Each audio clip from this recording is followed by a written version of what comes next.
Good morning and welcome to the APT Showcase. My name is Scott Ellis, the General Manager of Sales here at the APT Travel Group, and joining me today as my co-host is Tenneil Lawson, our State Manager in Vic Tas. Now, Ten, we have a massive day scheduled for today.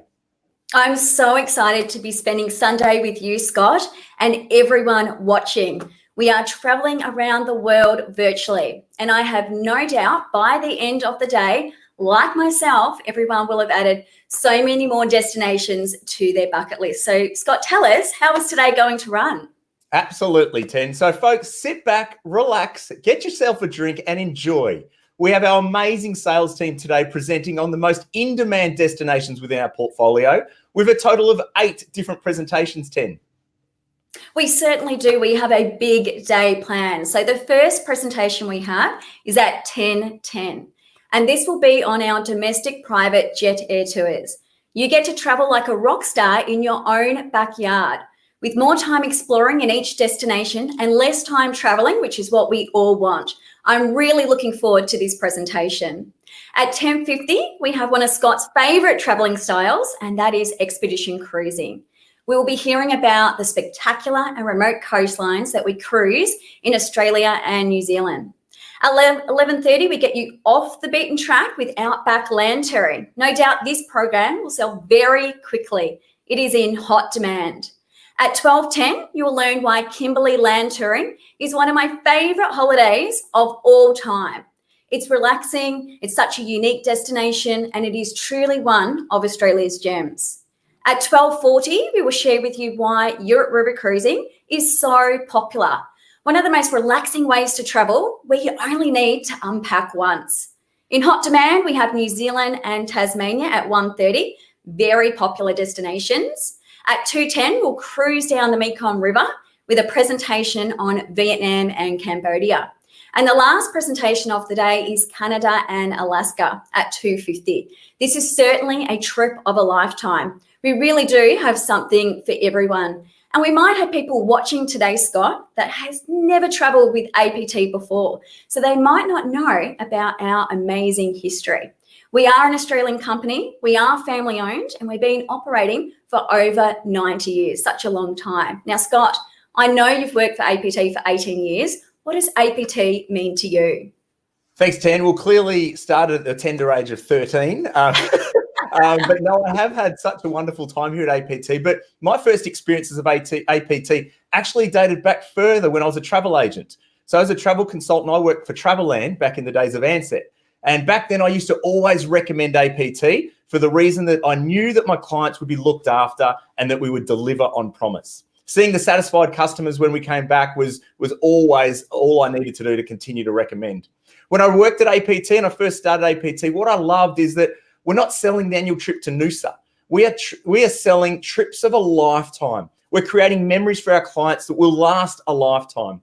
These are holidays that people have dreamt of for years and years and years. The other part that I love about APT, of course, is the fact that we are a family, Australian-owned family company. Like you said, over 90 years of incredible history. So for me, that's huge. And whilst our business has changed significantly over 9 decades, what hasn't changed is our core morals, values, and principles, which continue to define us to who we are today. For me, working as part of a family, I feel like I'm part of the family as well. Owned and operated by the McGeary family. It's such a wonderful family to be a part of. I remember I've got 3 beautiful young sons, and for the birth of each of my sons, I actually got a call from the McGearys to say congratulations. I remember Lockie first, and Jeff called, and I was actually still in the hospital. News travels fast. And he made me feel so welcome. Jeff called again for Tyson when Tyson was born. And then when I had little Leo, I think Jeff was traveling, funnily enough, and then Rob called. So it's always so nice to feel part of the family here at the APT Travel Group. And I think, Tim, we might actually throw to a short little video. Let's take a look back at APT's history.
Ten, such a proud history. And I guess looking at those images, those beautiful old coaches, and it's really an institution, isn't it? Coming from such humble beginnings to then over 50 years ago, starting our interstate trips with some camping holidays, and today being the global operator that we are.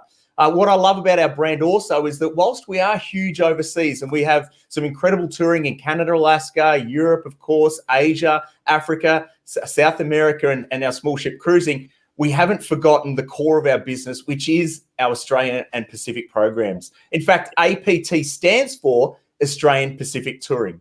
So this year, when we're all looking at traveling within Australia, it's really into our DNA and it is into the APT specialty. We've got a huge variety of different options to cruise and tour within Australia. So I'm really looking forward to some of our sessions today.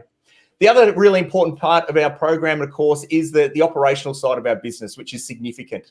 So it's all very well to promise and put on great brochures and do wonderful presentations, but it's the operations team. And I really want to give a shout out to our many tour directors and operations we have all around the world.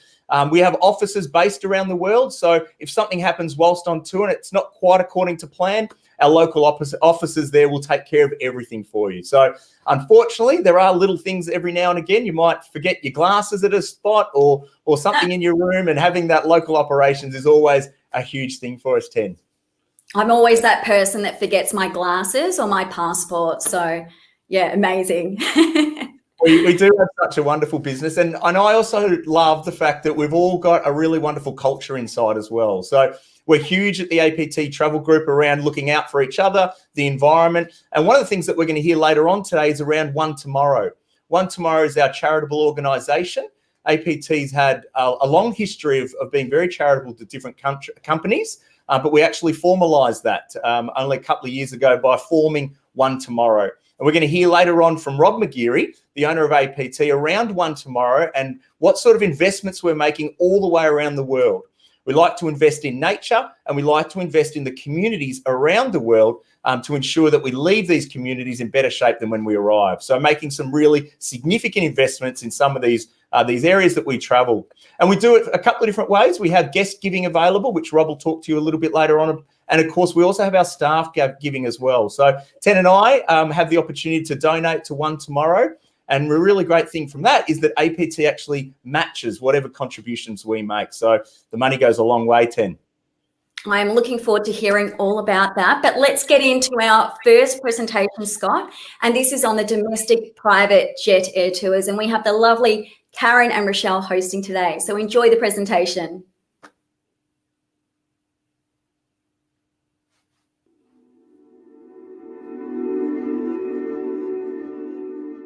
Welcome everyone to the Private Jet Air Tours presentation. My name is Rochelle and I'm here today with the wonderful Karen. How are you, Karen? I'm fine, Rochelle. Thank you very much. And I'm so excited to be able to tell everyone about our new private jet air tours. Absolutely. We're so excited to talk through all these wonderful itineraries. So sit back and relax and hope you enjoy the ride. So what makes APT private jets so special? One of the main things that I think on doing a private jet journey is we can cover huge, vast distances in a fraction of the time it would take for a traditional touring. We have more time on the ground to explore the destinations. There's no busy airports, there's no queuing. We have private check-ins, and sometimes you don't even need to check in because we go straight from the hotel onto the tarmac and up onto the plane. That's the beauty of being on a private jet. We also have the freedom of ease of getting off our private jet and straight on to do our sightseeing. So a lot of the time, the coach comes straight up onto the tarmac, picks the guests up, off they go, whisk off to their sightseeing. They don't see their luggage. The next time they see their luggage is obviously in the hotel room. We also have handcrafted some really unique paths to ensure that we get sweeping views of all these wonderful iconic landscapes, and we include a lot of figure eights over some amazing destinations so you can really get a bird's eye view. So what's included on our APT private jet air tour? Well, of course, the private jet is included.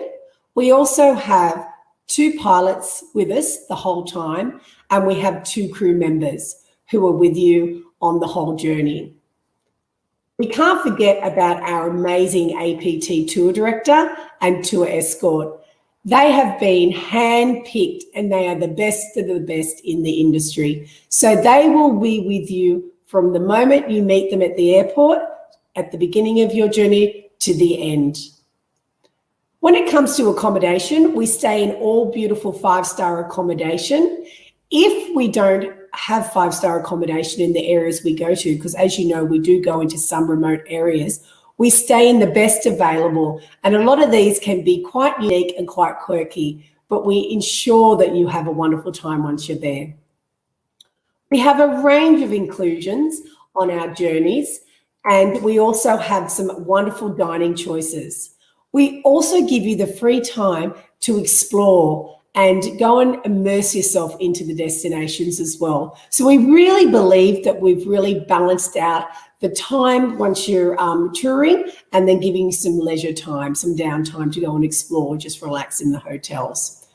All our sightseeing is inclusive, and we also have some amazing APT signature experiences, which we'll talk about later. So what kind of aircraft are we using?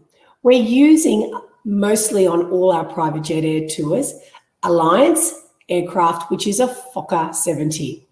This can seat up to 80 people, and the configuration is economy, and it's 2+3, as you can see in the picture on your screen. We also have a rotation system. So when you get your boarding pass, when you're with your documentations, you won't just have you're sitting in 1A and 1B. You'll have a rotation system where you get to sit all around the aircraft.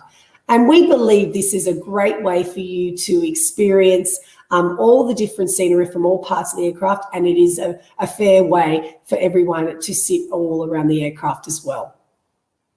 On board, as I mentioned, we have 2 pilots and the 2 cabin crew, and we also have the most amazing atmosphere on a private jet journey. When I've done a private jet journey, just the people come together differently. Everybody feels so different, and they're, all enjoying this amazing experience, be able to get, touch down in a remote area and make our way onto sightseeing. So it's a really lovely atmosphere when you're on the aircraft. Now I'm going to get Karen to talk you through one of the most iconic journeys we have on our portfolio, and we've actually done this journey twice last year. Over to you, Karen. Thank you, Rochelle. And yes, we've done this tour or operated it twice last year, and our passengers absolutely loved it. So I'm sure you will too. This tour is a 9-day tour, and we get to explore 8 different destinations. What I love about it is it's unique because we get to explore both the Outback and the tropics. So whereabouts do we go on this holiday? You can start it in either Sydney or Brisbane.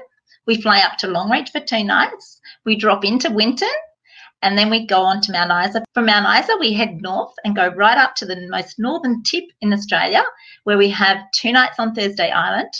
And then we head down the Barrier Reef area. So very spectacular and beautiful. We have 2 nights in Port Douglas, and then we have 1 night on Hamilton Island before we return back to Brisbane or Sydney. Our first stop is Longreach, and there we'll go and visit the Qantas Founders Museum.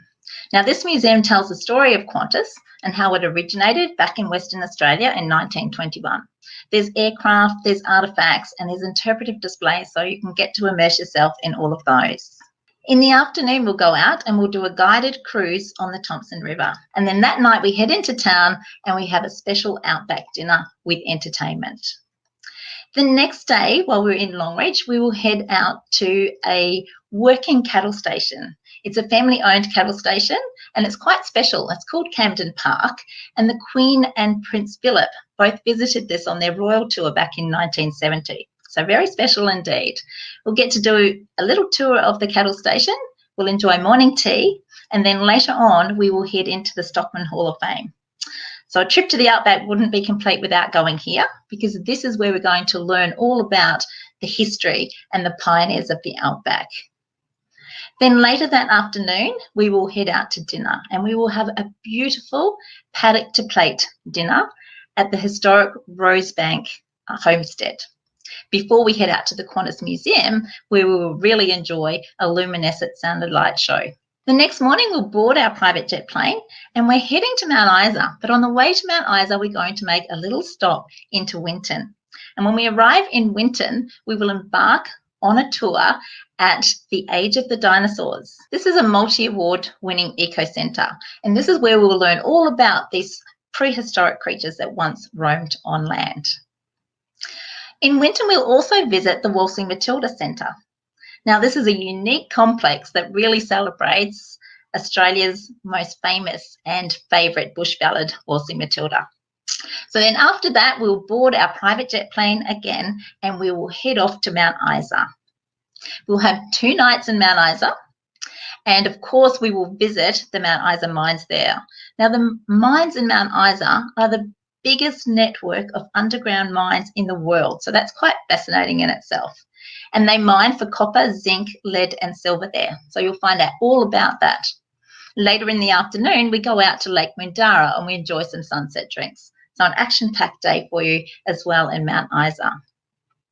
From Mount Isa, we leave the Outback behind, and then we are heading further north over the tropics of Queensland.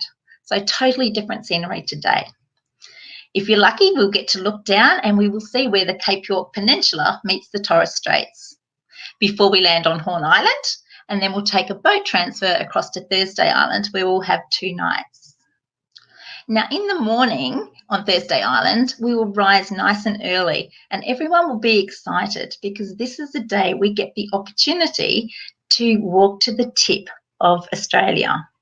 We'll catch a boat across to the mainland Australia, and then we will do a 30-minute walk to the tip, and you'll get some beautiful photo opportunities once we get there. Please note that this walk will take about half an hour, and there is a bit of uneven ground, so you will need to have some good comfortable walking shoes. After we've done that and got all of our beautiful photos, we'll enjoy a lunch on a tropical island before we return to Thursday Island for the night.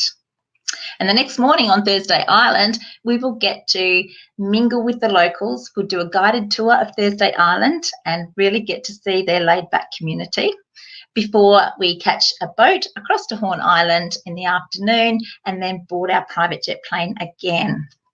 And it's from here that we've got a really picturesque day of flying down the North Queensland coast.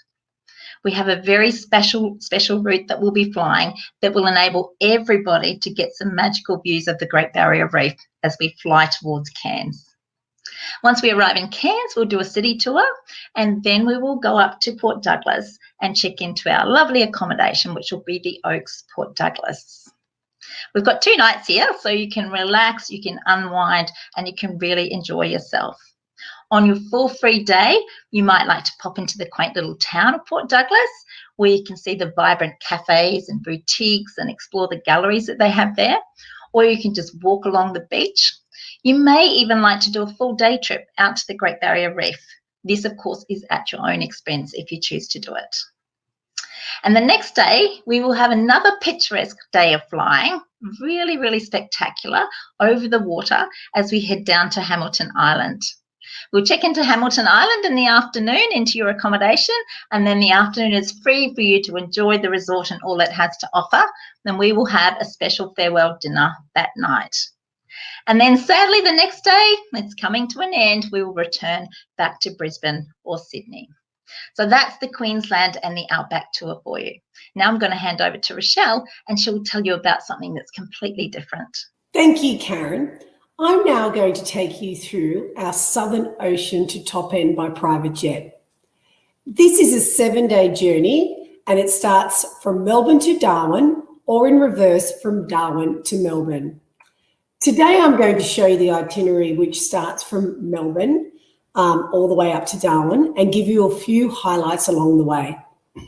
So as you can see on the map here, just quickly, we start off in Melbourne and we fly over some of Australia's most stunning natural coastal and outback scenery, such as the Great Ocean Road, Ikea of Flinders Ranges, Wilpena Pound, Lake Eyre National Park, onto Uluru and up to Alice Springs, and then we finish up in Darwin. So the first thing we do is board our private jet in Melbourne, and we make our way to Kangaroo Island. But before we get to Kangaroo Island, we track along the Great Ocean Road, seeing the 12 Apostles from the air before heading across the Southern Ocean. And this is where I really feel everyone starts to get the excitement and the buzz of being on a private jet. We touch down in Kangaroo Island and we go straight out and discover this island paradise. It's home to an incredible array of native wildlife and pristine beaches. We learn about the conservation efforts of Kangaroo Island Wildlife Park and visit the Emu Ridge Eucalyptus Distillery, which is famous for its 100% eucalyptus oil. Later on, we enjoy a scenic tour of the island, including a visit to the Seal Bay, where we walk along this gorgeous boardwalk, which leads you into the heart of an Australian sea lion colony. Absolutely stunning. We then spend a night at the Azora Azone Hotel. The next day, after a leisurely breakfast, we board our private jet and make our way to Port Augusta. We arrive in Port Augusta and we set off on a guided tour within the park and also visit the famous Wilpena Pound Ikara, which is cradled within an amphitheatre of mountains, as you can see on the screen. You also will visit the Wadlata Outback Centre. And then we give you some time at leisure to explore or just relax in your resort at Wilpena Pound. Today, we make our way to Uluru, and this will be via the scenic route. As we leave Wilpena Pound, we give you a wonderful bird's eye view of Wilpena Pound, and then we make our way over to the Maori Man. The Maori Man is the world's largest geoglyph. After that, we head on over to the majestic Lake Eyre, which is an absolute amazing sight to see. And once again, our captain will fly lower, giving everybody an advantage to take amazing photos seeing this spectacular Lake Eyre. Then we make our way onto Uluru, our final destination, where you will fly into Uluru and go straight down to the Ayers Rock, and we'll do a figure 8 around this spectacular site. So an absolute spectacular day of sightseeing and making our way into Uluru. Once we touch down in Uluru, we make our way and we stay at the Luxury Sails in the Desert for 2 nights. We kick off the next day at sunrise to experience the early morning glows of the Field of Lights arts installation. Now, please, everybody that's coming on this journey, there's no sleeping in because you must get up early and see this amazing Field of Lights. I've personally done this and it is wonderful. The lights that go on for miles, and you will absolutely love walking through and taking some amazing photos as well. Later on, we'll venture deep into the Kachajuta National Park, seeing the Olgas, which is situated about 40 kilometres from Uluru. After that, we'll also visit the Cultural Centre, where you can pick up some souvenirs if you wish. That evening, we will you'll have the option to indulge in the Sounds of Silence dinner under the stars. I must say it is a must. I absolutely loved it when I did the Sounds of Silence dinner, but please note it's at your own cost. The next morning, we make our way to Alice Springs, but that is via Kings Canyon, where you see amazing scenery along the way. We then touch down in Alice Springs for a guided tour, and then we take you to the hotel and we freshen up for your final farewell dinner, which is at the Bush Outback Barbecue and Show. This is a private farewell dinner that is put on for you all, and it's a lot of fun where you get to experience the damper. You get to listen to how the locals live and playing different instruments, and it's a lot of fun and it's a great farewell. That morning, the next morning, you wake up and you pop on your private jet. You make your way up to Darwin. But what better way to finish off this amazing trip and is to fly over one of the most iconic places in Australia, Catherine Gorge. We just don't fly over Catherine Gorge, ladies and gentlemen. We actually touch down and have a look around. We set off on a brief town tour before boarding a boat and cruising through Catherine Gorge and marvelling at all the network of gorges carved from century-old sandstone.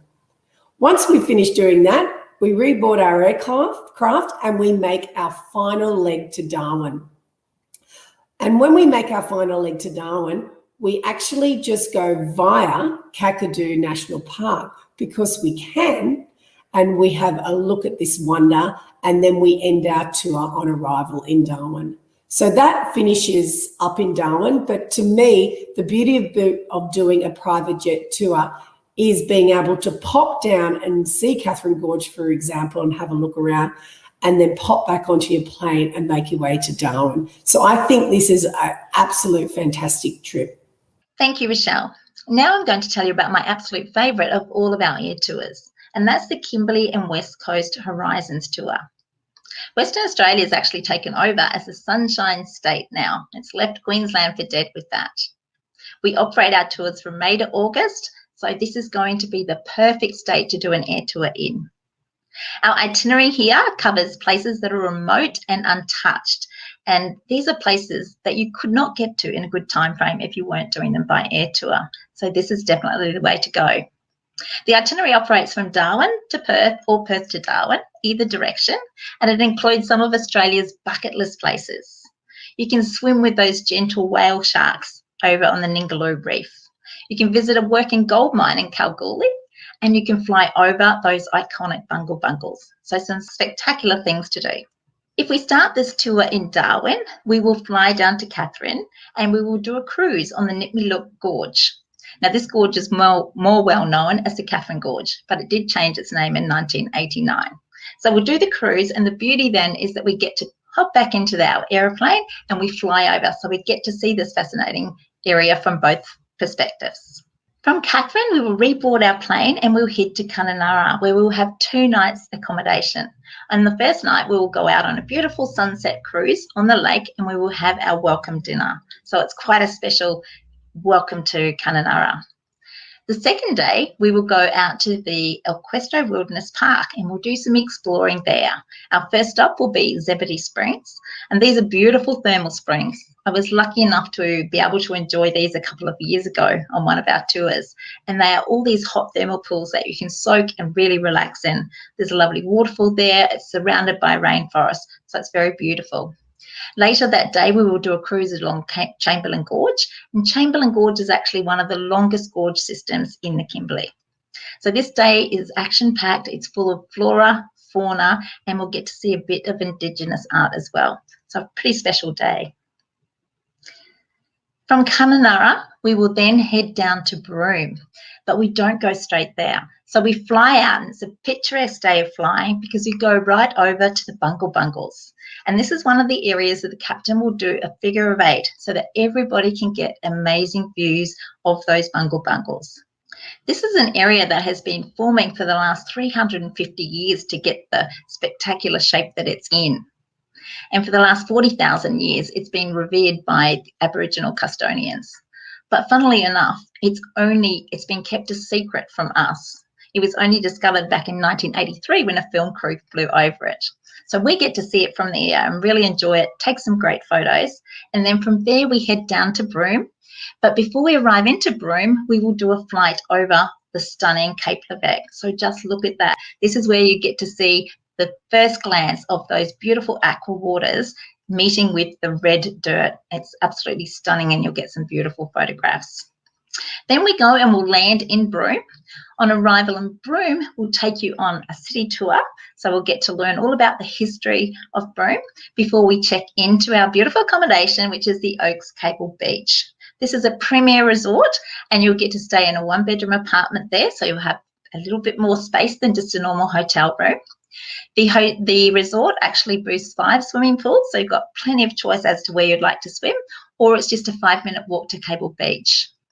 So while we're in Broome, we have 2 nights there, but we've got a full free day. And on that free day, you might like to just relax around the resort.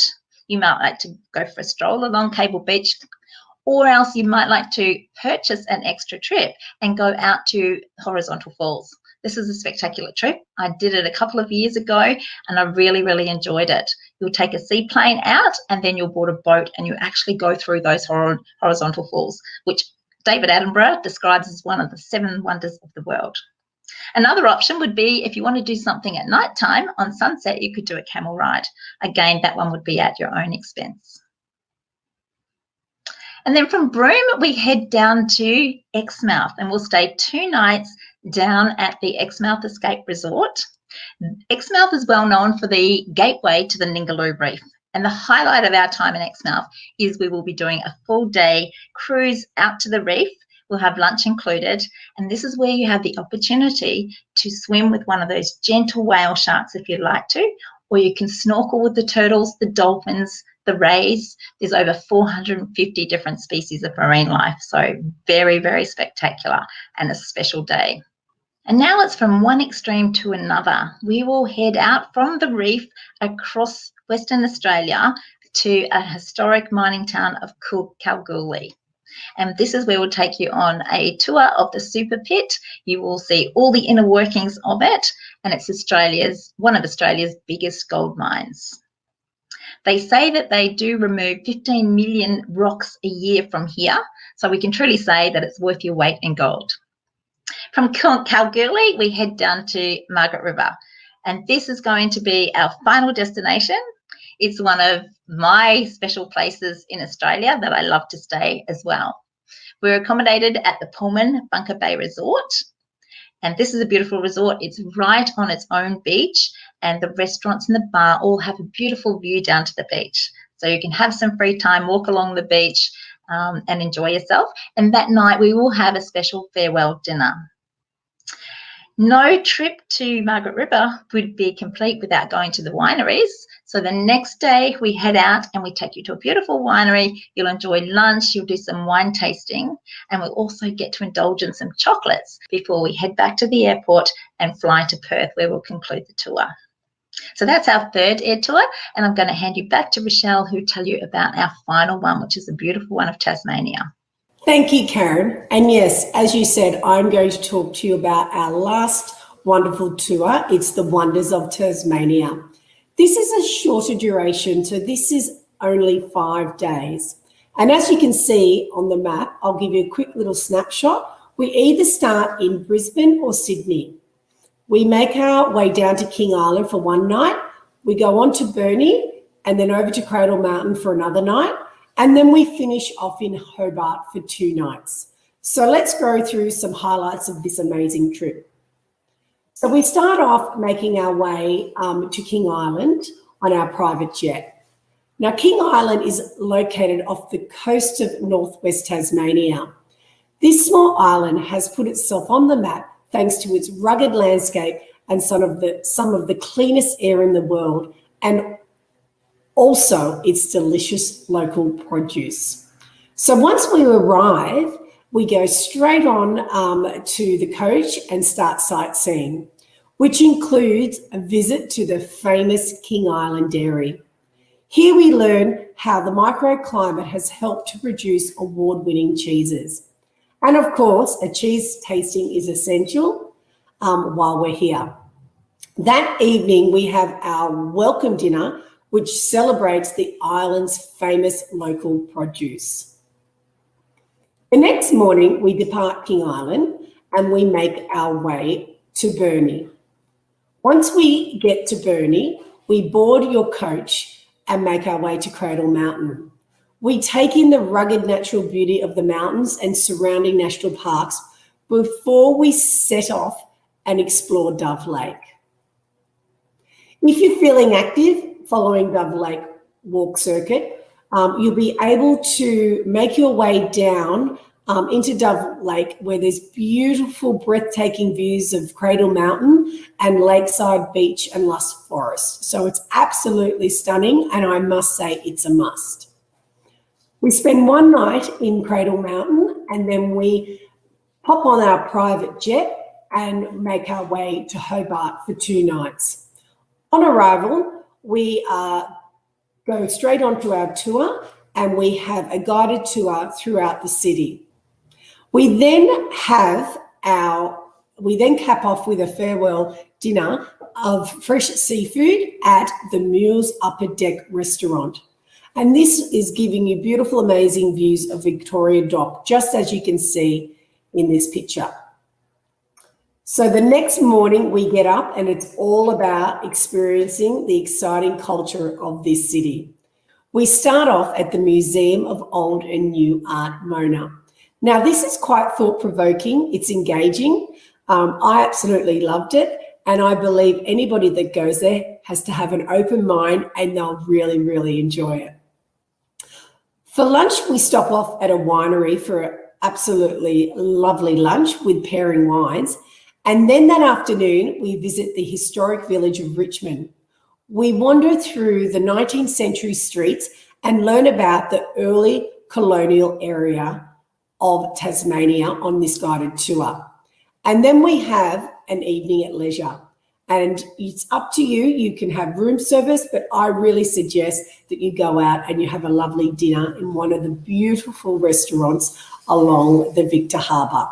The next morning, after a leisurely breakfast, you can either relax at the hotel or you can make your way out to the famous Salamanca markets, where you can see beautiful fresh produce. There's handcrafted jewelry there as well, and also the Tasmanian gin, which is becoming very, very popular. In the afternoon, we then board our aircraft and we make our way home.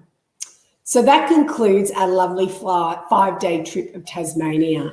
I believe it's a great itinerary to just give you a taste of a very, very special place in Australia. So Karen, that concludes our private jet air tours presentation. We hope you've enjoyed all the journeys that we've talked about today, and we truly hope that you do come with us on one of those journeys as well, don't we, Karen? Yes, and wow, the only hard thing you've got is choosing which one to do, because they all look great. So if travel is calling you, then please contact us or your local travel agent, and we will be more than happy to give you more information. Thank you so much. Thank you. It's time to live the dream. Don't be a spectator. Get out there and conquer our vast landscape on an APT journey by private jet. Book now with tours from $5,195 per person, twin share. Search APT Luxury Travel. What a fantastic way to see our own backyard. It's seamless, it's easy, it sounds like the perfect holiday. I'm ready to pack my bags. Now we have 30 departures across Australia. We have itineraries in Tasmania, the Kimberley. We also have Outback Queensland and Melbourne to the top end also. Now, Scott, what is your favourite private jet air tour? Ten, couldn't agree with you more. What a way to see Australia by private jet, chartering our own aircraft, covering huge distances in only a short amount of time, and then giving you more time to really get in depth and in really discover the regions that we're traveling. Having a look at the itineraries, it's hard to pick a favourite, isn't it? But I would think I would go with Karen's Queensland itinerary. It ticks so many boxes for me. I've never been to Longreach. I'd love to see the Stockman Hall of Fame. At night, we've got our private show at the Qantas Museum there, the Light and Sound show, which sounds great. Cape York. Now, I want to tick this off one day, and why not tick it off this year? So to fly out to Horn Island, transfer to Thursday Island, then catch the ferry to the northernmost point of Australia, I think would be fantastic. Come on into Port Douglas. What is not to love about Port Douglas? The rainforest, the reef, or the relax. You've got some really great options. And then I did notice that we've got one night at Hamilton Island at the end there. And you may not be aware of this, but they actually have a great golf course on Hamilton Island. It's the 15th best public access course in all of Australia. Incredible views from all the fairways and greens over all of the Whitsundays. So I think I'd be having a look at the Queensland itinerary. You, what sort of took your fancy? Everyone must know you do love your golf, don't you? Absolutely. Every trip.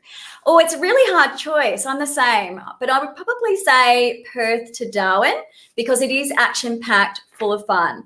I love the fact that we actually fly over the bungles, which I've done myself, and you get to see the beauty from a completely different vantage point up in the air, get some great pictures, learning about the history. I mean, they've been around for 350 million years. We also get to relax in Kununurra at Siberry Springs, the hot thermal pools, which is quite a rare find in the Kimberley region. So you have to try really hard not to fall asleep here because it is so relaxing. We also spend a full day cruising Ninglo Reef. 450 different species of marine life that you might see here. We have a gourmet lunch included on board the cruise, and we have the opportunity to go snorkeling. So you might see the turtles, the dolphins, the whale sharks. There's lots of unique fish there as well. And the last night we spend, this is my favourite, one night in Margaret River. So this is where we stay at the award-winning Pullman Resort. From the restaurant and the bar, they have ocean views. There's a great pool to relax in as well. We head out to the winery. We're having our wine tasting. We're having a beautiful lunch. We're also snacking on gourmet chocolate. I think for this one, Scott, we probably have to pack our stretchy pants, don't you think, with all the food?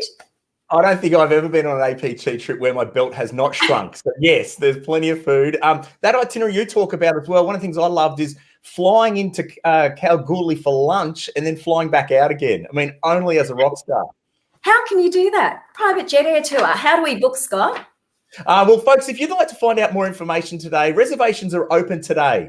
So if you'd like to find out more information, what's available, what deals we've got on offer, we've got an exclusive deal available just for the next 7 days for tuning in today, which is $100 off per person or $200 off per couple. You can book with APT or, of course, book with your local travel agents as well. So call today if you'd like to find out more information. Res are open, so give us a buzz. We can also talk to you about our booking with confidence policy, which gives huge flexibility around when you make your payments and when you can cancel and up to certain times should you be uncomfortable or should the borders close and things like that. So there's a huge amount of freedom and flexibility. Now, 10.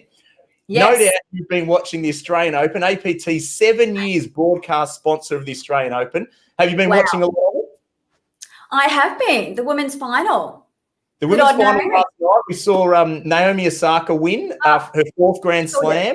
Unbelievable. Yeah. A lot of people saying that she could be the next Serena to really take the women's tennis to the next decade. So she was too good last night, as we saw. Tonight, who are you on? You've got the Novak Djokovic or Medvedev, the Russian. Ooh. Okay, well, my money is on Novak for sure. I think he might win.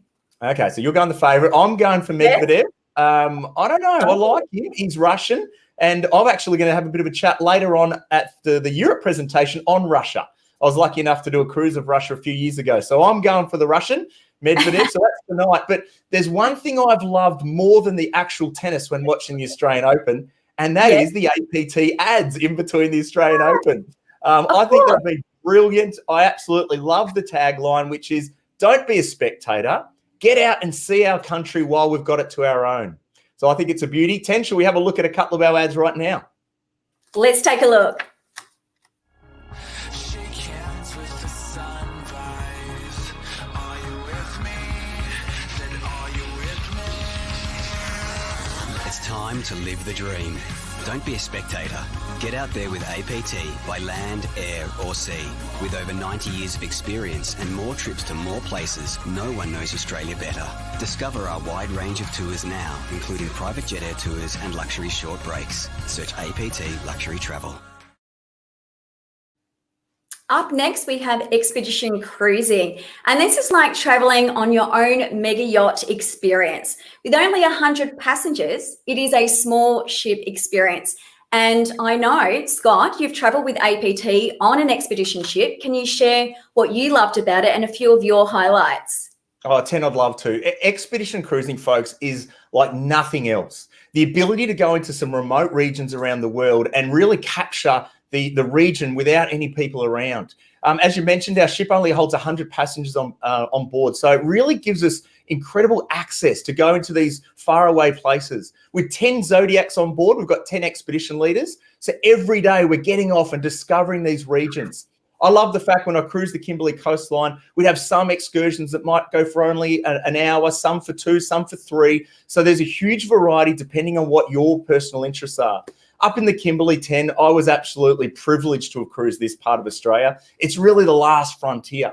And what I loved about it was its remoteness and its isolation. On the 10-night cruise, there were only 3 days when I saw another passenger ship. There was a couple of private yachts, but in terms of tourists, there's no one up there.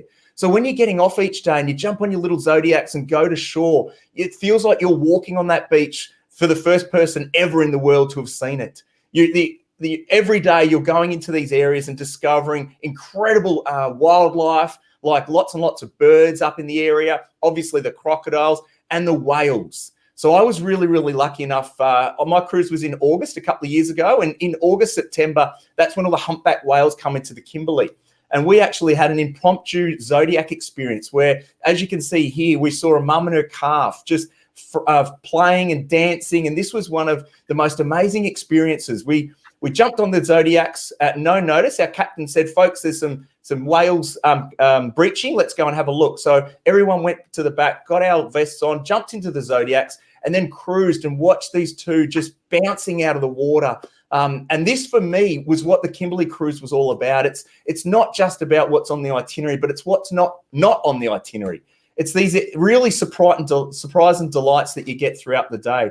And watching the mum and calf we're only out there for about 15 minutes, but that 15 minutes turned into the most exhilarating experience. And I can tell you, everyone back on the board the ship was just buzzing after we saw that.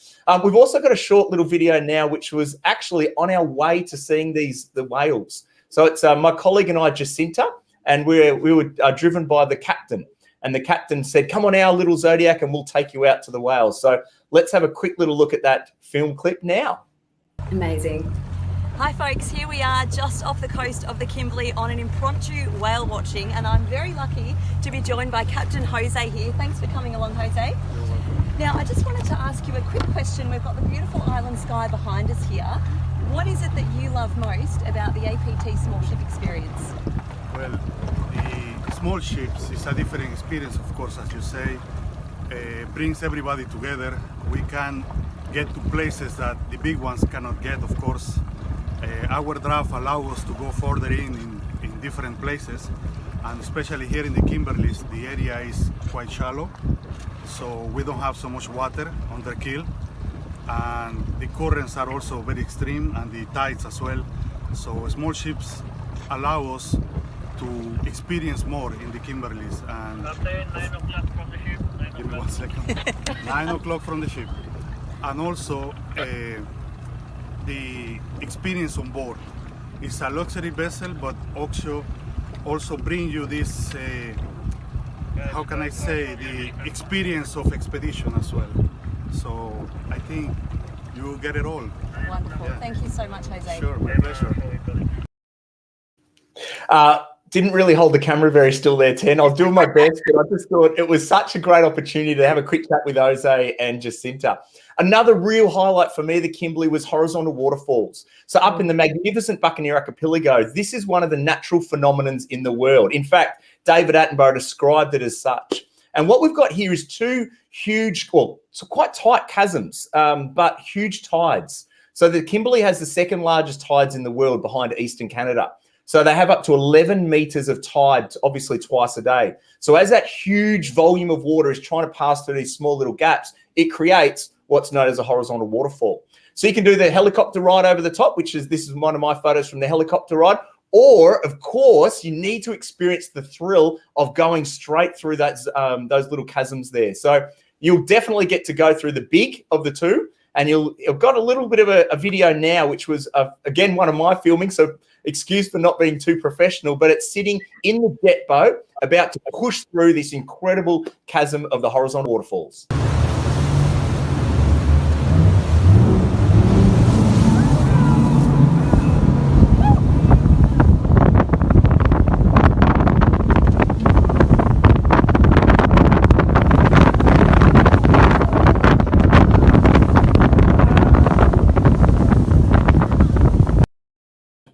Ten, that was unbelievable. There was a couple of times we just sat in the falls, and we had the motor running to keep us there, and then you turn off the engine and you just float straight back. Such was the force of those horizontal waterfalls. You'd get the heart pumping going through there, wouldn't it? It sure did. It was fantastic. There is another smaller gap, which is really difficult to get through because there's not a lot of distance either side of the ship, or the boat. So we don't do that one too often.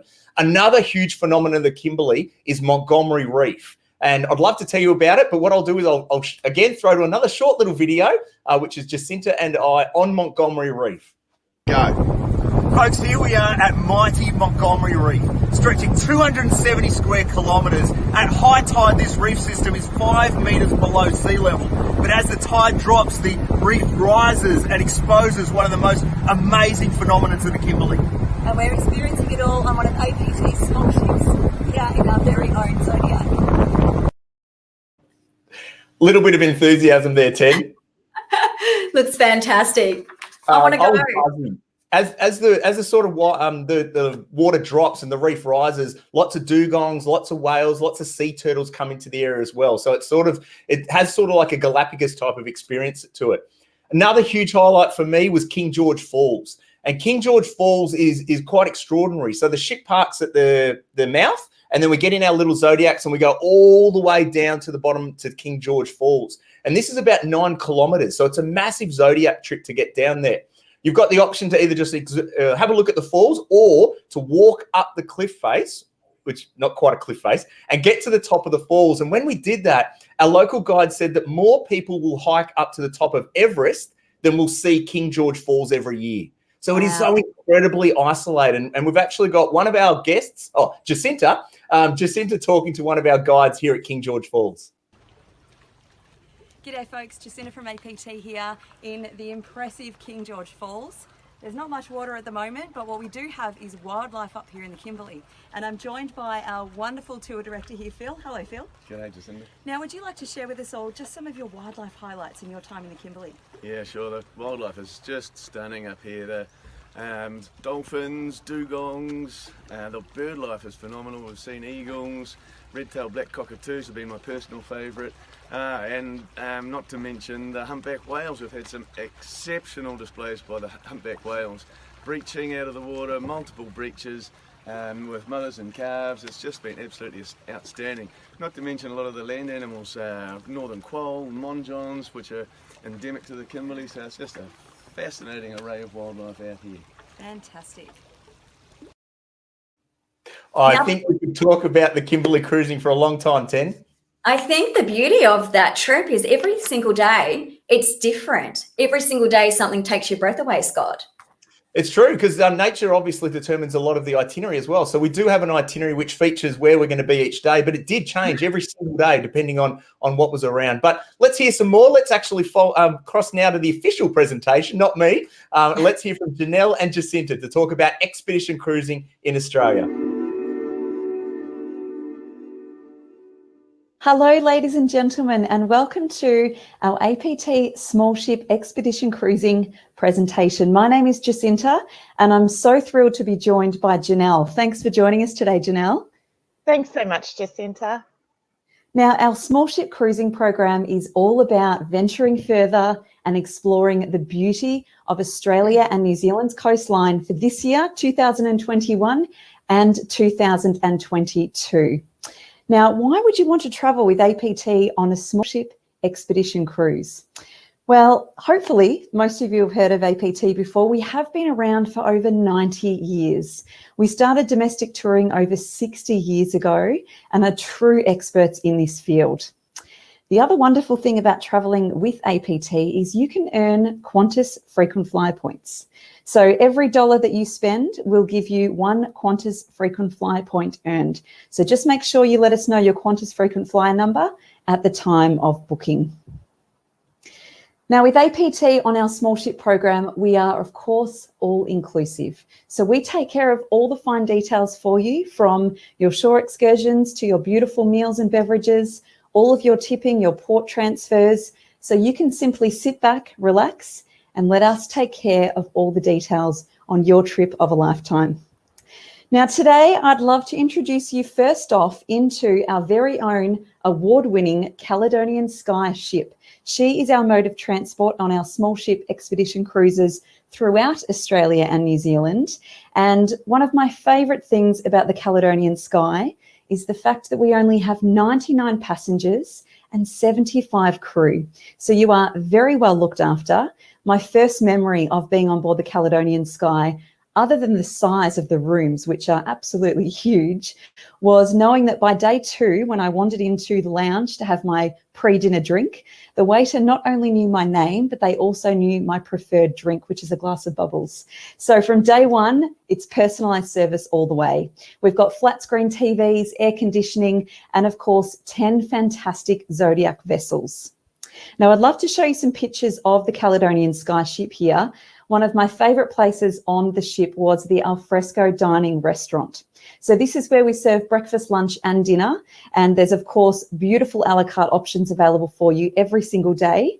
And there is a main formal dining restaurant inside as well. We've got the beautiful open deck area. There's lots of public spaces to relax. She really is a home away from home. And you can see below there in the image a picture of one of our balcony cabins.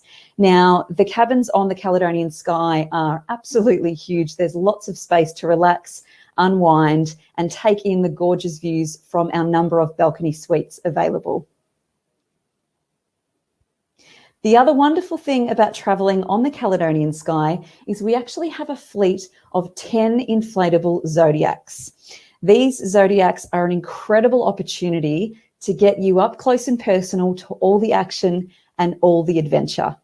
We have an expert team on board our ships, and that is led by our expedition leader, along with a crew of expedition team members.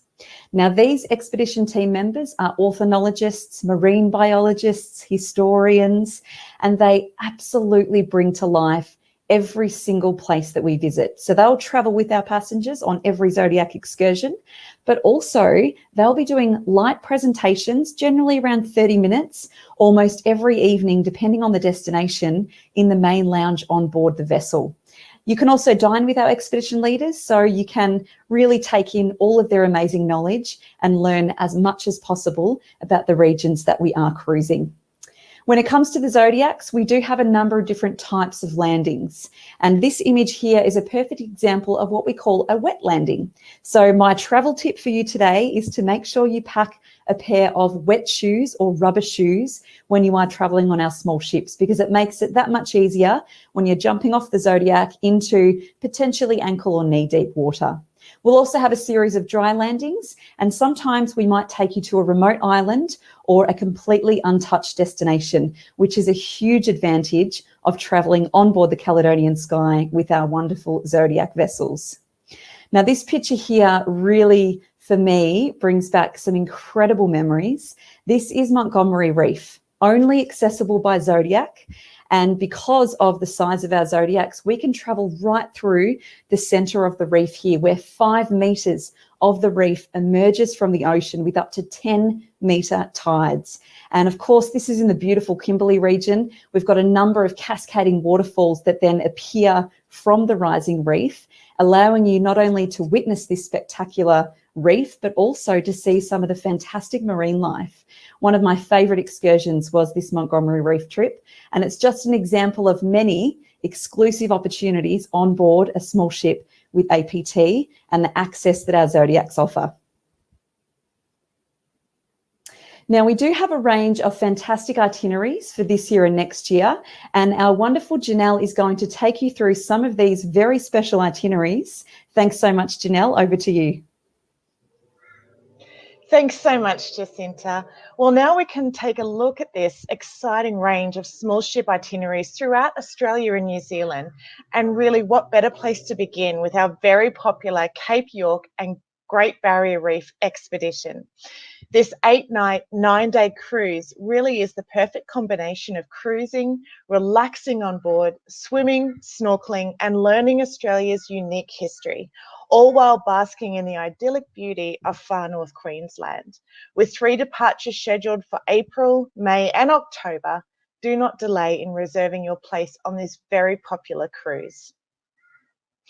On this itinerary, we are lucky to have various sailing days throughout the Great Barrier Reef, with swimming or snorkeling opportunities on South Direction Island and the stunning Piper Islands. These islands are home to significant populations of seabirds, shorebirds, and forest birds. They are also an important nesting area for the vulnerable hawksbill turtle, and they are a known area for spotting dugongs as well. And what will undoubtedly be a favourite day on this itinerary is the opportunity to spend a full day exploring the private and pristine Lizard Island. Today it's entirely up to you whether you take the chance to be active or simply to relax on the beautiful beaches.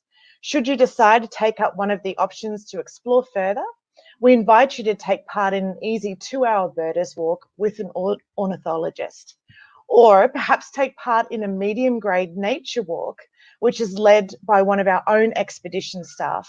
Alternatively, go snorkeling or scuba diving. There is always the possibility of seeing green turtles, which are known to feed along the beaches here at low tide. Or for the fittest of walkers amongst us, Cook's Look Walkout is 90 minutes and will take you 350 metres above sea level. So you'll enjoy the same view that Captain Cook had while he was searching for a way through this incredible maze of reefs. Another highlight today is we cruise right to the tip of Australia, where we're going to set foot on its northernmost point, Cape York. We provide the opportunity to take the trek right to the very tip, where you'll find the famous sign indicating that you have reached the northernmost point of Australia. The terrain you cover here is absolutely fascinating and the views quite remarkable. When it's time to be back on board the ship, it's perfectly timed to have a glass of bubbly in hand as you take in the beautiful sunset from the deck of the Caledonian Sky.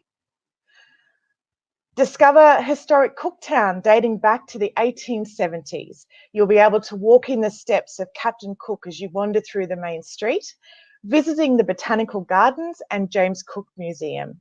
And it's right here where you'll find original artefacts from the HMB Endeavour. Now, this one for the lovers of magnificent food, wine, stunning coastal scenery. Our Tasmania exploration will have you journeying from Melbourne through to Hobart over 7 glorious nights as you uncover the very best of King Island and Tasmania. This cruise will also operate in the reverse direction from Hobart through to Melbourne. Now, our first stop is King Island, where you will enjoy a full day exploring this peaceful paradise.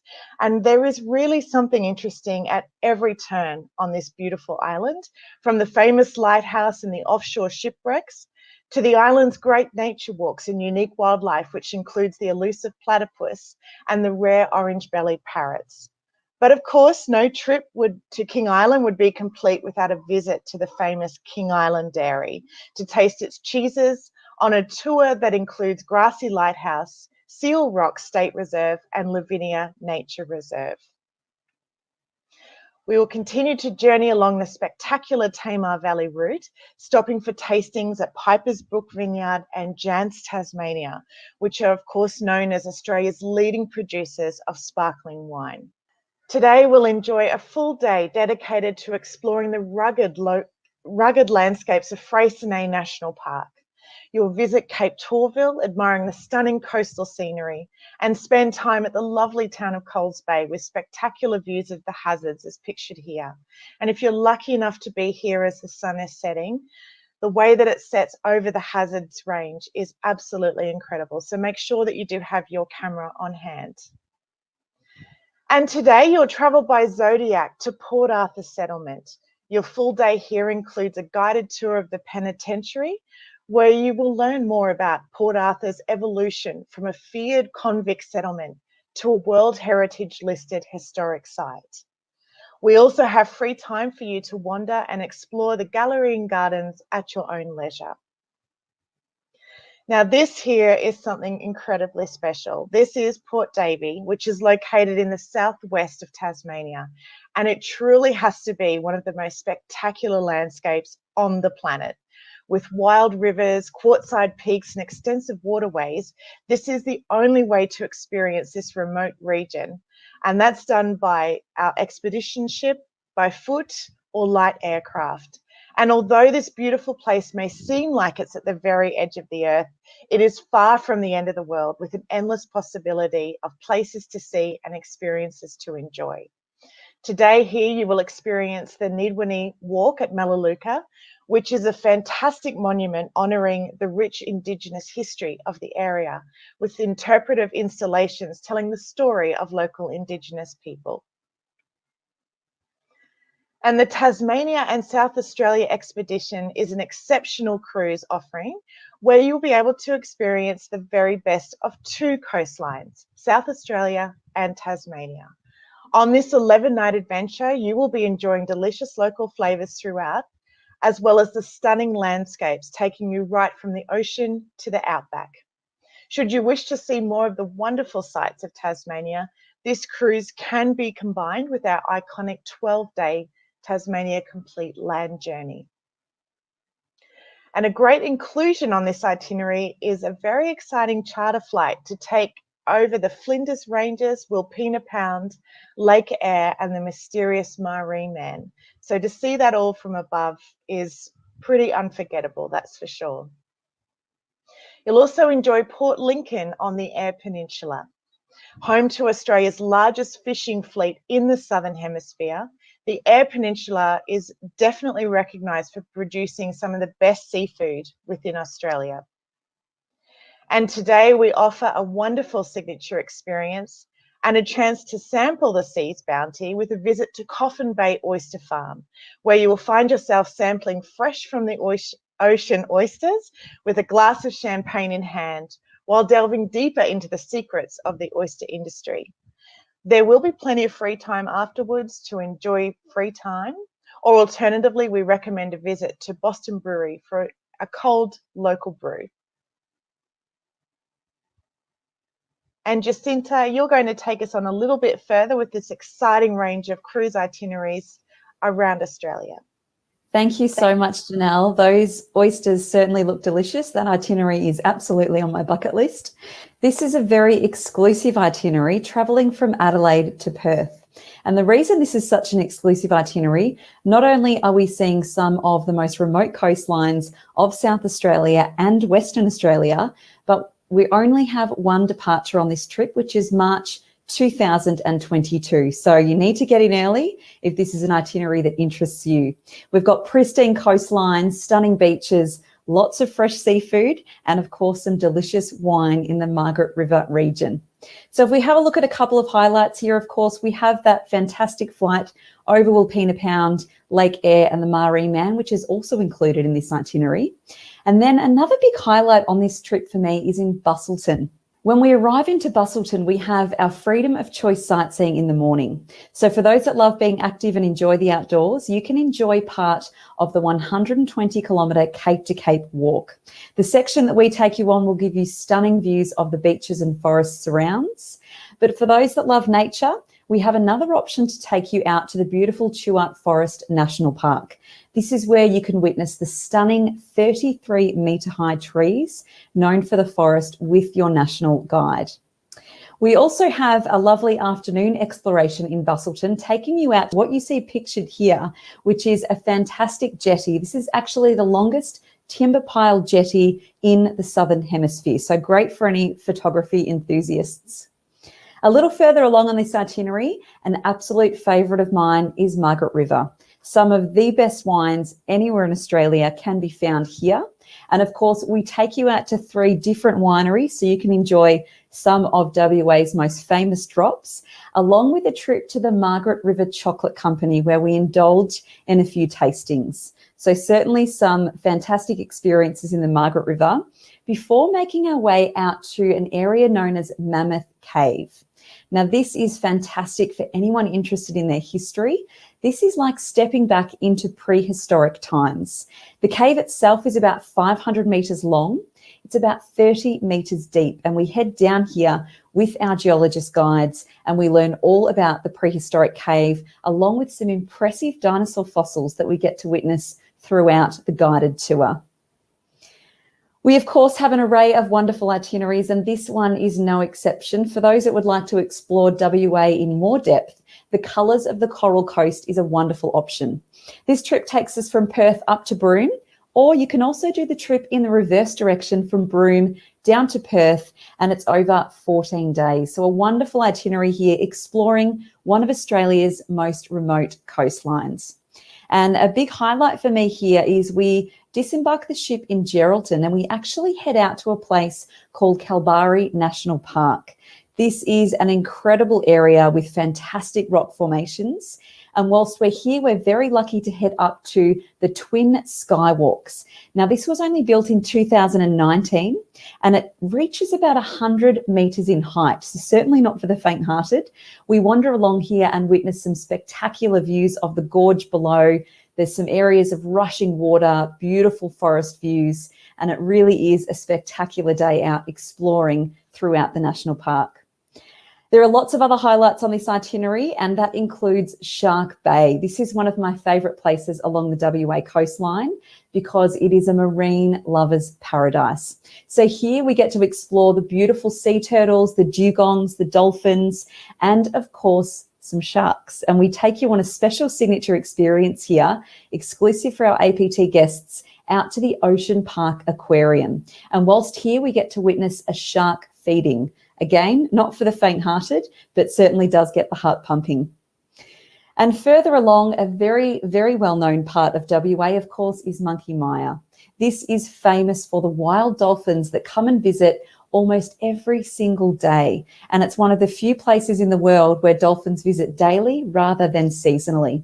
So we're very lucky here to see some of the fantastic wild dolphins along the Australian coastline. And there's an option, of course, a little bit further along the itinerary where we visit Ningaloo Reef to go snorkeling. So this is the part of WA where we can swim to our heart's content. And Ningaloo Reef is honestly one of the most beautiful places to snorkel.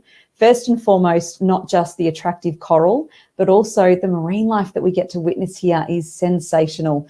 Beautiful tropical fish, and of course, the very elusive and gorgeous turtles that we get to see. So there is time here to do a glass bottom boat excursion, and there's also an option to snorkel in the afternoon if you would like to. Or you can simply sit back and take in the views from the ship, which is also an option every single day on an APT adventure. And a wonderful itinerary that, again, I'm going to call it a once in a lifetime because there's only one departure for this fantastic trip taking you along the east coast of Australia from Cairns all the way down to Melbourne. So we get to snorkel at Willis Island, we get to explore places like Fraser Island and the Whitsundays before taking in some of New South Wales' beautiful beach bayside towns, ending in Melbourne with a very special experience. So this itinerary, as I said, is a one-off trip, and we'll take in some wonderful highlights, starting off with the Whitsundays. Now, many of you may have been to the Whitsundays before, but it is a very different experience on an APT small ship because we'll take you out on the Zodiacs. You can explore some of the most secluded beaches in the Whitsundays. There's options to go snorkeling and, of course, options to go swimming. Or for those that do love being active, there are always options to go on a guided walk or a hike in selected locations as well, with, of course, our expedition guides. One of the biggest highlights on this itinerary, however, is heading out to the World Heritage listed Fraser Island. This is a spectacular full-day adventure where, once again, you've got the time to be as active or as relaxed as you like. So we do have our expedition guides that will take you out for nature hikes, exploring the freshwater lakes you can find on Fraser Island. You might want to indulge in one of the walks through the local rainforest, or you can just wriggle your feet in the sand and wander up and down the beautiful, spectacular beaches that this area is very well known for. And once we head further down into New South Wales, there's some stunning little beachside towns. And one of those that we get to see is Bateman's Bay. This is a really vibrant little town. You've got the option here, again, to go for a walk through some of the ancient walking tracks that are in the surrounding areas. You can hit up some shopping if you'd like to, or simply relax and watch the beautiful bayside views travel by. And another wonderful experience that's at the very end of this itinerary is in Melbourne. I might be a little bit biased being from Melbourne, but we have pulled out all the stops here to make sure that you have a VIP experience at the one and only Melbourne Cup Day. So you'll have fantastic VIP experience with reserved seating and some drinks included throughout the day to watch Australia's most famous race. So Nellie, I'm going to hand back to you now, and you're going to take us through, I believe, some wonderful new itineraries in New Zealand, which I'm very excited to hear about. Thanks so much, Jacinta. Well, it really is time for a change of pace, as we're now going to take you across the ditch, across to New Zealand. And what we are showing you here is the New Zealand Expedition Cruise, which departs on the 1st and the 11th of December 2021, or the 5th of January 2022.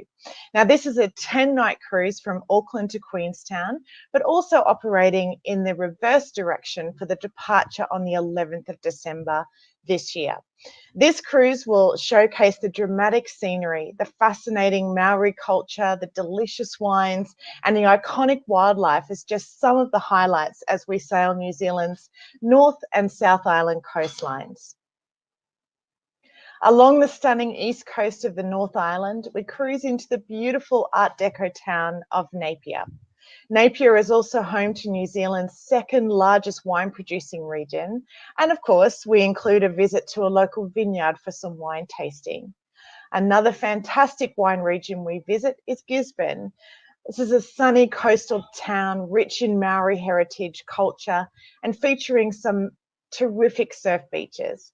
Gisborne is also known as the Chardonnay capital of New Zealand, and you'll get to visit 2 of the local boutique vineyards for a tour and a tasting. At the northern end of the South Island is the stunning Kaikoura. This is a coastal town where the snow-capped mountains almost crash down into the sea. It's known for its abundant marine wildlife and great seafood. We have included a whale watching cruise here, looking for sperm whales and orcas which frequent the waters here. In the afternoon, enjoy a leisurely wander through town, or take one of the many guided walks which will be on offer. And as we begin our adventure further south, we stop at Stewart Island. Stewart Island is almost 90% national park, surrounded by untouched natural wilderness, and a great place to see some of New Zealand's iconic bird species, such as the South Island saddleback and the Stewart Island robin. This is also one of the best places to see a kiwi in the wild.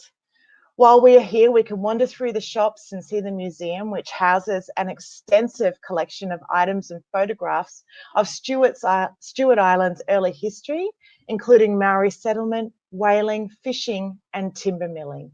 Alternatively, you can join us on a drive to explore some of the island's most beautiful locations, including Observation Rock, with views over the Iona and Ulva Islands, as well as the stunning beaches lining the east coast. Another highlight of this cruise is a full day dedicated to the incredible wilderness of Fiordland National Park. Only accessible by sea, it is one of the most remote and most beautiful regions of New Zealand. While our exact route is weather dependent, we hope to visit Astronomer's Point, Doubtful Sound, and Dusky Sound, where we'll make use of the zodiacs to reach remote landing sites and explore deeper into these stunning fjords. Also included in this itinerary is a fascinating cruise along Milford Sound. Now, folks, get ready for a wonderful surprise as we proudly introduce the APT Sub-Antarctic Islands Expedition. This outstanding cruise operates from Auckland to Queenstown on the 21st of December 2021. And what makes this so incredibly special is the highlight of being able to travel to the extremely remote and rarely visited sub-Antarctic islands that truly offer some of the planet's most wild and untamed islands for you to explore. They're also home to an extraordinary diversity of wildlife, including seals, penguins, whales, and seabirds, and it's combined with dramatic and wild scenery throughout. We also have some fabulous city stops on this itinerary, visiting both Wellington, Christchurch, and Queenstown. So, to perhaps celebrate Christmas and New Year's Eve in true expedition style, consider the sub-Antarctic islands to be part of this once-in-a-lifetime departure. Campbell Island is one of the most southerly of the subantarctic islands. Campbell Island is known for its 6 species of albatross, as well as the world's largest population of nesting southern royal albatross. You can look for Hooker's sea lions, as well as the endemic Campbell teal and Campbell snipe, both of which were previously believed to be extinct. You'll spend a night on the stunning World Heritage listed Macquarie Island. Now, this is halfway between New Zealand and the Antarctic continent, and it's where Australian Research Base is in operation. So this is governed by Australia and is part of the state of Tasmania. The island is one of Australia's truly great wilderness areas. So we'll have 2 days to explore the area using our fleet of Zodiacs, hoping to view king, royal, Gentoo and rockhopper penguins, as well as sea lions, leopard seals and southern elephant seals as well. And our journey comes to an end at breathtaking Milford Sound, the world-renowned natural wonder with its towering peaks, cascading waterfalls and amazing wildlife. From Milford Sound, we'll disembark to waiting coaches and transfer to our hotel in Queenstown, where you'll have free time to enjoy this amazing destination.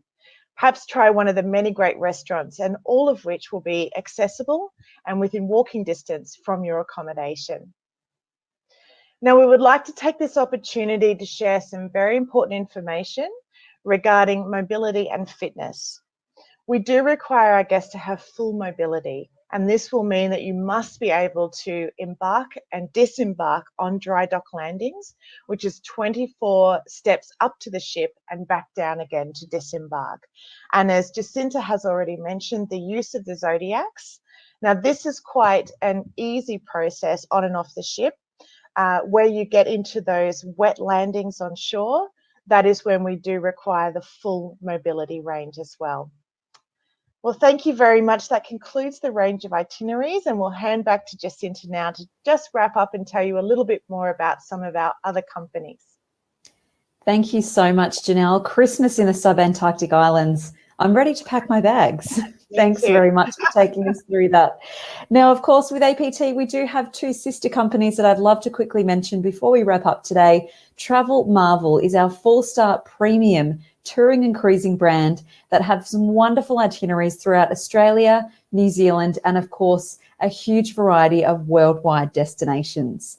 We also have a beautiful company known as Botanica, who can take you on garden-themed tours, taking in the history, the art, the music, and the culture of selected locations, again, throughout Australia, New Zealand, and the wider world.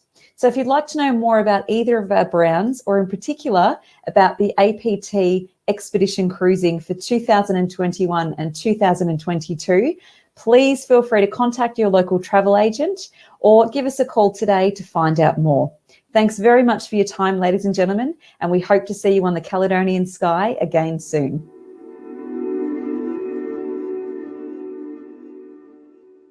Wow, what a fantastic way to see Australia and New Zealand. And I think I have fallen in love with the East Coast Discovery itinerary. It sounds fantastic. I really love the thought of cruising those remote islands along the East Coast, but still also ticking off the big cities, Brisbane, Cairns, Melbourne as well. We're spending the day at the Whitsunday, so I can see myself relaxing in the sand, reading a book, also getting to swim in the ocean. And if I'm feeling energetic, I might also go for the hike with the naturalist guide as well. We get to dock at Great Keppel Island, where we have the opportunity to go snorkeling if we want to. And then ending the trip in Melbourne, we dress up in our finest for the Melbourne Cup. We have reserved seats. We have drinks included. I'm ready to book this in, Scott. What an amazing trip. Now, what is your favourite small ship experience? I keep listening to your favourites and thinking I should be changing, but I was going to say I love the West Coast. That West Coast itinerary takes us to islands you would have absolutely no clue that were there, let alone get to experience. Little Galapagos Islands with 90 different sea birds, incredible breeding colonies, shipwrecks, of course, as well. We go into the Ningaloo Reef and have a look at the whale sharks. That would be a big one for me. But the Montebello Islands, I mean, who knew that in the 1950s, the British actually tested the atomic bomb in some of these islands? So to go and have a look at that, I think would be absolutely fascinating. Now, for you, I know that there's another itinerary that you love. That Antarctica itinerary was something that appealed to you.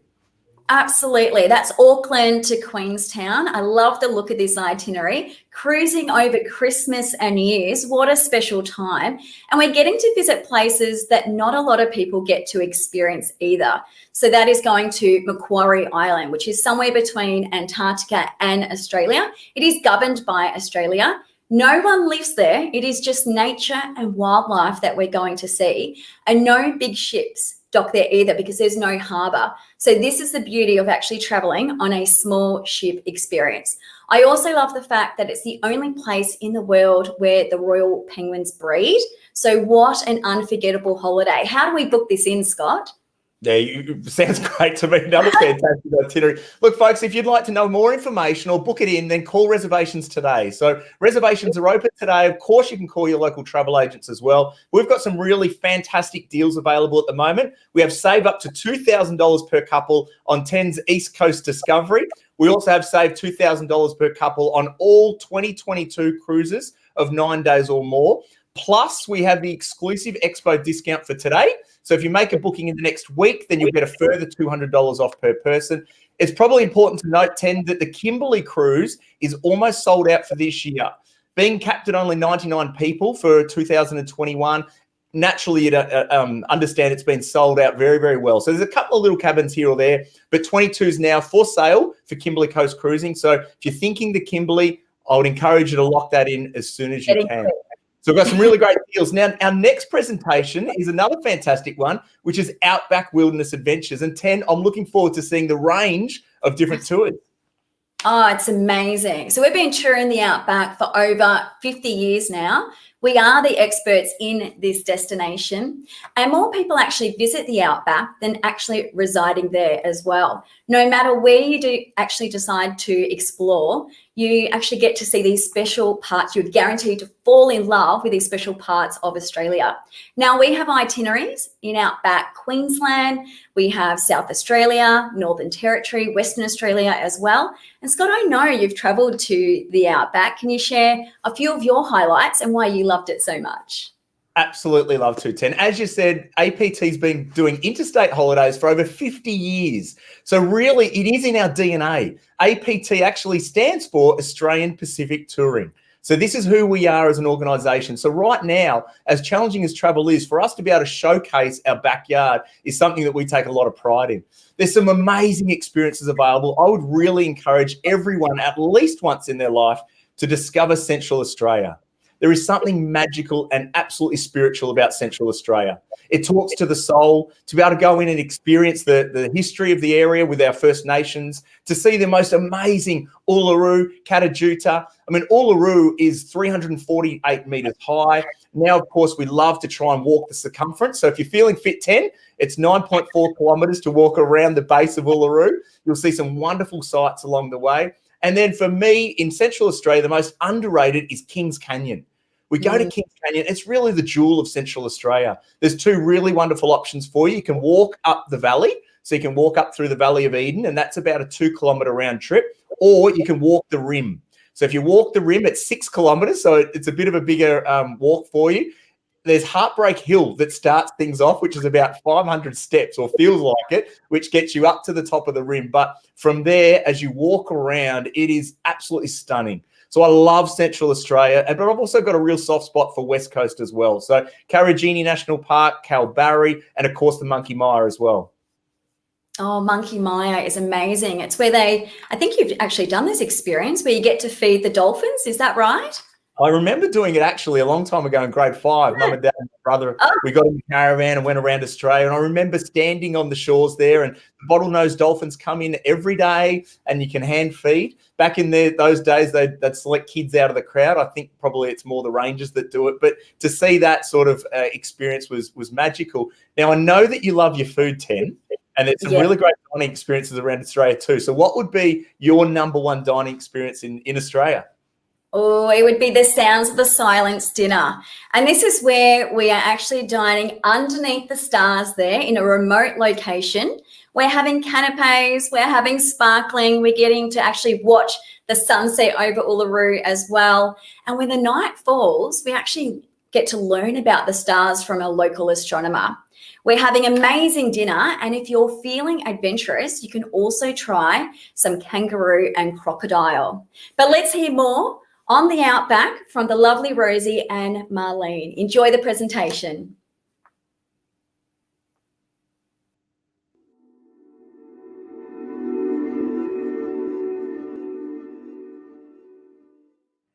Welcome everyone, my name is Rosie Centrella and with me today is my lovely colleague Marlene Nolan, and we're here from the APT Travel Group.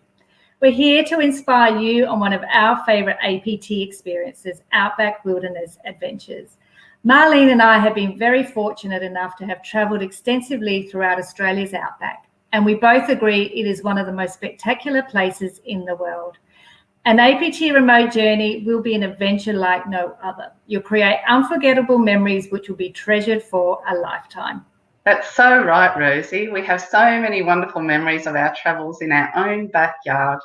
There is something really special about Australia's Outback. It's a feeling that comes over you when you're there. It somehow awakens your senses when you enter this land of vastness and isolation.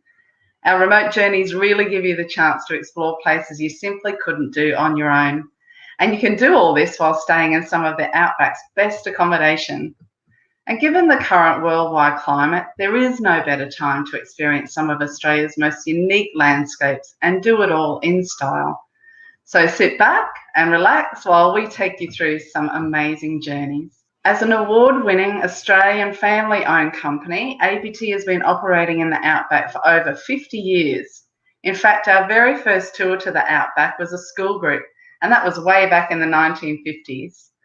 We offer luxury travel in remote regions, and we are the experts and the pioneers in Australian touring. It's actually in our DNA. Our commitment to support Indigenous communities throughout the Outback runs deep. Our Outback adventures wouldn't be possible without our long-standing Indigenous partnerships, which we take very seriously. Forget cookie-cutter experiences. We focus on designing our own intimate inclusions that are unique to each destination we travel. These are known as signature experiences. It might be a helicopter ride or a glass-bottom boat ride through World Heritage-listed Ningaloo Reef.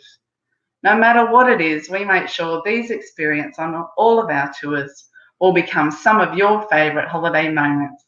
And the best of all is that it's all included in the price. We offer state-of-the-art four-wheel drive vehicles which have been customised for APT. They've been built exclusively for the Outback. Holding no more than 22 passengers, they are fully air-conditioned, large picture windows, and they even have reclining leather seats, and that's all for your comfort. So when it comes to negotiating some of the world's toughest terrain in our Outback, our vehicles ensure that your journey through the Outback's rugged landscapes is as smooth as possible. As you can see from the map, our customised itineraries include all of Australia's Outback regions. You'll veer off the beaten path and embrace the unknown for an adventure of a lifetime. There is availability on select itineraries for this year. We also have just released our full range of Outback Wilderness tours for travel in 2022. And now we'll highlight a number of those most popular tours. So first of all, let's explore Outback Queensland. We have a brand new journey through tropical North Queensland, which is 10 days from Cairns and return. There's nothing quite so rewarding as journeying through the rugged tracks of far North Queensland. With departures from May through to September, our 10-day tour ventures to Cape York and discovers one of the wildest tropical environments on Earth. The great thing about this tour is that it includes 2 flights from Cairns to Weipa and from Thursday Island back into Cairns. It means that we don't have that need for the long driving days to get you right to the tip of Australia. This is such a diverse itinerary. You'll explore a little of true outback Queensland with an overnight stay at Bramwell Station. It's the most northerly cattle station in all of Australia. There are multiple opportunities to swim in the crystal clear waters where there's no crocodiles, including a stop at the Fruitbat Falls. You'll uncover the unique history of Thursday Island with a visit to Green Hill Fort. It was built in the late 1800s as part of Australia's defence against a possible Russian invasion. And of course, an opportunity to walk right to the tip of Cape York. It's Australia's most northern point. We'll head to Mossman Gorge, which is the gateway to the Daintree, and experience a Dreamtime Gorge walk. Led by a local Indigenous guide, your tour will start with a smoking ceremony, and we'll visit traditional bark shelters and culturally significant sites, which will help us to gain a deeper understanding of how the Indigenous people here have lived off the land for thousands of years. Embark on a cruise along the Daintree River. Keep an eye out for the wildlife in this mangrove sanctuary. There's crocodiles, birds, butterflies, and reptiles. They're all really plentiful. The National Park covers 1,200 square kilometres and is one of the finest examples of Mother Nature in the world, let alone in Australia. Take to the skies as we embark on a signature experience with a helicopter flight over the tip of Cape York. You'll admire the stunning turquoise waters of Punsan Bay with amazing views from above. One of the many fabulous highlights of this itinerary is to have the opportunity to stand at the most northern tip of Australia with sweeping views over the Torres Strait. One of my favourite days in this itinerary is a visit to Cape Tribulation and its spectacular beach. It's the only place in Australia where two World Heritage listed wonders meet. That's the Daintree Rainforest and the Great Barrier Reef. So this is an experience like no other.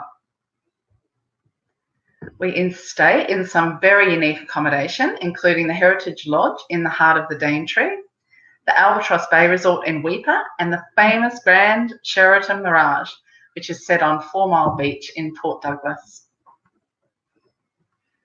We just wanted to highlight to you, as you can see from this map, on offer is our 11-day Cape York and Cooktown tour.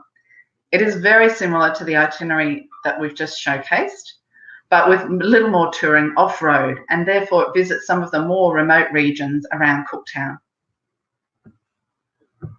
And now join an epic four-wheel drive adventure and journey deep into Queensland's Savannah country.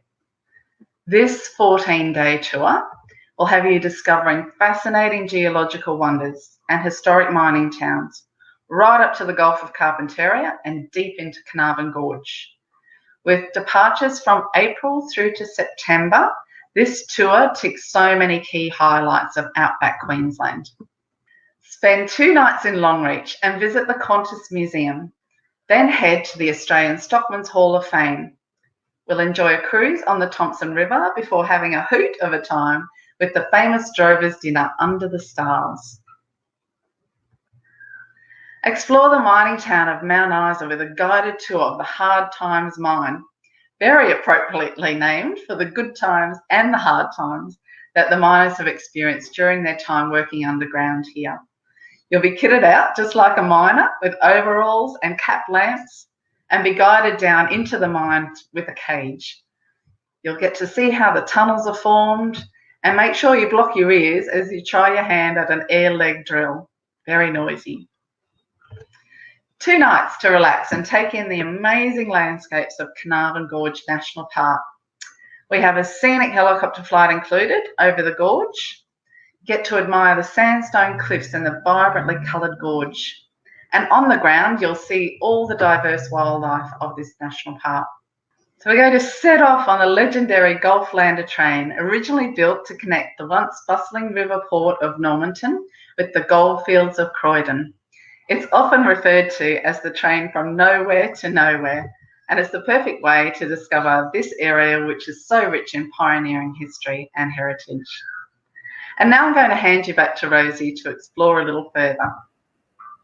Thanks, Marlene. Those Queensland itineraries look absolutely wonderful and they have so many amazing highlights. Now let's explore the heart and soul of our country with a brand new 7-day tour throughout Central Australia. I just love this part of our country, and if you're looking for a spiritual outback experience, there is no better place to venture than Central Australia. Watching Uluru change colours as the sun sets has to be one of the outback's most magical and glorious moments. On this adventure, you'll explore the impressive landscapes of Uluru, Kings Canyon and the MacDonnell Ranges, whilst also learning their cultural and spiritual significance through the eyes of the local traditional custodians. We fly straight into Uluru and we slow the pace down on this itinerary by offering 2 nights in each location. Some of the wonderful highlights include, and one of my very favourites is the Sounds of Silence dinner, located on a viewing platform overlooking the Uluru-Katajuda National Park. Your evening begins with sparkling wine and canapes as you listen to the lovely sounds of the didgeridoo whilst watching one of the most divine sunsets you've ever seen. You'll then be seated under the stars to a 3-course buffet featuring native bush ingredients. The evening ends with a local astronomer and the attention turns to the southern night sky for some of the best stargazing in the world. This is a truly memorable dining experience loved by all. You'll also thoroughly enjoy this renowned masterpiece and observe the stunning field of lights display at the base of Uluru. The acclaimed British artist Bruce Munro was so inspired by Uluru that he created the field of lights.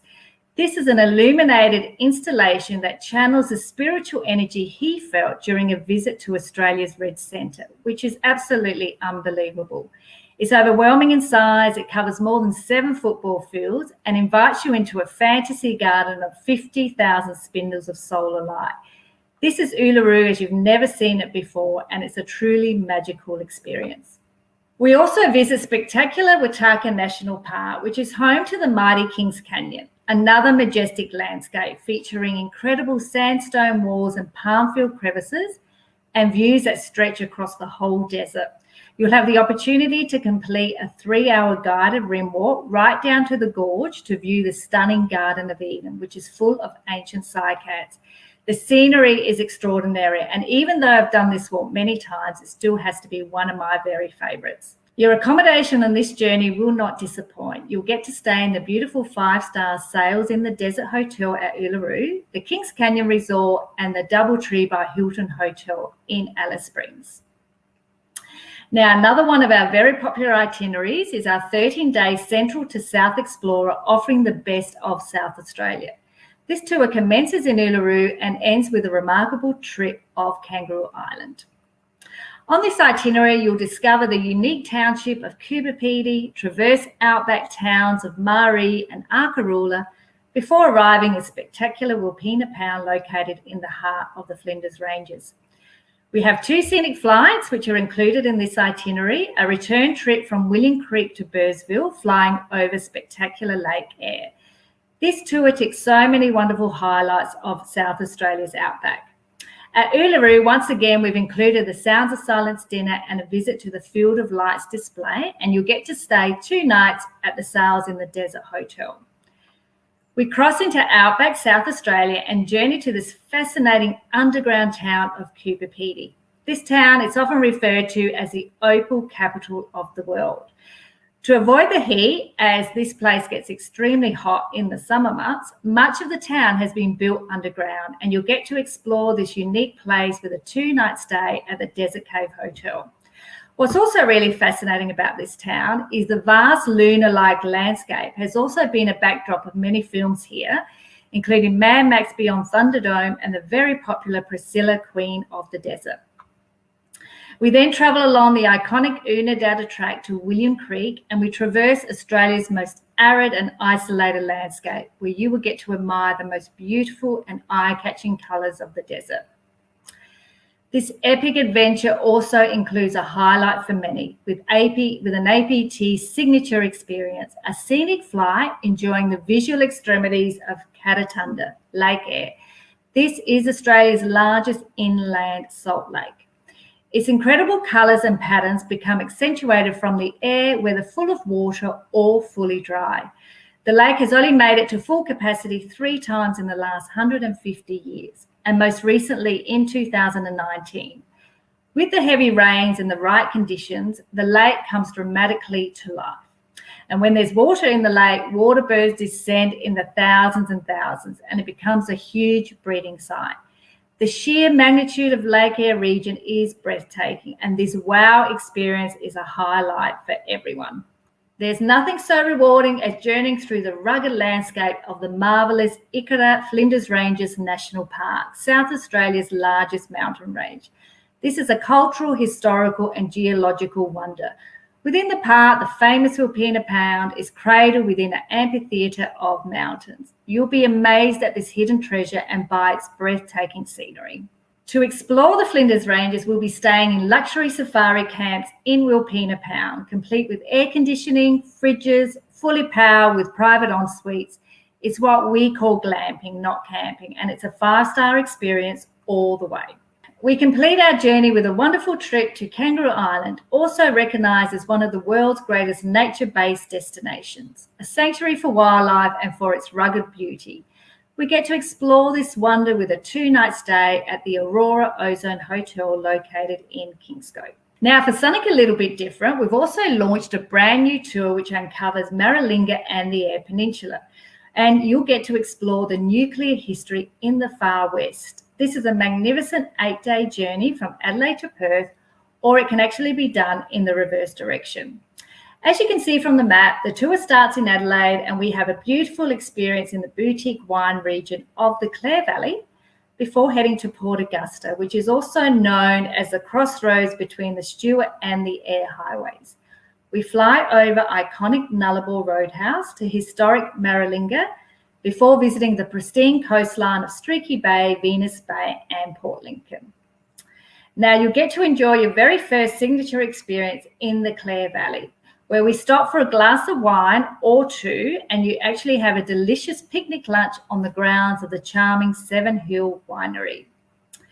Another marvellous signature experience on this itinerary is a fly over the iconic Nullarbor Roadhouse before landing at Maralinga. Formerly the site of the British nuclear program in the 1950s, this part of Outback South Australia has only recently opened up to tourism. Here you'll get to enjoy a tour with a local guide who will share their knowledge of Maralinga's history as you explore the site where 7 nuclear weapon tests were conducted. Maralinga is now described as one of the best secret sites in Australian history, and it's now emerging to be a big tourist attraction. You'll also take in a breathtaking flight over Fowler's Bay, Head of Bight and the Bunda Cliffs with vibrant blue waters and striking sheer cliffs. You'll enjoy a bird's eye perspective of the stunning surrounds. And now for something a little different, and one of my highlights is we get to venture into Coffin Bay National Park to enjoy an unbelievable oyster tasting experience. You'll get to put on a pair of waders and walk straight out into Coffin Bay to harvest, shuck and eat the oysters straight from the ocean. This is a once-in-a-lifetime gourmet experience which we know you will thoroughly enjoy. And then finally, we travel along Whalers Way to the stunning town of Port Lincoln. This is a seafood, fishing and coastal adventure playground, and here you will spend 2 nights at the lovely Port Lincoln Hotel before heading home. Now I'll pass you back to Marlene, who will talk about our wonderful Western Australia journey. Thank you, Rosie. Wow, South Australia really has so much to offer, doesn't it? So now we're going to move on to the spectacular west of our country on this magnificent West Coast Explorer tour from Perth to Broome. Experience the best of Australia's West Coast on this incredible land journey. It's 15 days travelling through 14 amazing destinations. You'll get to visit the Pinnacles, Monkey Mia, Cape Range National Park, Exmouth, Port Hedland and Broome. And you'll notice the vibrant contrast of this region, the deep blue waters of the Indian Ocean, where they meet the red sands of the desert. Some of the main highlights of this journey are you'll get to see the wild dolphins of Monkey Mia. Watch as the local rangers undertake a dolphin feeding demonstration. Perhaps explore the pristine white sand beaches during some time that you'll have at leisure here. We get to travel to World Heritage listed Ningaloo Marine Park and join a cruise aboard a glass bottom boat at Coral Bay. Enjoy the opportunity to snorkel on this unspoilt reef in the warm crystal clear waters. Beneath the surface, you'll discover more than 500 species of fish. Marine playgrounds really don't get much better than this. In Newman, hear the latest up-to-date information about the current mining projects as we tour the world's largest open-cut iron ore mine. Now make sure you don't pop any in your pocket because it's worth a lot of money these days. We'll travel to Marble, infamously known as the hottest town in Australia. The town received its name after a stunning formation of jasper, which settlers mistook for a huge bar of marble. We also discover Karijini National Park, set in the heart of Western Australia's Pilbara region. You'll see the ancient cavernous gorges and admire the rich red colours of some of the oldest rocks on the planet. Discover Cape Range National Park with its wildlife, its deep waters, and the dramatic red limestone cliff faces. We visit the Blaminga Head Lighthouse, pictured here, which is notable for being one of the few locations in Australia where both the sunrise and the sunset can be observed. We end this amazing journey with a stay in the gateway to the Kimberley, Broome. With some free time to explore, perhaps enjoy a relaxing camel ride along Cable Beach, or guzzle down a beer at Broome's very own brewery, Matzo's. Uncover the pearling history of this region with a visit to one of the many pearl farms, and chat about your adventures at a farewell dinner with your fellow travellers at the iconic Cable Beach Resort. And now I want to talk to you about something really important. As our Outback adventures visit remote areas and feature activities with varying degrees of difficulty, it is very important to select a tour with an activity level that's suited to your health and to your fitness. So consult your travel expert who will be able to assist in selecting the right tour for you. Thanks so much for watching. Rosie and I hope that you are able to join us on one of our Outback Wilderness adventures soon. Thanks everyone. For more information, please contact APT, visit our website or see your trusted local travel agent. Where will your dreams take you next?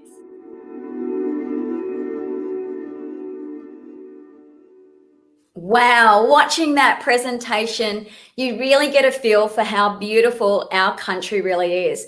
And I always say to my friends and family that the Outback is the heart and soul of Australia. So what deals do you have for us today, Scott? We are so lucky, aren't we, Ten, to have all of this at our back door. It's incredible. The deals, folks, we've got some wonderful deals at the moment for our Outback touring, plus, of course, the exclusive discounts that are only available for the next 7 days. So if you'd like to call reservations, you can call APT now.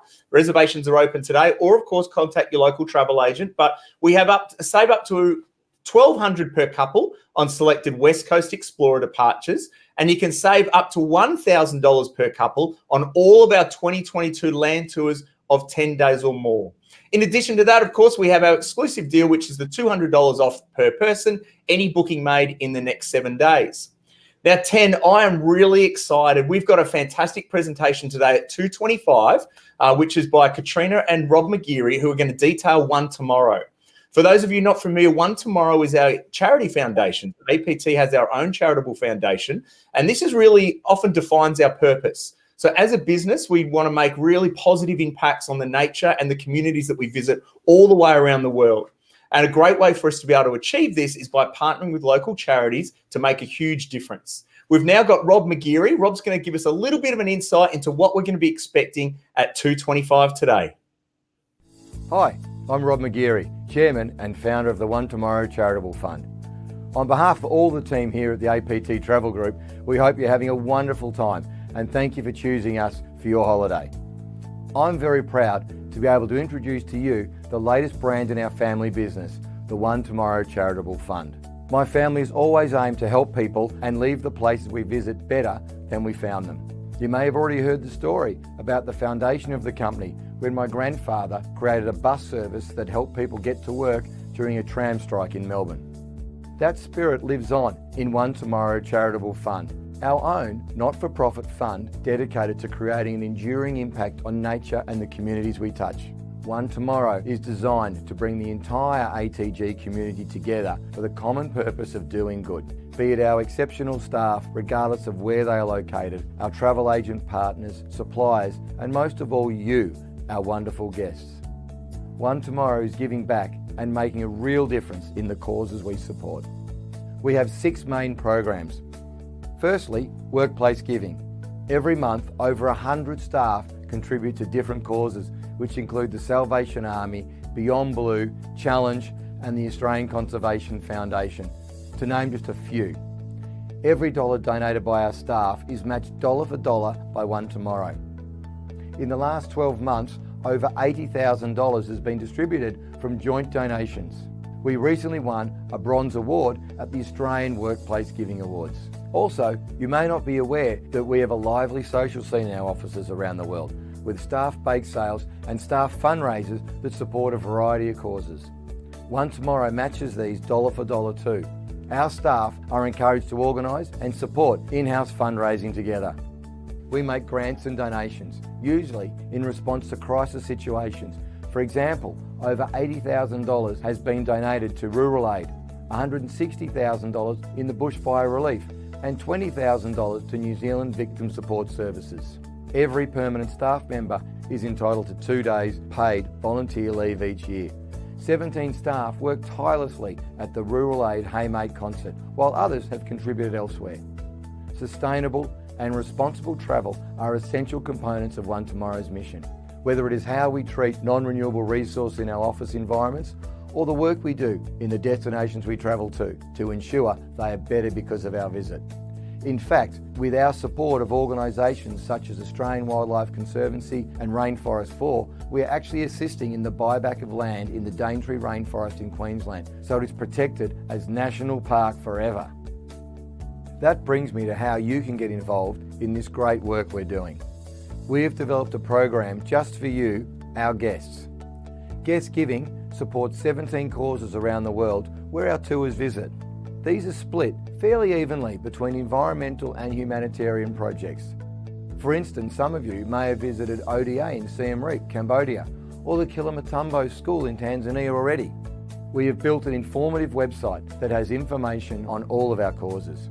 It is also a portal for you to offer your support safely and securely to these causes. You can find it at www.onetomorrow.com.au. This can also be accessed via the On Tour app. Depending on your personal tax situation, all donations made in either Australian dollars, New Zealand dollars or US dollars are tax deductible, regardless of the cause you support.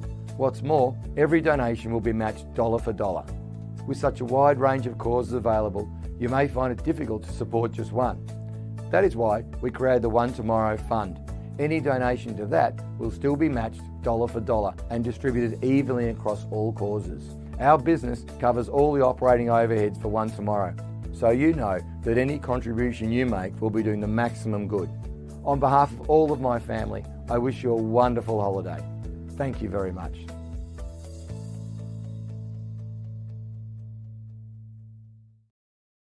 Ten, so good. I just love hearing Rob talk so passionately about the impact that we can make on all of the communities and charities around Australia that we choose and, of course, abroad. I know the whole McGeary family, including Rob's sister Lou and Jeff and Anne, are all 100% behind this. And I guess as employees, it does give us a real sense of ownership and purpose as well. And I love the fact that we're Australian family owned and operated and genuinely care for the areas that we go to. Now, this year, 10, we've got more cruises than ever before. We've got more tours of Australia than ever before. And we've launched a couple of new travel programs as well. And one of them is luxury short breaks. So we now wanted to give you a quick little insight into what luxury short breaks is all about with a quick DVD from Jacinta and myself.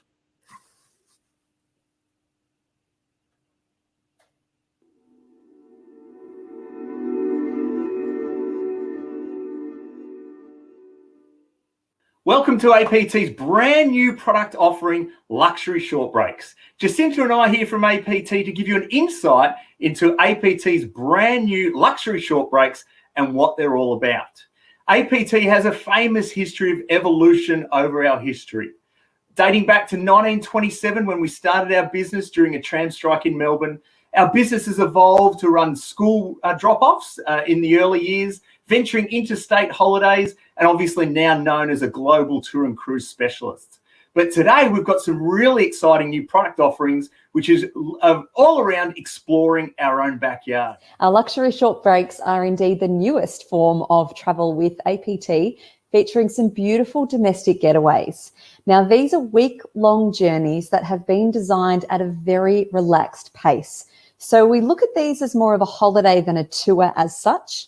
We've got a huge focus on luxury accommodation, indulging in food, wine, nature, and also some time to relax and explore at your own pace. So they really are a fantastic way to explore some domestic destinations with a bit of food, a bit of wine, and a bit of indulgence. Let's have a look at some of the itineraries we have on offer. Sounds just perfect. This is right down my alley. And when I think gourmet food, when I think spectacular accommodation and breathtaking natural scenery, I think nowhere more than I think of beautiful Tasmania. We have a stunning 6-day itinerary here, which is 5 nights. We start off by joining our way up to Coles Bay for 2 nights, staying in beautiful Freycinet there. And we then have a 3-night stay at the Henry Jones Hotel in Hobart. You'll immerse yourself into the wonders of Coles Bay and Freycinet. Explore the magnificent Hazards mountain range. You'll go around to Wineglass Bay, see the beautiful white waters of Wineglass Bay, the crystal blue water that you'll experience too. When you'll be spending your 2 nights here, you can do some hiking, kayaking, there's bird watching. For the 2 nights here, both evenings, you'll be getting a degustation menu with pairing wines as you go. Then we make our way down to Hobart for the Henry Jones. Now, the Henry Jones Hotel is Hobart's oldest warehouse, which has actually been reimagined into Australia's first ever art hotel. So you've got a huge history, but also some modern contemporary artwork with over 500 pieces of artwork lining the hotel walls. One of the other great highlights, of course, when we're down in Hobart is to experience Port Arthur and Maria Island. So one of our day trips here will experience the convict history, the magnificent original ruins of Port Arthur. But a real precious part of this pocket of Tasmania is Maria Island. We'll take a ferry ride over to Maria Island, and this area is famous for lots of different things. Natural wildlife is absolutely stunning. It's a sanctuary of different types of bird life and different animals, and beautiful, beautiful flowers as well. Stunning beaches, really rugged cliff lines and mountain ranges as well. It also has some history dating back to 1825, which was one of its first ever penal colonies as well. So a great trip to Port Arthur and Maria Island. Now, when in Hobart, no trip to Hobart is complete without exploring, of course, Mona. Mona is the largest privately owned museum in the Southern Hemisphere. It has 1,900 different pieces of artwork which are on a rotation. So hopefully no 2 times that you'll visit will be the same. It houses ancient, modern and contemporary art throughout the estate. So it really is quite an interesting experience walking Mona. While we're at Mona, within the estate, we're actually going to have a stunning lunch at the Marilla estate as well. As you can see here, this is actually all on site. So a lot of the museum is actually funded by the Marilla estate, the winery as well. How does that look, Jacinta? Absolutely beautiful. I do love Tassie for its food and wine, Scott, but there is possibly one area that I do rate slightly higher for the wine, and that is, of course, in South Australia. So we've got a wonderful itinerary in South Australia that explores the Flinders Ranges and the wine regions, particularly the Barossa. So we're starting off in Adelaide, and we take you straight out to the Adelaide Hills, which is a beautiful but smaller wine growing area of South Australia. We're spending the night here at a place called Mount Lofty, which is a beautiful old hotel. And while we're here, we have a 3-chef hat dinner at the famous Hardy's Veranda restaurant. So we're starting off the itinerary with a fantastic gourmet experience. We then head all the way up into the incredible Flinders Ranges National Park. Now we're spending 2 nights up here before making our way back down to the Barossa for 3 nights. So over our 2 nights at Flinders Ranges, we are exploring, of course, South Australia's largest mountain ranges. The iconic natural amphitheatre of Wilpena Pound is absolutely breathtaking, along with the incredible geology, the history, and of course, some of Australia's best fossil remains are here inside the national park. So over 2 days, we explore the rugged mountain scenery, the beautiful gorges, by both four-wheel drive and by doing a couple of different walks and hikes through the region. And every evening that we're there, the 2 nights, we stay in true glamping style at the fantastic safari camp in Wilpena Pound. So this is where we're surrounded by the beautiful red gums, the fantastic pines, and it really is a great place to get out and unwind in nature. And it certainly is my style of camping when you've got your own private bed and a private permanent tent set up for you. So it's nice and easy. And after our time exploring the outback, we make our way to the Barossa Valley. Now, the Barossa is, in my opinion, the best wine region in Australia. So I think there hopefully will be a few that agree with me out there. Starting off with 3 nights at the Louise in the Barossa. So this is a beautiful property nestled right in between some of the most gorgeous vineyards the Barossa has to offer. And over our 3 nights here, we're indulging in lots of different food and wine experiences. Starting off at Australia's oldest commercial winery, Jacobs Creek Winery. So we have a very delicious multi-course lunch here, and the wine master actually comes out to join our small group and takes us through the art of indulging in food with matched wines. So this is a really special afternoon exclusively for our group. And then we head out to Maggie Beer's kitchen. So Maggie Beer, of course, is a famous chef, world-renowned, and has her home base in the Barossa. So whilst we're at her kitchen, we can explore some lovely wine tasting on site. There's a beautiful cafe where you can have some tea or coffee and maybe a slice of cake. And you can also wander through her farm kitchen produce store, where she's got lots of her homemade chutneys, beautiful relishes, and lots of other local South Australian produce that you can take home as your own. And the following day is certainly no disappointment. We are incredibly lucky to head out to the Barossa Farmers Market during our stay, where you can taste lots of the local produce before making our way over to Seppeltsfield Winery. Now, this is one of my favourite wineries in the Barossa. It's got heritage-listed architecture, beautiful gardens, and over 420 acres of vineyards. So it is just spectacular. We have a very special tour of the vineyard, including the underground cellars. And then we get to enjoy a beautiful multi-course dinner at Fino Restaurant. So this is the famous restaurant on site at the winery, and it of course comes with wine pairing. So all in all, throughout our South Australian itinerary, we've got the perfect balance of food, wine, indulgence, as well as a touch of the South Australian outback. So a really beautiful itinerary, Scott. Unbelievable. So we've got 2 good runners now. We've got Tassie and we've got SA. I think you had me at Wilpena Pound, to be honest. I love the glamping. And for our 3rd luxury short break, we have magnificent Western Australia. An opportunity here to fly into Perth. And from Perth, you'll go down and spend 5 nights exploring all the wonders of the Margaret River region. We're going to spend 5 nights staying at the Pullman Bunker Bay Resort. Here is the opportunity. You'll be in the Studio Villa for your stay, a perfect location to be able to go and explore the area. And like all of our accommodation, if you would prefer just to stay at the lodge and just relax and enjoy the resort facilities, naturally you can as well. So it's a magnificent property for us to go and explore these regions around Margaret River. Now, the first one I want to talk to you about is the caves, and that is Mammoth Cave. So this is one of the most well-known cave systems in Australia. It is 30 metres deep and 500 metres long. It's very accessible. So you'll head down on a boardwalk, and then there are platforms located within the cave system.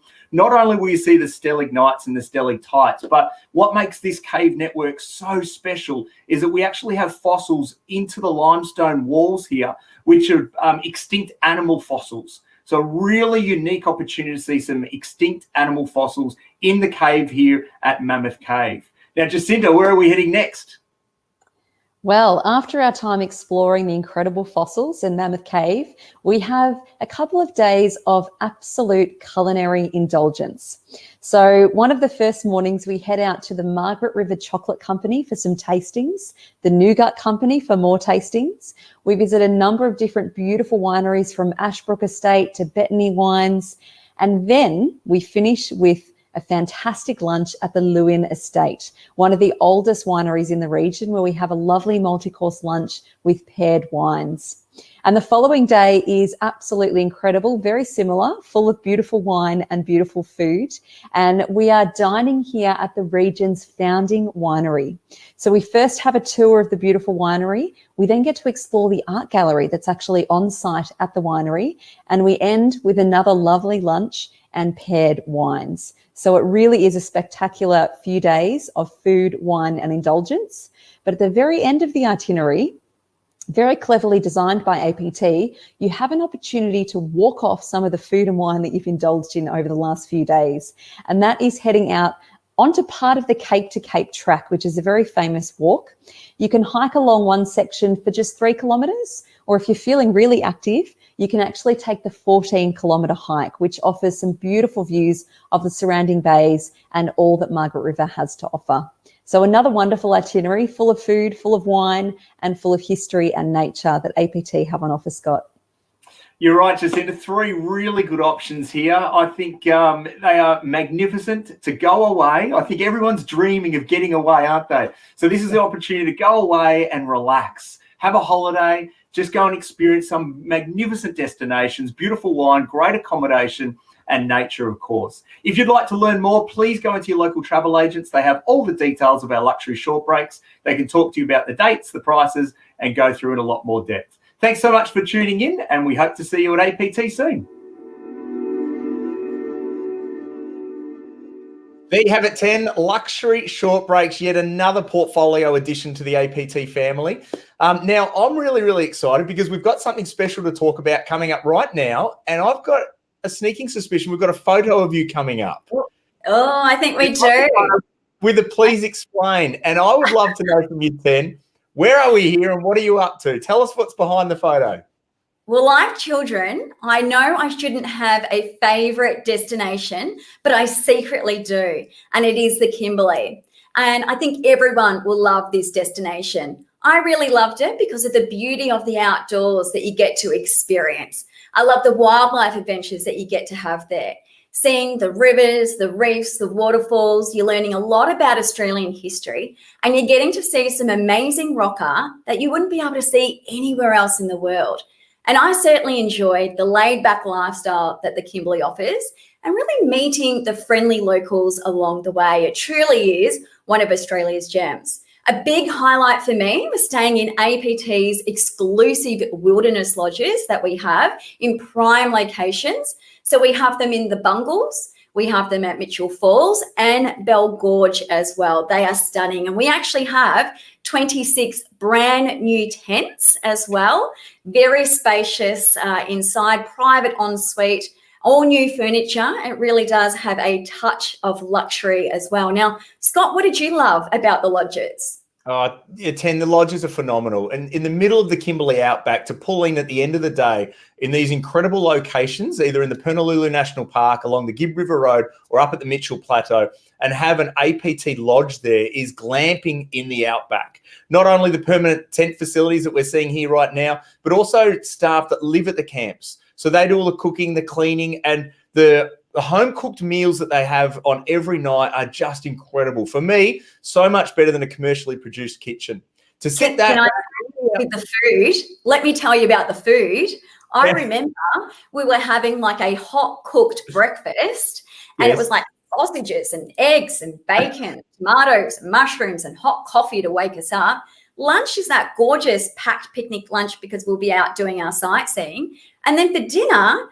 I don't know if you remember, but they would bring out the beautiful platters for you to actually share. And you're having things like fresh barramundi, duck, steak. And I still remember the sticky date pudding that we had for dessert. It was amazing, Scott.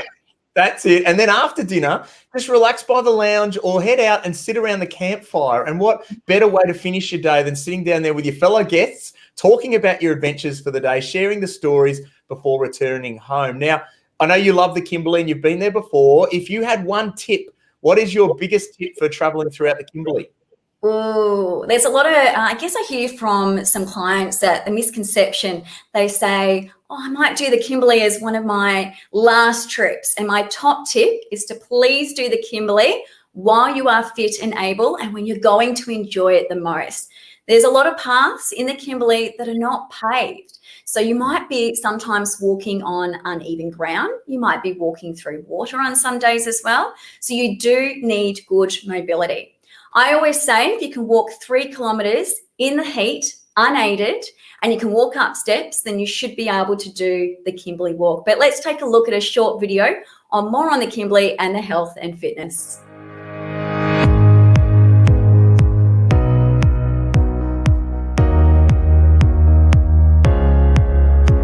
The Kimberley is unlike any other place on Earth, and activity levels can change from one adventure to another. So use this guide to help prepare for your day ahead. Travelling the Kimberley with APT, you'll need to step up into the 4-wheel drive or out onto our Zodiacs.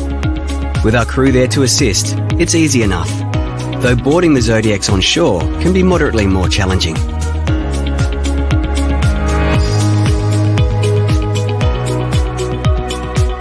Easy activities in the Kimberley just involve walking short distances on fairly flat surfaces. Even so, because of the climate, you still need a good level of fitness.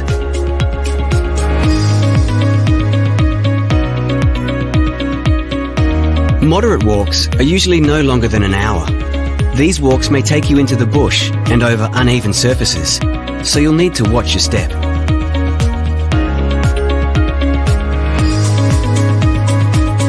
Active outings involve longer walks of 2 to 3 hours over changing terrain. However, with the heat up here, we always go at a leisurely pace with rest stops along the way.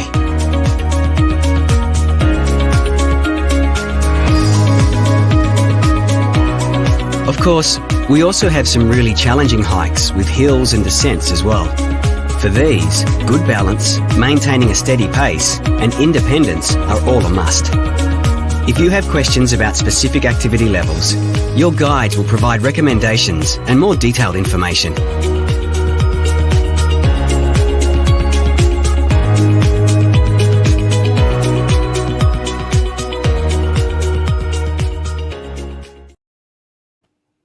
Hopefully you found the video a wealth of information, but let's get straight into the presentation.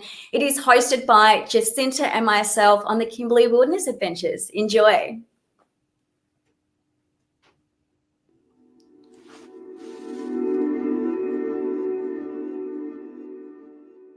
Welcome, ladies and gentlemen. My name is Tenneil, and I have with me today the lovely Jacinta, and we are from the APT Travel Group, and we're here to inspire you on the Kimberley Wilderness Land Adventures. Now, Jacinta and I have been very lucky to travel extensively around the world, including the Kimberley. And we both agree that the Kimberley is in our top 3 trips of all time that we have ever been on. For me personally, I loved the Kimberley because of the beauty of the outdoors that you get to experience.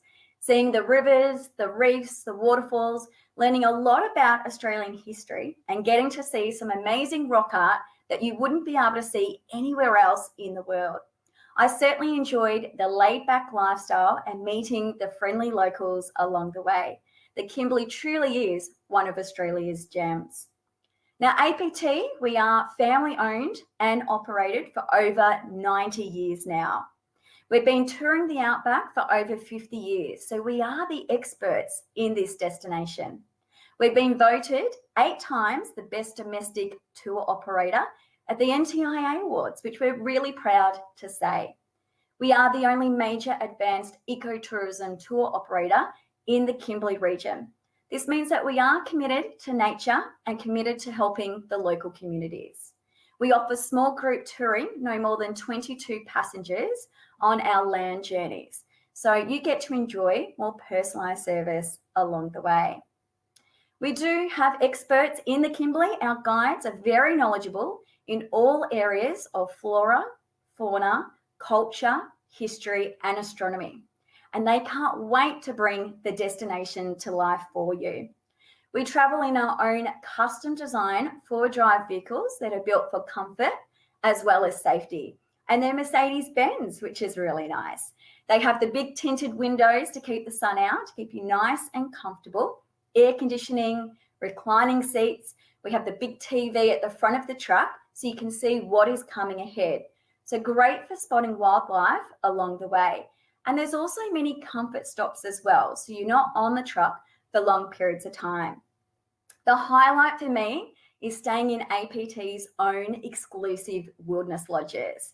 They are beautiful. We have them in Bell Gorge, the Bungles, and Mitchell Falls. They're in prime locations, so less time traveling, more time exploring, which is what we all want. And I always say it's more glamping than camping, so everyone can enjoy it. Within the itineraries, we have our signature experiences. These are the wow moments on your holiday that you don't want to miss out on. So Jacinta and I will give you a few examples of the signature experiences as we talk through the itineraries with you. Just a reminder, you can earn Qantas frequent flyer points with APT. So at the time of booking with your travel agent, make sure you hand over your frequent flyer number. Now, if you've never been to the Kimberley before, just to give you an idea of how big it actually is, it's twice the size of Victoria and 3 times the size of England. Can you believe it? It's huge. Now, with the Kimberley, there's only 2 seasons, the dry season and the wet season. In the wet season, it floods this particular area. So we only operate in the dry season from April to September. And it's about 30 degrees all year round. So perfect weather for you. And at night time, it does cool down. So you're always getting a great night's sleep. We have 2 different travel styles in the Kimberley, the remote 4-wheel-drive vehicle journeys that Tenneil's just spoken about, but also small ship expedition cruising. So today we are going to focus on our remote 4-wheel-drive journeys, and I'll mention the cruising at the end. So traveling in our custom-built 4-wheel-drive vehicles that Tenneil mentioned earlier in absolute comfort with reclining seats and air conditioning. What I want to do today, folks, is talk to you about our #1 selling Kimberley 4-wheel-drive journey, and that is called the Kimberley Complete. This is a 15-day itinerary from Broome return. Now, this itinerary really takes in all the best of the Kimberley region over a 2-week period. Now, we get to stay, as Tenneil mentioned earlier, at our very own APT lodges, Mitchell Falls, Bell Gorge, and the Bungles. So we do have a little bit of APT luxury all the way here in the Outback. So our very first stop on the Kimberley Complete itinerary is in Broome at the Cable Beach Club Resort and Spa. Now, I believe this is one of Australia's most beautiful and iconic resorts. It is located right on the stunning Cable Beach, which not only is famous for its beautiful sunsets, but also the fantastic 23-kilometre stretch of white sand. Now, at the resort in itself, there's a number of restaurants to indulge in and pools to relax by, but my favourite seat in the house is right here at the Sunset Bar and Grill. This is where you can indulge in an evening cocktail, watching the world's most famous sunset over Cable Beach. Now, once we leave our 2 nights at the Cable Beach Club, we head off onto the Gibb River Road. This is, of course, a former cattle route and offers 660 kilometres of pure Australian outback. And the best thing about this particular way to travel is we're in our custom-built vehicles, which means we're covering that rough and uneven terrain in absolute comfort and style. There's a number of highlights that we get to visit along the Gibb River Road, and our very first stop is the Boab Prison Tree. So this is a 1,500-year-old Boab tree, hollow on the inside, of course, and has a circumference of nearly 15 metres. So a really spectacular sight to behold with our local guides. And a little bit further along, we make our way to a place called Tunnel Creek National Park. Now, this area is quite stunning, in particular for the Tunnel Creek region, which is 750 metres of an underground tunnel that we get to wander through with our local guide and come out the other end. One travel tip I have for you here when we're walking through Tunnel Creek, it is probably a good idea to bring some wet shoes. The tunnel can sometimes be knee or ankle deep in water, so very handy to have some wet shoes whilst we're wading through this beautiful region. One of my favourite places that we get to visit is Geeky Gorge. So it's famous for the towering rocks that you see there that have been bleached white over time. This is one of the easiest national parks to get into, and it's only about 20 kilometres from Fitzroy Crossing. We jump aboard a cruise with Bill, our Aboriginal guide, who is quite the character. He will share with us the flora, fauna and history of the area. He'll talk to us about the sacred sites as well, and also about bush medicine. It is such an interesting day. We then head to the Bungles, and this is an amazing place to relax for a couple of nights. This is what the tents look like inside. You have your own private deck at the front there with 2 seats that you can sit, relax, and just enjoy the sounds of nature. It's very spacious. You have your double or twin beds, depending who you're traveling with, and your private ensuite with hot and cold running water as well. Now, when it comes to dining, it's all open air dining underneath the stars here. You have your relaxing lounge area. We also have the bar area. Now, drinks are at your own cost. We have Margaret River wines and a selection of beers. And we also get to enjoy campfire evenings, bonding time with everybody. Now, the meals, they are superb. You do need to pack your stretchy pants along with you because we are feeders. Breakfast will be a hot cooked breakfast. Think sausages, eggs, bacon, mushrooms, tomatoes, and hot coffee to wake you up. We'll have a packed picnic lunch because we'll be out doing our sightseeing, and then dinner is a 3-course affair.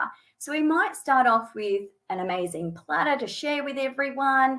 Then the mains will be fresh barramundi or steak, pork belly, duck. And I still remember the sticky date pudding that we had for dessert. It was delicious. We get to meet friendly locals along the way. So we have lots of wallabies in the Kimberley. There's echidnas. You'll hear the kookaburras in the morning as well. And there's 300 different species of bird life as well. Don't be surprised if you see feral escapees. There are quite a few wild donkeys and horses. There's pigs and cattle and lots of cats in the area as well. Top tip, always close your tent and don't have food in there like I did, because when you get back from your sightseeing, your chocolate bar and your sandwich will not be there. During the day, we head into the Bungles, and they've been around for 350 million years, can you believe? They are famous for the sandstone beehive that you see there with the orange and black lines. They tower 200-300 metres above you, and they were World Heritage listed in 2003. We're exploring the flora and fauna of the area that the guide will point out to you, and there is an optional excursion that you can add on at your own cost, which is a helicopter ride over the Bungles that you really get to see it from a different perspective. A great signature experience that I loved is watching the sunset over the Bungles with a glass of bubbly and some nibbles. You'll get some great photos on this day. We also head into Cathedral Gorge. Now, this is part of the National Park as well. This is a massive amphitheatre with the best acoustics. So hopefully someone will sing for you here. And we generally have lunch here, so we can sit on the rocks and just take in the beauty and surrounds of this gorgeous place. Now let's take a quick look at a video of the Bungles.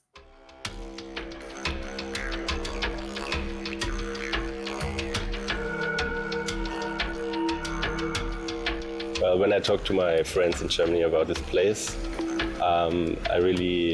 it was hard to find the right words because this place is just amazing and you would never find a place like this in Europe. So a lot of people are jealous what I'm doing. What I admire most about APT and the lodge here is that APT offers such a great and high standard of food and accommodation in such a remote area. It gives you a feel for the environment that you're in.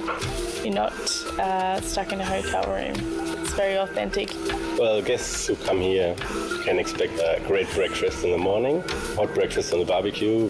For lunch we do like packed lunch because all the guests are on tours and do walks during the day. When they come back in the evening, they can expect an awesome 3-course meal. If they go for sunset, we provide a little sunset platter and some drinks. Well, my most special moment about being here was probably walking into Cathedral Gorge under the full moon, which is a really good experience because the domes are phenomenal when you see them at daylight, but at night it's just amazing. My favourite memory of the Kimberleys is definitely stargazing. The Bungle Range is an amazing place, which is, as far as I know, unique on Earth. And yeah, everybody should see it.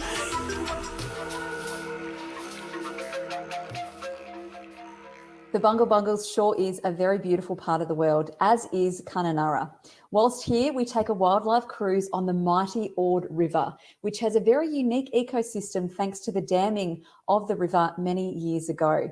Whilst we're here cruising along the beautiful waterways, we can keep our eyes out for the many crocodiles that frequent the area, along with a number of different wallaby species and over 75 different bird species.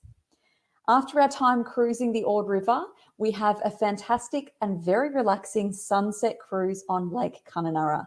This is a really wonderful way to end our day. We have a delicious Australian-themed dinner on board whilst watching the sunset over the lake itself. It really is a very relaxing way to end our time in Kununurra.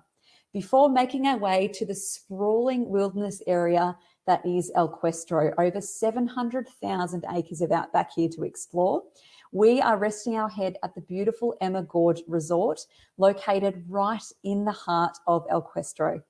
And from the Emma Gorge Resort, we have a number of different day trips. One of those is heading out to Emma Gorge itself.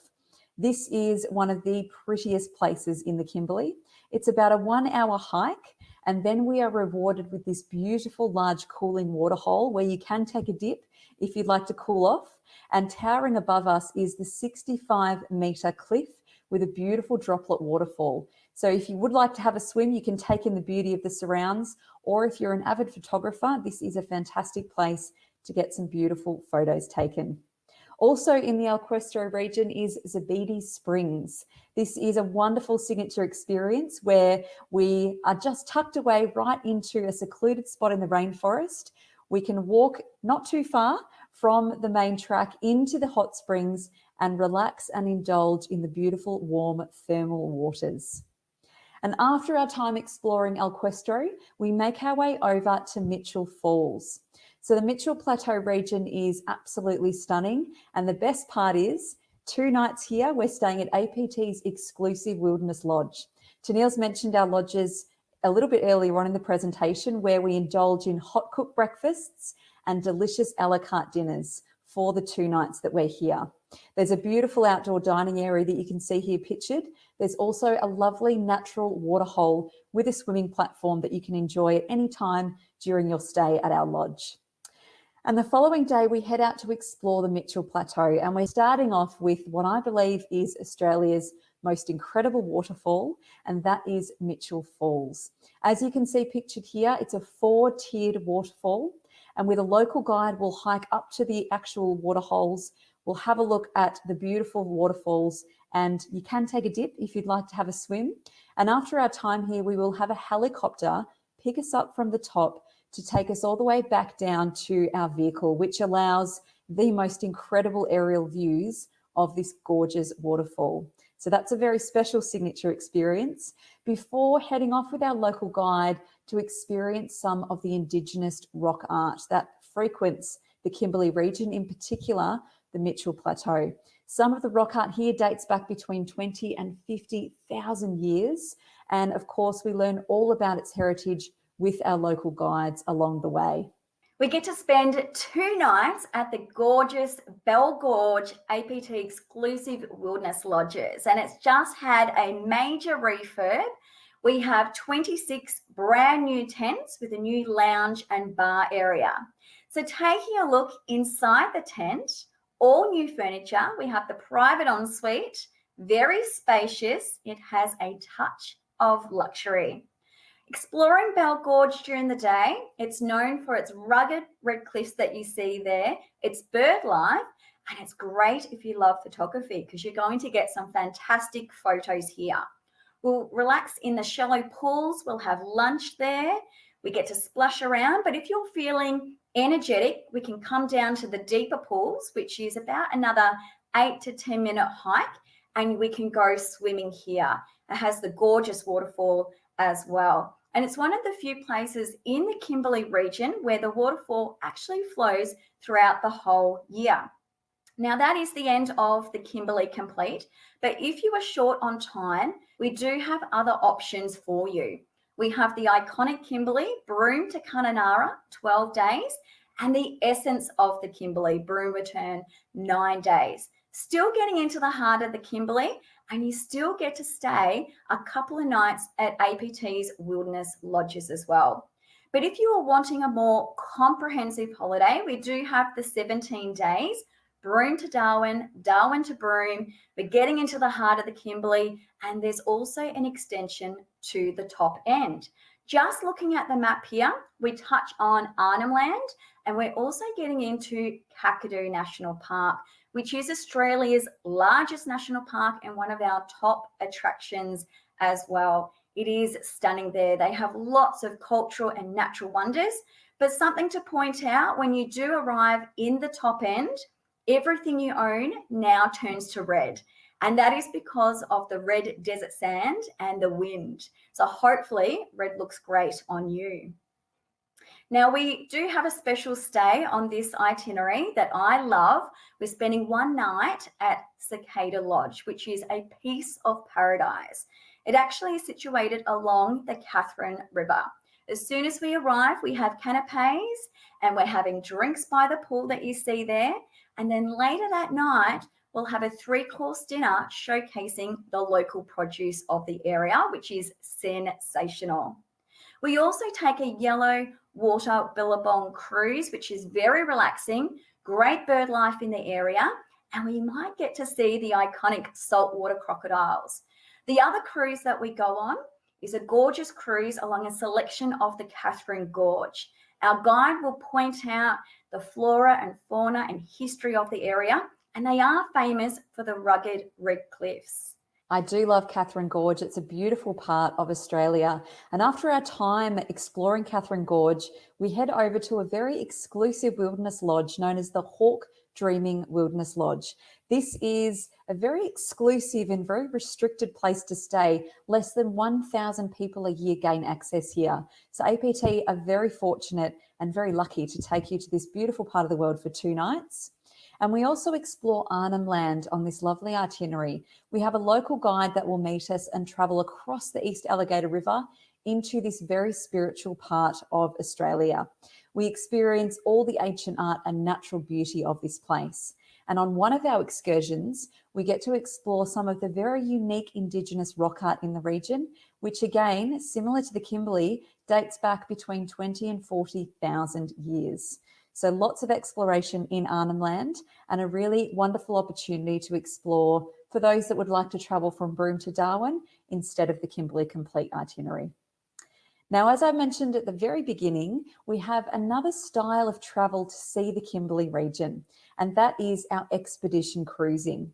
APT are one of the only companies to offer both the 4-wheel drive land touring combined with the cruise.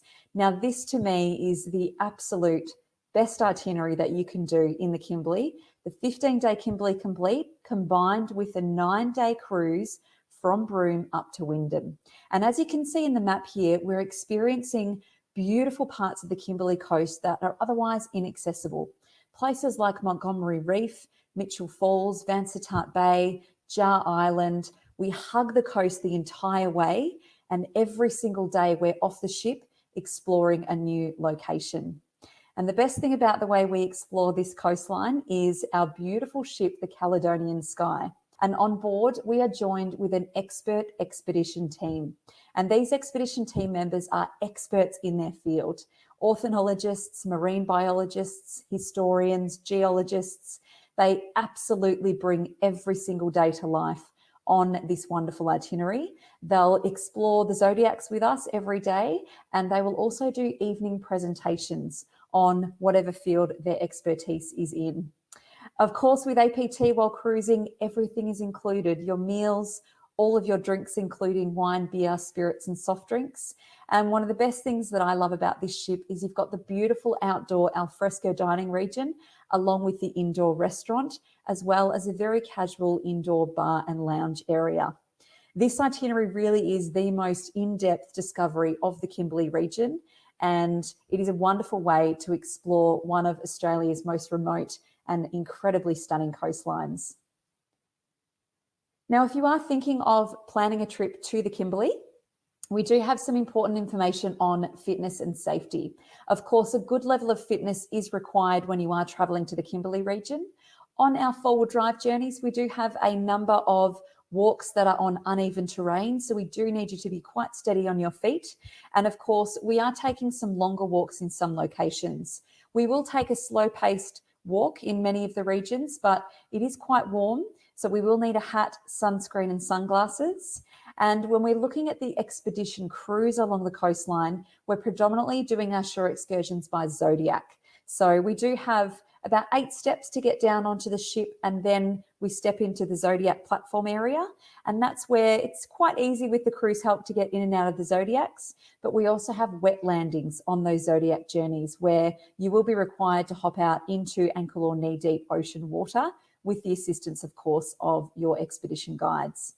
We do have health and fitness safety forms. So if you are deciding whether the Kimberley region is right for you, please don't hesitate to ask us some more questions when you make contact with your local travel agent or our reservations team. Now, as part of the APT Travel Group, we do have a number of travel brands in our portfolio, and one of those is Travel Marvel, offering you more value and more choice with our 4-star premium journeys.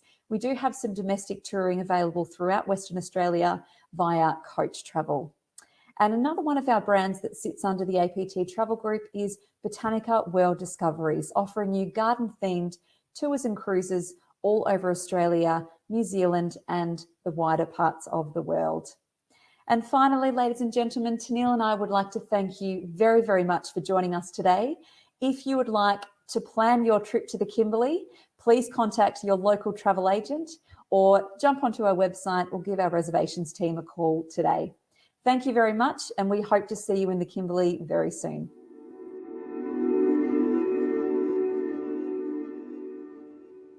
Great presentation, Ten, and good to see you had a quick wardrobe change from that presentation to back into your hosting duties. Very quick. The Kimberley is just so significant to our family, the Magearies, as well as APT's long-standing history as well. 80s and 90s, we formed our reputation on doing coach tours along the Great Northern Highway from Broome to Darwin. And then into the 2000s, we really started to really get into the depth of the Kimberley by establishing the network of permanent lodges as well as those 4-wheel drives. So it's a huge area for us. And I know it's somewhere dear to Rob Mageary's heart as well. And he went up to the Mitchell Plateau and fell in love with this region. In fact, named one of his sons after the Mitchell Plateau.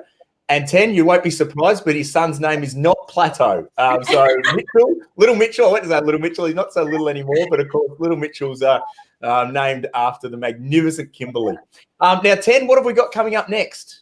Our next presentation is Europe river cruising. Now, the beauty of river cruising is the fact that it is a slower paced holiday. You only need to unpack once, and it actually feels like a holiday, which is a massive bonus.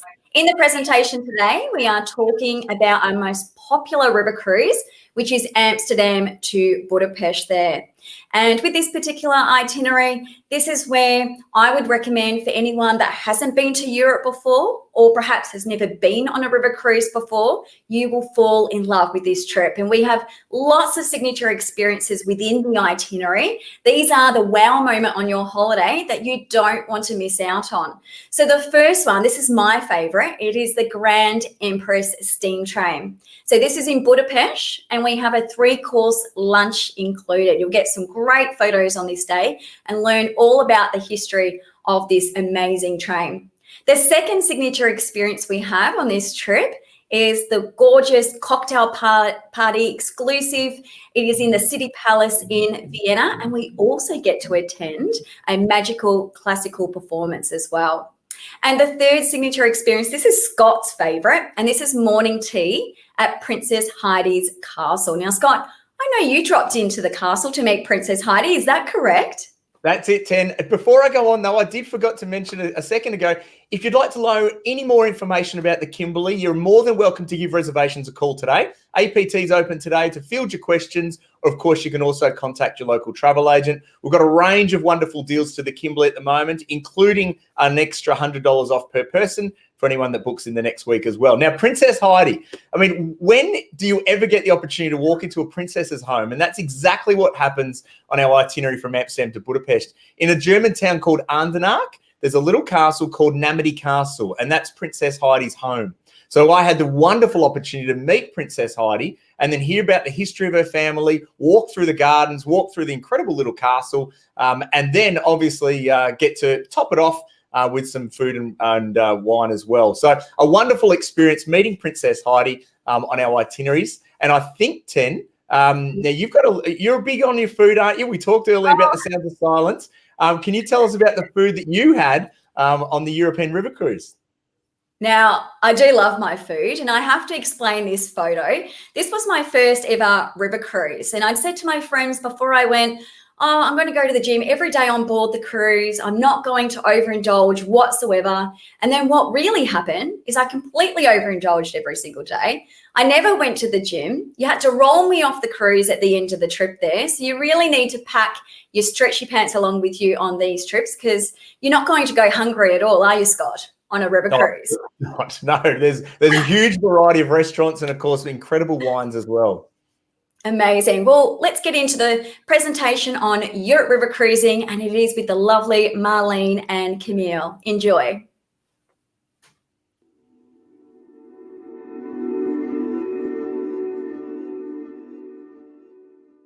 Hi, I'm Camille, and I'm here today with my colleague Marlene to tell you all about European river cruising. Hi, Camille. Hi. Hey, Marlene, can you tell us what your favorite thing is about river cruising? Oh, well, I'd be delighted to share. My favorite thing about river cruising, and in particular in Europe, is getting on board our lovely ship, unpacking once, and then just having everything taken care of. It's just the most wonderful way to travel. Wouldn't you say, Camille? Oh, absolutely. I love the fact, too, that we're actually traveling into big cities, little villages, and we don't have to keep packing and unpacking. We have breakfast, get off the ship, come back on. It's amazing. I love it. So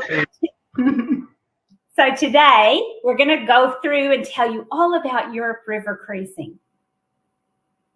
So why travel with APT? It's all inclusive, all taken care of always. In contrast to other holidays, which you might have to spend weeks, months, maybe even years researching and planning, we like to take care of all of those things for you.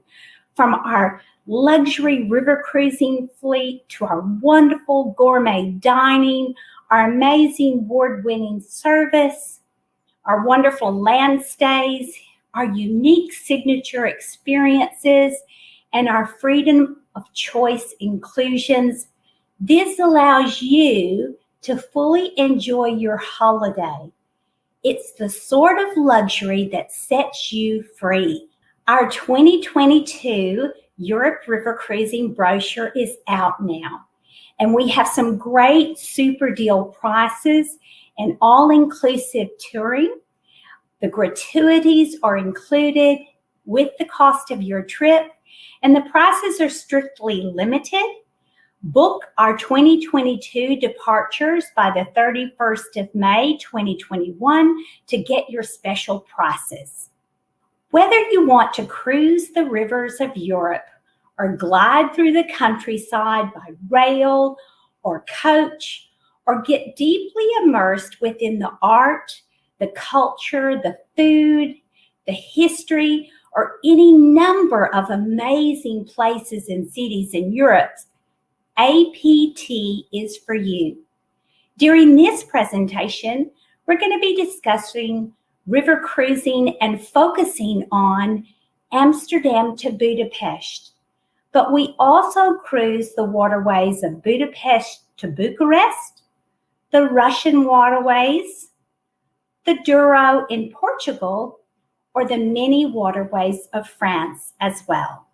From the moment you depart to the moment you return, everything you need and nothing you don't is included in the trip price that you pay when booking, which means you're 100% free to make the most of every moment without the hassle of wondering what it's all going to cost. It's a luxuriously liberating way to travel. And once you experience it, you won't want to travel any other way. River cruising on soothing waters, let the wonders of Europe come to you. On APT Collection Cruises, your all-inclusive lifestyle on board takes care of all the details with no hidden extras. Experience a wealth of culinary choice, a range of complimentary beverages, and all shore excursions, and of course, much, much more. We work with you to personalize your journey to suit your interest with our freedom of choice touring inclusions. Mix and match a wide selection of cultural, culinary, active, and nature-based experiences. Our cultural and heritage, whether it's wandering through century-old palaces, admiring renowned art, or taking a walking exploration through a quaint little village, immersion is guaranteed. Our gourmet delight options might have you on a culinary walking tour through fresh markets, or taking a cooking class, or some wine tasting at a local vineyard. Nature and wildlife, from guided hikes to spot wildlife, visiting gardens and parks, these inclusions put you back in touch with nature. Or maybe you're like me and you like to get a little active. Take a scenic hike or grab one of our onboard bicycles and go for a guided bike ride, exploring riverbanks and vineyards. If you want to just relax and revive, we'll bring Europe to you with onboard cooking demonstrations, learning some foreign languages, or participating in an art class. Signature experiences. These are standout moments carefully designed to help you experience Europe in far greater depth. They offer more insight into European culture, the fabric of what makes Europe what it is. It's more than regular sightseeing, and it's not normally available to the independent traveler.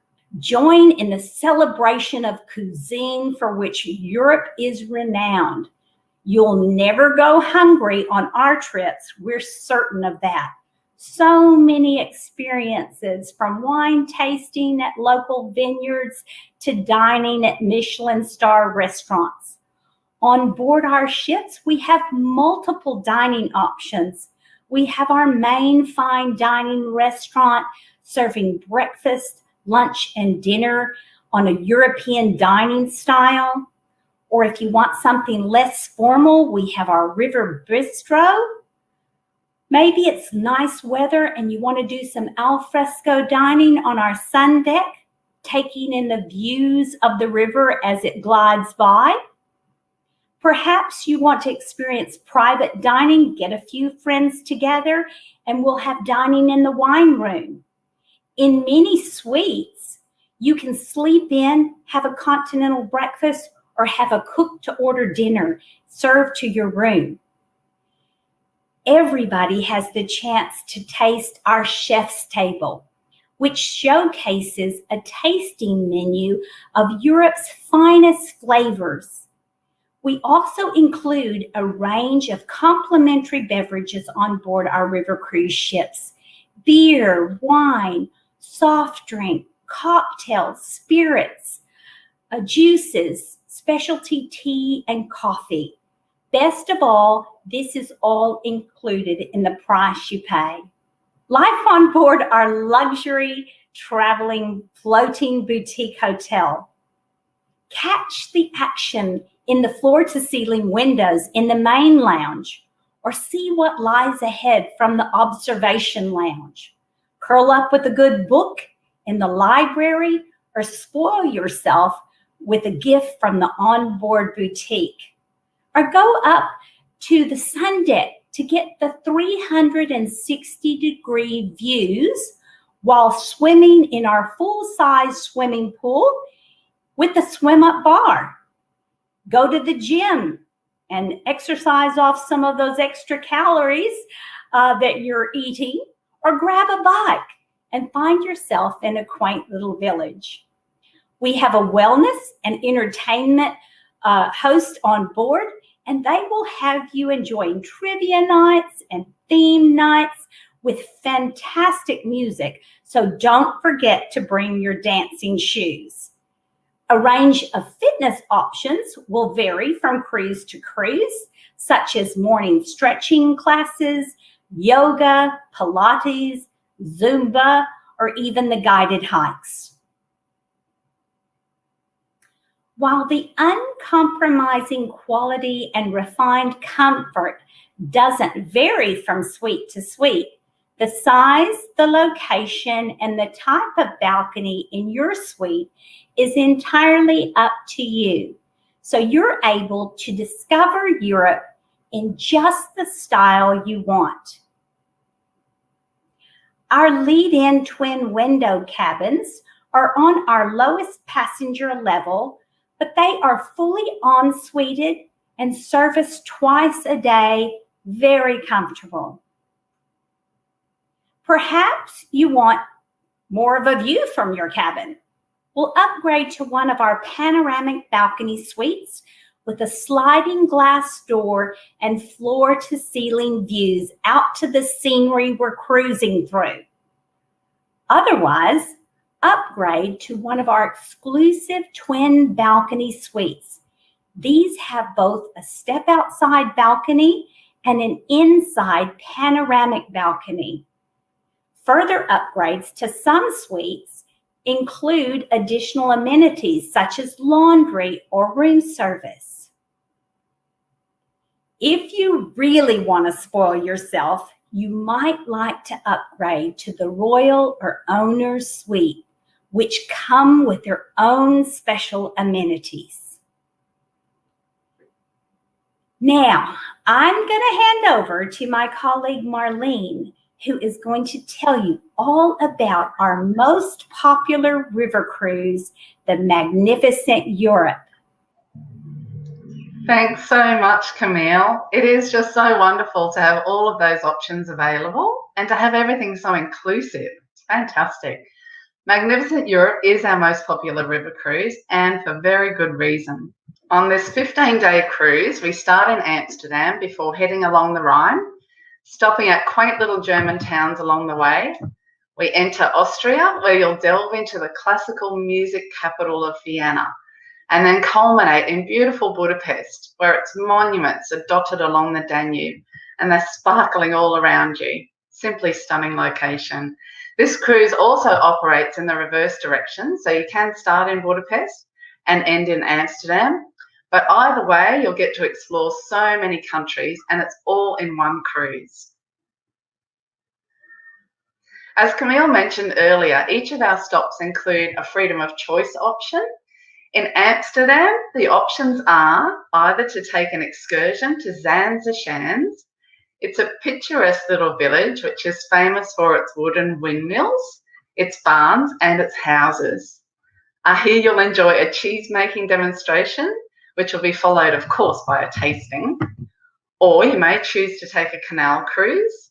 This is a perfect option for first-time visitors to Amsterdam. Or on select spring departures, make a visit to the Keukenhof Gardens. It's also known as the Garden of Europe, and of course, well known for its stunning tulips. We do cruise a section of the Rhine River, which is World Heritage listed. The Rhine Gorge is 65 kilometres long, and it runs between Koblenz and Bingen, which is in Germany. It features many, many castles, and actually something that I did when I was on the river cruise is venture up onto the top deck of the ship to get the best views and also to listen to the commentary about the history of the castles, its past and present inhabitants. A really great way to explore the Rhine Gorge. We head to a little village called Andernach, and we have a very special signature experience here included. Nemeti Castle is owned by a real live German princess. Her name is Princess Haida von Hohenzollern. It's not easy to say, so we just call her Princess Haida. And Princess Haida actually welcomes us into her home and allows us to explore the castle as well as enjoy a sumptuous morning tea in the Hall of Mirrors in the castle. And in fact, Princess Haida is quite often in residence, so we may even have the chance to meet Princess Haida in person. In Würzburg, we have the choice with the freedom of choice options to either enjoy a guided walk to Würzburg Historical Residential Palace, which was designed by Baroque architects, or enjoy a visit to a local family-owned farm where you'll tour the property before sitting down to a lovely morning tea as you learn about local farming life in this area. Or many may choose to traverse the romantic road to Rothenburg. Rothenburg is known for its most amazing Christmas museum. You won't come away from Rothenburg without purchasing a Christmas ornament for sure. Now, Bamberg. Bamberg is one of my favourite European cities. Now, the story goes that in Bamberg, the bishop would not actually give the locals any land to build their town hall on. So they took it upon themselves and they built their very own town hall right in the middle of the river, which is pictured here. In the Austrian village of Linz, we have two very special freedom of choice options for you to choose from. From Linz, head to Salzburg to visit some of the sites featured in The Sound of Music. Maybe you'd like to reenact Do Adieu in Mirabel Park, or set off into the Czech Republic where Český Krumlov awaits. With its World Heritage listed status and its moated medieval castle, complete with bears, very little has changed here since the 18th century, except of course all the tourists. Perhaps you would prefer to stay on board the ship and relax whilst we make our way into Passau and enjoy the scenery from the comfort of your luxury floating hotel, and then arrive into Passau with some free time to explore this lovely little village. Discover the history of one of the world's most famous monastic sites as you tour Melk Abbey, perched high on a rocky outcrop above the town overlooking the Danube River. The Benedictine Abbey has the most amazing library with countless medieval manuscripts. It's just straight out of a Harry Potter movie, I think. There are freedom of choice options from Melk also, so perhaps roam Dürnstein's cobblestone lanes, or take a guided bike tour along the river to Melk. This is not for everyone. The bike ride is approximately 30 kilometres long, but it travels along the edge of the river and you go through lots of lovely little quaint villages and cobblestone streets. Or perhaps you might like to enjoy a guided tour of Melk with a local expert to learn all about this gorgeous little place. So, Vienna. We have a wonderful time in the stunning capital of Austria, Vienna. With freedom of choice options of either a visit to Schönbrunn Palace. Schönbrunn Palace was actually the summer palace of the Habsburg family, very, very well known. You'll also enjoy time to wander around the beautiful grounds here. Or perhaps do what I did and visit another country with an excursion into Bratislava. Here, see some of the key landmarks of the city's time under communist rule. Or another option, if is your choice to get active, we have a guided bike ride on offer to a lovely little village. APT guests are treated to their very own private classical concert at Vienna's City Palace. The palace is actually owned by the Liechtenstein family. They're a very wealthy family, hence there's a lot of gold leaf and chandeliers adorning the palace. On arrival, we are greeted with a welcome glass of sparkling before being taken into a concert room. Here we have a full orchestra featuring members of the Mozart Boys Choir and an opera singer. You'll enjoy classics such as the Blue Danube and Radetzky's March. You'll be sure to be delighted. You'll be tapping your feet and have your own very personal orchestral concert. It's just the most amazing evening out in Vienna. We tour the scenic Hungarian city of Esztergom, including a visit to Hungary's largest church, the Esztergom Basilica. We will then board the Grand Empress steam train and travel along the scenic Danube bed from Esztergom through to Budapest. The Imperial train actually features some carriages which came from the Orient Express.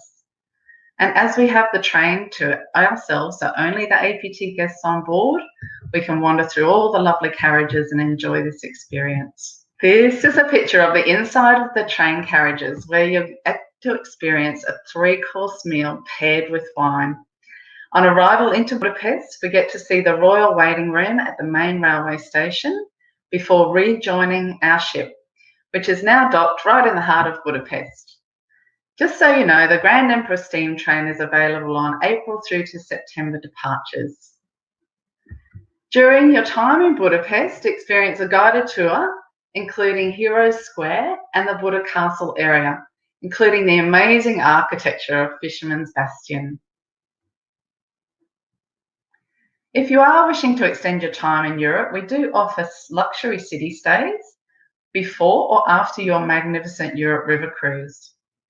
You may like to enjoy 3 nights in Paris with included sightseeing. We visit the Arc de Triomphe and have a lovely concert at the Lido de Paris. As well as freedom of choice options, maybe join a culinary walking tour to sample a range of Paris's finest food, or hop in a special 2CV, also called the Deux Chevaux. It's a cute little vintage car, and you get the chance to cruise around some of Paris's famous icons. We do also offer a 3-night city stay in the beautiful city of Prague, definitely one of my favourite cities. Enjoy the views of Prague Castle, stroll over the Charles Bridge, and perhaps the Old Town Square, and enjoy a day out at Chateau Gymnist and watch in awe as birds of prey fly free during a falconry display. Prague is definitely one of those big highlights. So now I'm going to hand over to Camille to take you through some other options for cruising in Europe. Thanks, Marlene. That was so wonderful. I'm ready to hop back on board the cruise ship now. So maybe you don't have 2 weeks to cruise and you want to just have a taste of cruising. We have our highlights of the Rhine and Main, which is an 8-day itinerary. This is perfect for those looking for a shorter cruise. Highlights include Normandy Castle with Princess Haida, cruising along the Rhine Gorge, and of course, fairy tale German villages like Rüdesheim, Würzburg, and Bamberg. Maybe you want to do the lower half of the cruise. So this is the Danube, Discovery, Nuremberg to Budapest. This itinerary includes 1 pre-tour night in Nuremberg at the La Meridian Grand. Its highlights include cruising the Wachau Valley in Austria, the beautiful cities of Vienna and Budapest, and our signature experiences there, the City Palace concert in Vienna, and the Grand Empress steam train. Our premium 4-star travel company, Travel Marvel, offers 4-star river cruising and fully escorted holiday packages with a comprehensive range of touring options throughout Europe, we have something for everyone. Botanica, worldwide botanically themed boutique cruises and small group discovery for the discerning traveler. These tours combine cruising and land touring with great gardens, both natural and created, historic and iconic sites, culture, art, music, history, and gourmet discoveries. So, travel is calling. If you are ready to start planning your next adventure, call our expert reservations team today on 1-300-336-932 or visit our website. Alternatively, visit your trusted local travel agent. Thank you for your time today. Marlene and I have just enjoyed sharing European river cruising with you today, haven't we, Marlene? We sure have enjoyed sharing Europe with all of you, and we hope to have you travelling with us soon. Where will your dreams take you next? Tan, how fabulous hearing about the magnificent Amsterdam to Budapest itinerary. Marlene and Cami, always passionate, always enthusiastic. There's more to European river cruising than just Amsterdam to Budapest. And I would love to share with you now one of my favourite itineraries that I did all the way back in 2007 when I had the opportunity to cruise Russia. Now, not a lot of people have the opportunity to cruise Russia, so this was quite interesting for me, and still to today is one of the most fascinating trips I've ever been on. So the best way to see Russia is a cruise from St. Petersburg to Moscow. So having a look at the itinerary here, we spent time in both St. Petersburg and Moscow. So you've got the best of two of obviously the greatest cities of Russia. Moscow was originally founded in 1147, so you've got huge history when you're looking at Moscow. And then St. Petersburg, which was only built in 1703 when they needed somewhere there for their navy base. Within 9 years, St. Petersburg was the new capital. So it has wonderful attractions as well, which we'll talk about in a moment, with Catherine's Palace, Peterhof Palace, the Winter Palace, St. Isaac's Cathedral as well. To cruise from St. Petersburg to Moscow, you're actually going to go through a series of 10 different locks. So Moscow sits about 400 meters above sea level. So as you're cruising, you're going to go through a series of locks, not dissimilar to in mainland Europe as well, but they're much larger locks. So they're huge in their capacity because some of the ocean ships will come through them as well. If we have a look at the itinerary in a little bit more depth, so we're going to start off in Moscow. When we start off in Moscow, Moscow has a population of 12 million that consume 2 million bottles of vodka a day, 10. I can't believe that. That's crazy. Basically, I think they wash their teeth with it and maybe have it as orange juice in the morning. It's unbelievable. But when you look at Moscow, I think one image that I have is this one here. This was my photo that I took many years ago, and this is, of course, of St. Basil's. So this is the most photographed monument in all of Russia. When you have a look at it, located within the Red Square, there's actually 9 different chapels within St. Basil's. So when you get the opportunity, you can walk within St. Basil's, and it's a little rabbit warren of all different little rooms here and there. You'll also see these onion-shaped domes as you're touring throughout Russia. And so when you're in Moscow, whether in St. Petersburg or traveling along the Volga River, you'll see lots of cathedrals and churches with this beautiful onion-shaped dome. When we were there, they explained to it that it's designed for a couple of different reasons. The first one is it's very romantic, if you like. So it has a real romantic feel to it. But the second one, maybe more practically, they said generally when the snow falls in winter, it'll slide straight off. So you've got these beautiful cathedrals and churches, which all year round will boast these magnificent onion-shaped domes. Now, whilst we're in Red Square, just on the other corner of Red Square, this is a great photo here, is the Kremlin. Now, the Kremlin for me has been the most amazing museum I've ever been in. Inside the Kremlin is where they keep everything through the Tsar's reign. So you'll walk through here and you'll see the armor. The armor room is, you've got daggers that have got crystal in the handles and sapphires built into the handles. They've got all of their armory in there. Their jewels, so all of the rubies and diamonds are in there as well. The beautiful Russian Fabergé eggs you'll find in the Kremlin as well. They've got the horse-drawn carriages, lots and lots of clothes of Catherine the Great's wedding dress, for example. And then they've got this room, which sounds a bit odd, the cutlery and crockery room. And you walk through here thinking, okay, well, it's just knives and forks and plates, but it is just incredible. And to show a sign, I guess, of the amount of money that the Tsars spent on themselves, there was one set which was 250-piece set of pure gold, and it was and what made it so unique is that it was only used once. So this cutlery set was used once for somebody's wedding. So that was quite amazing. So that is the Kremlin Museum. Also, then as we start to cruise up the Volga River as well, we're going to go to another great place is the metro experience. So in Russia, this is the actual train station 10. Have you ever seen anything like this? Oh, it looks so grand. It's beautiful. It looks like a museum, doesn't it? It's so different. So they've got lots of different metros that you go and visit, and each of them will be made out of marble, crystal chandeliers, mosaic tiles, and it feels like you're in a museum, not a train station. Then we start cruising up the Volga River. So it's a number of different arteries or river systems, but it's most affectionately known as the Volga. And each day we'll go into a local town or village and experience this destination for what it's got. So we'll go into local churches, see the way of the life of the locals. But there was one place that just blew me away, and it's the Kitchi Islands. So the Kitchi Islands are just 2 days out of St. Petersburg, and you will have seen images like these incredible wooden structures. But when you go there, what makes them even more impressive is that they were built completely out of wood without the use of any nails. So it's an ancient form of carpentry where they cut every bit of wood and slot it in like a massive jigsaw puzzle. So as you're walking the Kitchi Islands, you'll be walking the grounds, and all of these incredible buildings, whether it be houses, which you'll see in the foreground here, or those beautiful buildings that you see in the distance, all completely made out of wood without the use of any nails.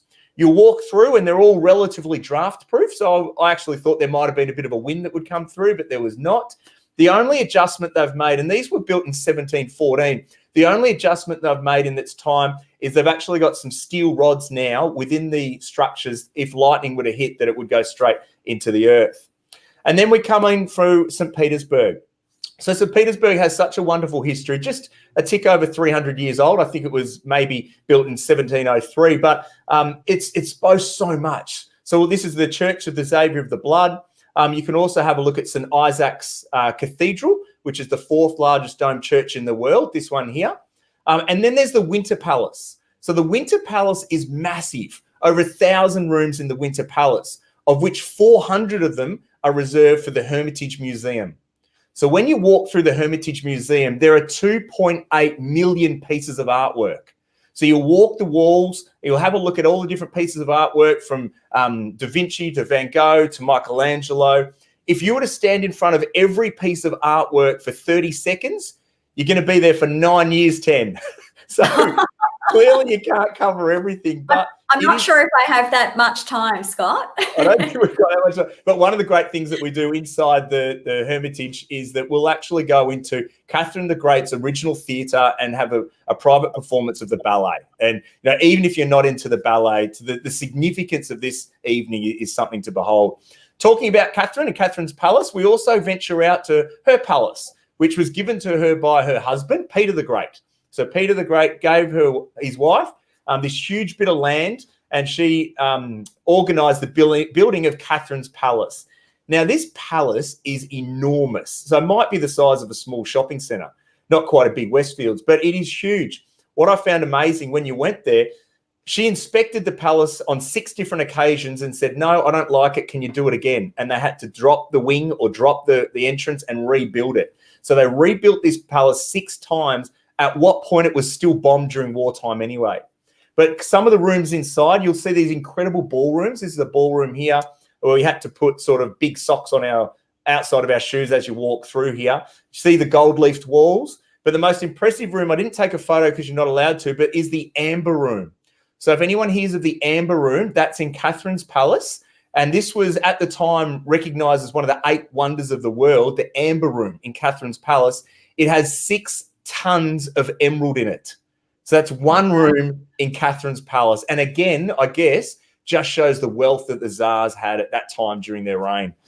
So that is a quick little intro to Moscow, to St. Petersburg there. Following on from Catherine's palace, we've also got the Peterhof Palace. Now, with the Peterhof Palace, for me, was just all about the gardens. So I actually didn't go inside the palace here at the Peterhof, but I was able to walk the gardens, and they've got stunning fountains all the way around there. Really beautiful gardens as well. Lots and lots of weddings were around that day. So I would really encourage anyone that is thinking about Russia, don't hesitate. It is an extraordinary destination. It's steeped in incredible history. The Russian people are fascinating as well with their history.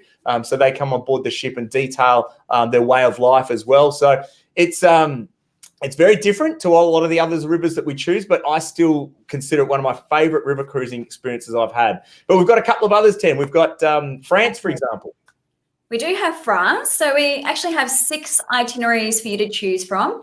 And we also have different traveling styles as well. So you might like to cruise, we do coach touring, there's a little bit of rail as well. And when you go to France, you really have to get ready for amazing wine, amazing food. We are cheese tasting. We're getting to explore the medieval towns and the French chateaus.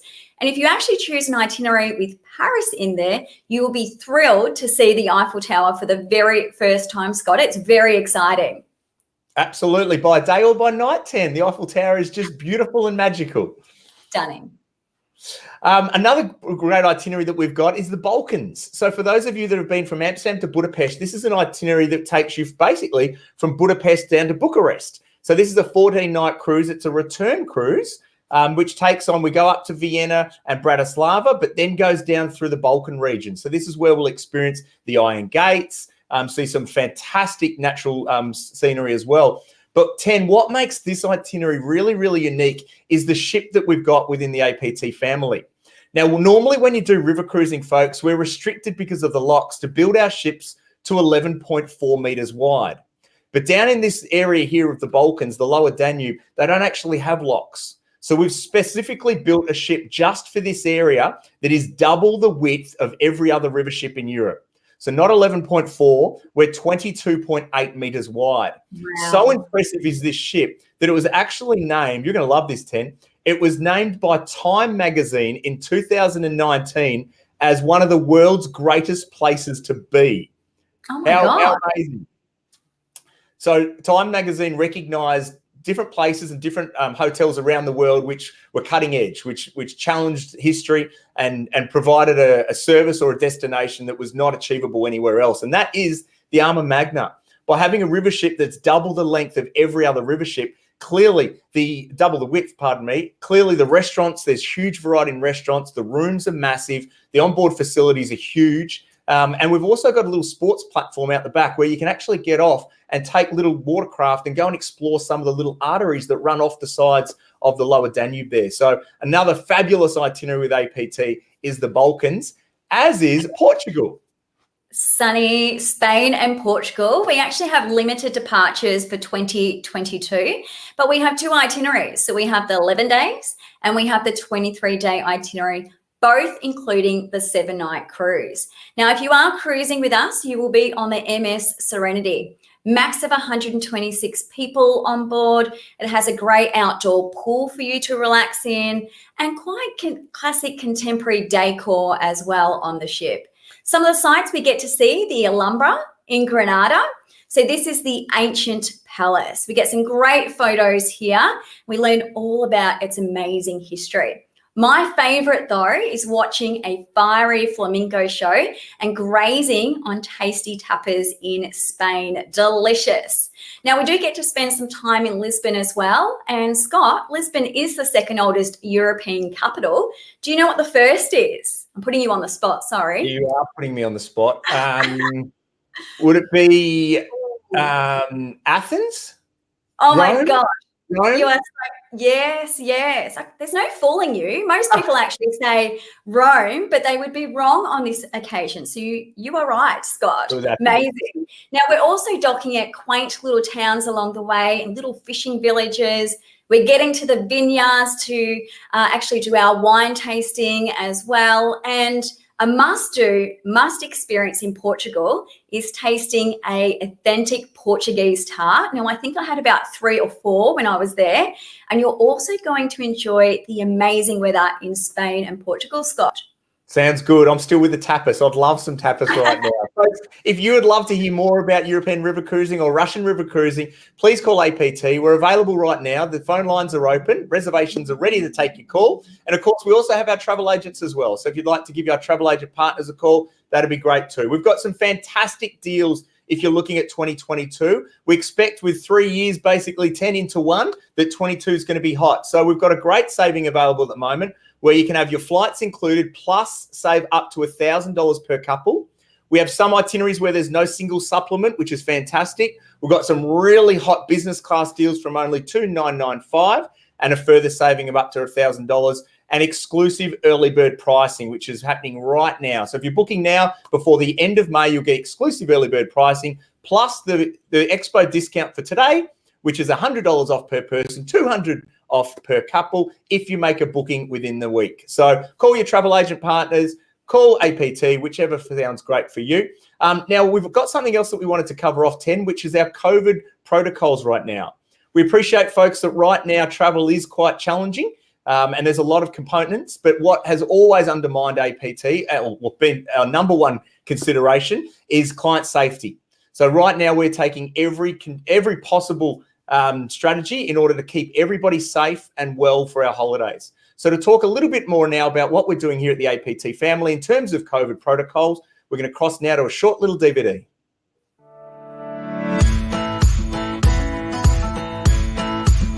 The APT Travel Group has been helping people see the world safely for over 90 years.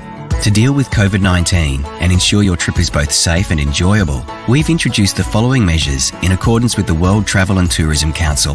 And, of course, we support and will be adhering to all state and government regulations in the areas in which we operate. First, we've implemented pre-travel health screenings with specific COVID-19 health assessments and reporting for all guests and crew.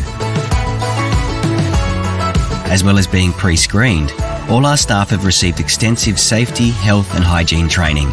They will be on hand, as always, to handle any issues that may arise. Our boutique tour offerings focus on well-being above all else and allow for fewer guests in communal areas at one time, making it easier to social distance in destinations where required. Face masks will also be available whenever you need one. All shared spaces and transportation are extensively cleaned and disinfected regularly. We've introduced hospital-grade cleaning products throughout and will have hand sanitizers available at all times. With just these few small changes, we can all continue to explore this amazing world with the confidence that we're staying safe and healthy. Thank you for travelling with us. We hope you enjoy your trip.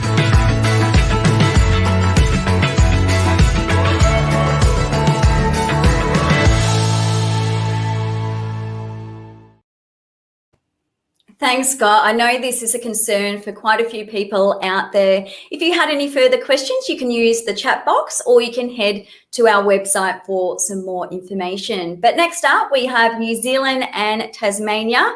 Now, Scott, I know you've travelled to Tasmania. Can you share a few of your highlights of your trip? Oh, 10. There is nothing like Tassie, isn't there? It's amazing. It's only on the back door behind us, but it is such a beautiful isle. My favourite was Freycinet and Cradle. Freycinet, just the most stunning location on the east coast. You've got the granite mountains with the hazards and then overlooking Wineglass Bay with those crystal clear waters and beautiful white sandy beaches. I also loved Cradle Mountain, and to walk around Dove Lake is something that I'd encourage everyone to do. It's a flat walk, so unless you want to sort of head up to the top of the mountains, it's a nice flat walk, about 2 hours to walk around Dove Lake.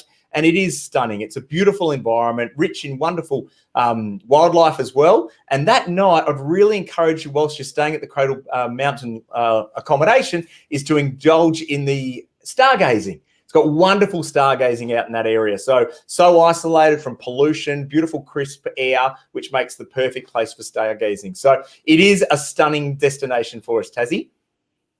We also are talking about New Zealand in the presentation, and I was lucky enough to go a couple of years ago with APT, and I was just in awe of the beauty there. Just the scenery is fantastic. The snow-capped mountains and the glaciers and the fjords that you get to see, lots of wildlife adventures as well. It is stunning. Now, one of my favourite highlights in New Zealand is definitely, of course, it's dining again, Scott, the hanging feast that we get to do and be a part of.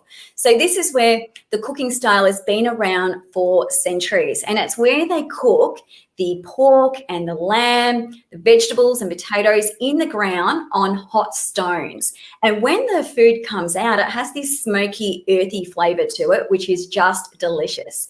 They also put on a great performance for us, which makes it an unforgettable evening. Now, Scott, I know your favourite experience is Mount Cook. Can you give us a few highlights of your travels there? Well, after my stomach stops grumbling, it'll be my pleasure. You're killing me with the food. I love the South Island, and if it's not Queenstown, it's got to be Mount Cook. So for me, to go into Mount Cook was such a wonderful experience. Beautiful national park. We stayed at the Hermitage, and our guide was talking to us about the difference between elevation between our hotel, the Hermitage, and staring at Mount Cook is the same as base camp to Everest. So there we are in this incredible national park surrounded by, as you talked about, huge snow-capped mountains, but not only the snow-capped mountains, but the glaciers. We actually went on a little glacier cruise as well, and we're actually going up to the glaciers, chipping off the ice and having scotch or whiskey or gin with some of the ice from the glacier there. So it is a wonderful experience down there on the South Island is New Zealand. Now, to whet your appetite, let's have a look at a short video on New Zealand travelling with APT.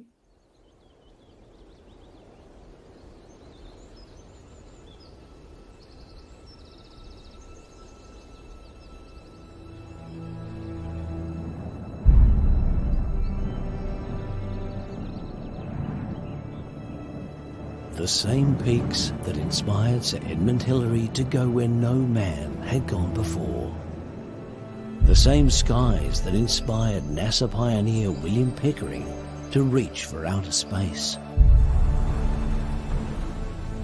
The same sands that inspired Burt Munro to achieve his land speed record. The same natural phenomena that inspired scientific breakthroughs, the imagination of storytellers, and the New Zealand tradition to just do things differently. Like these Kiwi legends, you too may have seen the sights of New Zealand and been inspired. But you have not seen New Zealand until you've experienced it with APT.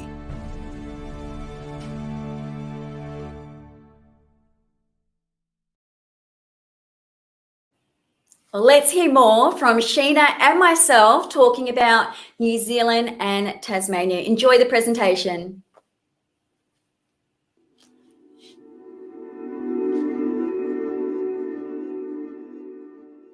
Welcome, ladies and gentlemen. My name is Tenneil, and I have with me today the lovely Sheena, and we are from the APT Travel Group, and we're here to inspire you on New Zealand and Tasmania. Now, I fell in love with New Zealand a couple of years ago when I went on an APT holiday. And I loved it because of the beauty of the outdoors that you get to experience. You get to see the glaciers, the lakes, the snow-capped mountains as well. It has local charm and charming locals. So, Sheena, tell us why you fell in love with Tasmania. Well, Tenneil, as you know, Tasmania is one of my favourite destinations to visit within Australia, and for so many different reasons. Firstly, of course, because of its spectacular scenery, the pristine wilderness, the beautiful coastlines, not to mention, of course, it has fantastic food and wine, but not only that, it has some incredibly fascinating history as well. So many reasons on why I absolutely love Tasmania. Sounds fabulous, Sheena. Now, I wanted to share with you why New Zealand should be on your bucket list. It's going to be a hot destination for the next couple of years, and we have many different travelling styles for you. We have the coach journeys, the walking holidays, and the rail journeys as well. So let's have a look at the map. If you haven't been to New Zealand before, it is a tiny country. It has two islands, the North and the South. The North Island is all about the beautiful farmlands, the beaches that we get to see, and learning about their rich culture. The South is about the glaciers, the lakes, and the mountains that you get to see. APT are family owned and operated for over 90 years. We've been travelling to Tasmania and New Zealand for over 30 years, so we are the experts in these destinations. We have a 98% customer satisfaction rating, which we work really hard to maintain. We also have our freedom of choice activities within the itineraries. So this is where you get to choose what you would like to do on your holiday in select locations. We're travelling on luxury coaches. So they have the big tinted windows to keep the sun out. We have reclining seats, air conditioning, restrooms on board as well. You'll have your driver and your tour director with you who will really bring the destination to life for you. We're staying in luxury accommodation, 4 to 5 star, centrally located, and also in unique locations. To give you a taste of where we stay, we have the Hermitage Hotel, where we spend one night in Mount Cook National Park. You cannot beat this location surrounded by the Southern Alps. Or my favourite, the Forest Retreat. This is a 5-star retreat surrounded by the rainforest, very calming feel about it, and it's just outside of Franz Josef. We also have within the itineraries our signature experiences. These are the wow moments on your holiday that you don't want to miss out on. Our most popular trip in New Zealand is the Wonderland, 17 days, Auckland to Christchurch. Looking at the map, it is comprehensive, this itinerary. We're uncovering the best of the North and South Island, and we're covering all the key highlights that you want to see when you visit New Zealand. A few of the highlights on this particular trip, we spend a couple of nights in Auckland. This is New Zealand's largest and most diverse city. It has a lot of character. We'll have freedom of choice here. So you can choose to go on a unique All Blacks experience, or you might want to go and visit the Auckland Zoo, where we get to see the local flora and fauna. Or my favourite, we get out of the city and into nature. And this is where we get to see the very unique black sandy beaches and also go on a walking tour through the rainforest. We also, in Auckland, we get to go to the Bay of Islands. So we'll cruise to Cape Brett and see the famous hole in the rock. There's 144 islands in the area, and we'll get to go to a couple of them. We get to see the gorgeous scenery, and very well known in this particular area are the bottlenose dolphins. So don't be surprised, but you might get to see them as well because they do frequent the waters there. We also get to see the famous glowworm caves. Now, this is unique to New Zealand. There's hundreds of different glowworms and they really glitter like stars in the night. It is such a magical experience. We also go behind the scenes of the Lord of the Rings movie set. Now, this is an outdoor walking tour. You don't have to have seen the movie like myself because the guide really does bring the movie set to life for you. We'll get some great photos and we do enjoy an afternoon tea after the tour. My favourite dining experience of the whole trip is the traditional hangi feast. Now, this cooking style has been around for centuries. It's where they cook the lamb, the pork, the vegetables, the potatoes in the ground on hot stones. So when the food comes out and it's cooked, it has that smoky, earthy flavour to it. It's delicious. They also put on an amazing performance for us, which makes it an unforgettable evening.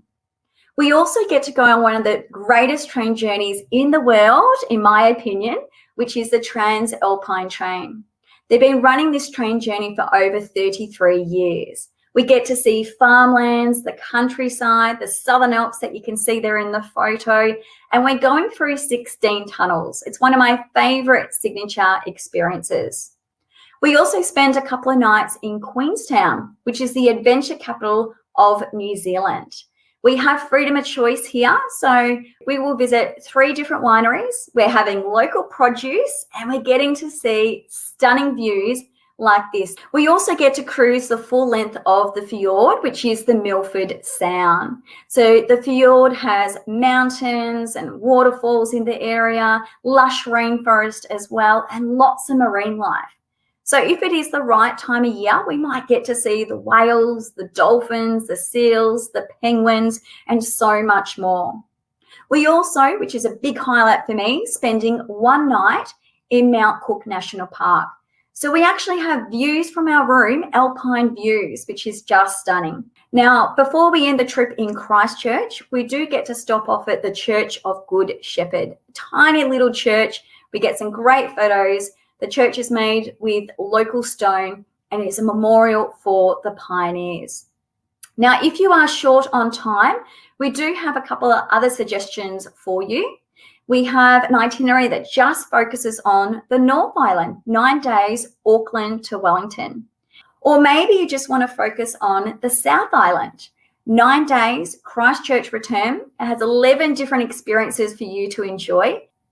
Now, a different way to see New Zealand and very unique is by rail. So this particular itinerary, 16 days, Christchurch to Auckland, and there's 6 different rail journeys that you can do. Now, I love traveling by rail because you get to see different scenery along the way. And I also like the flexibility as well. So you can get up, walk around, be social, and take some fantastic photos, such as on the Transalpine train. They actually have an open air viewing platform where you can get some great photographs as well. We also get to see another train journey, and this is fantastic. You really step back in time on this one. It's very iconic, and we're getting to see the rural countryside. We also get to go on a cruise overnight. Stunning fjords that you get to see, and there's a good chance that you might see the penguins and seals in the area. The last travel style I wanted to talk to you today about is our walking holiday. 10 days, Christchurch to Wellington. Now, this is for the active traveller, but you don't need to be a marathon runner whatsoever. So it's a combination of treks, hikes, and staying in boutique accommodation. We're going from the south to the North Island, max of 20 people, and we'll have our APT walking guide with us. So one of the highlights is the Queen Charlotte track.